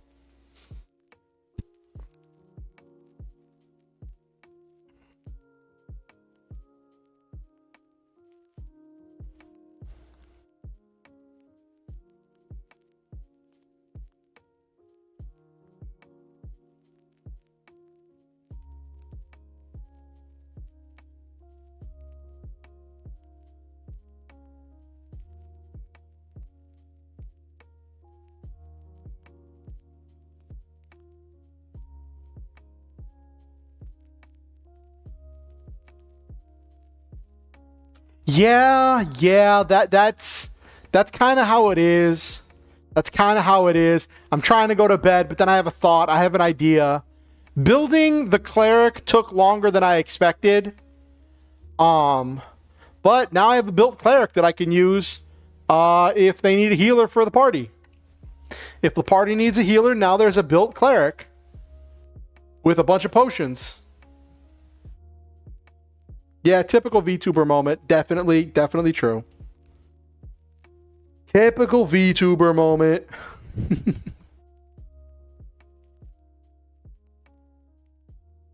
I like those grunt spider mechs. Now I want to look around. Now I want to hunt around and find a good art for mech spiders. Like what? Didn't whatchamacallit?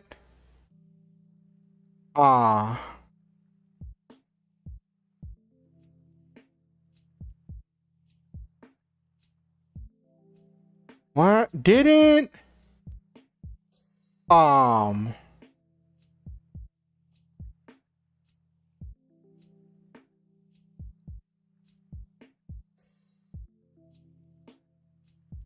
apparently there was a spider Gundam. That's funny.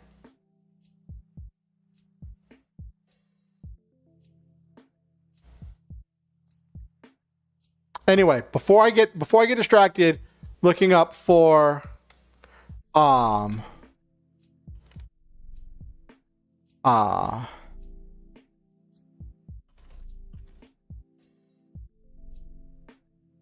Ghost in the Shell did have spider tanks, didn't they? But those were just like, they didn't shoot webs and stuff. Those just had guns.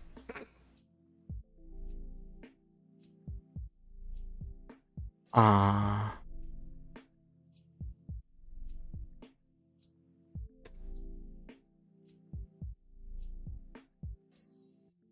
mm-hmm.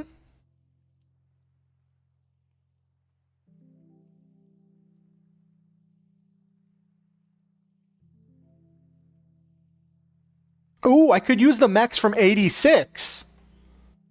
I could use the mechs from 86.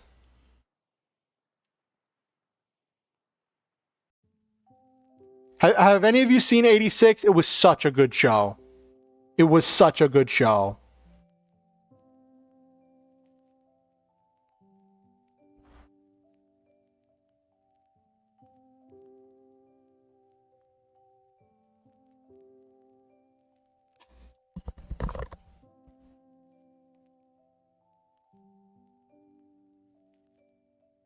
Yeah. Well, let's end because I got to use the bathroom. So, for those of you who don't know, I like to shout out everybody who spoke in chat. We had a lot of people talking in chat tonight. And speak positivity, hope, joy, and love into the lives of all of my viewers. So, I know I was distracted and didn't get a chance to say goodbye to the people who were leaving tonight. And I'm really sorry that I didn't get to give them all the great goodbyes I love to give people. Let's get rolling. Noel Main was here, LeMay was here, Kimberly was here, Nabiru is here, Kalora's here. There's more of Noel Main. Solo Wing was a new one who I haven't seen before here. Hoylepa, Violet on both Twitch and the YouTubes. And I know this wasn't exactly my most popular stream. More Violet, more Nabiru. All right. For all those people I mentioned who did speak in chat, thank you for helping to make the night so great. It was nice having people to talk to and not just being stuck inside my own head. For all the people who came and lurked, I appreciated having you. You helped with viewership, and it is great to have you here as a member of this community, even if you don't say anything in chat. And to anyone who watches this VOD afterwards, I appreciate your views, your contributions, and your membership in this community. I appreciate your time, your energy, and your attention. To all of you, I say, I love you, and I believe in each and every one of you. Thank you for coming to my stream. I believe that you are truly wonderful, valuable, and important individuals, that you matter. You are precious treasures of human beings, and you are truly important individuals. I appreciate each and every one of you. And thank you all for coming. And I believe that you are worthy of love and deserving of happiness and good things. And always remember the Star Hunter motto: shoot for the stars, have wonderful adventures, live your dreams, and always stop to enjoy the memes. One thing I ask is if you're watching on YouTube to like the stream. It helps the algorithm with getting it out to more people. It lets YouTube know that people like my stuff. I know there's probably going to be a dip in viewership after this one because I've been doing so much stuff, and people want my storytelling stuff, and so I'll probably be getting back to that at some point soon. But I appreciate you all for sticking it out with me. If you have any friends or neighbors or aunts or uncles, coworkers, best friends, arch nemesis, arch enemy, friends to lovers, lovers to rivals, anyone you think might enjoy my content, feel free to invite them to the next stream and show them my content. Next stream is going to be Friday, 8:30 p.m. EST. We'll see what it looks like when we get there. We'll tinker with all of that stuff. And I appreciate all of you. If you want to keep up with what I'm doing, you can subscribe on YouTube and ding the notification bell, or which will let you know when I go live or when I release any new content. You can follow me on Twitch, on Twitter or X, on Blue Sky Social, or like my Facebook page. All of those will let you know when I go live or when I release stuff. Well, Twitch won't let you know if I release videos, but YouTube and the others will. And you can join the Discord as well. I think I mentioned that. Links to all of those things are in the description down below on YouTube and the About page on Twitch. One last thing, you do not have to donate to be here. You are not expected to give money to be welcome in this community. I value, like I said, your time, your attention, and your energy. But with that said, I do appreciate the people who do donate and help make things possible for me that I could not do on my own. Those people are really helpful, and I'm very, very grateful to all of them. If you ever feel motivated to donate for any reason, and it is financially safe and responsible for you to do so, you can find links where you can do so in the description down below on YouTube and the donate button on Twitch.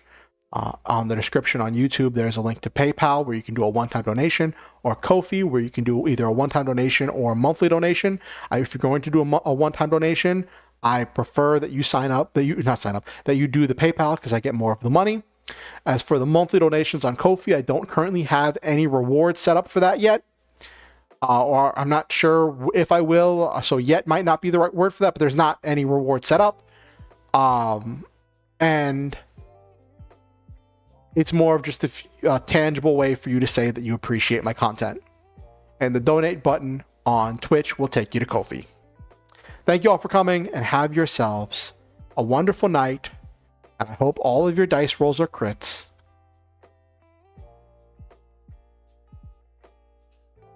Okay. Good night, everybody.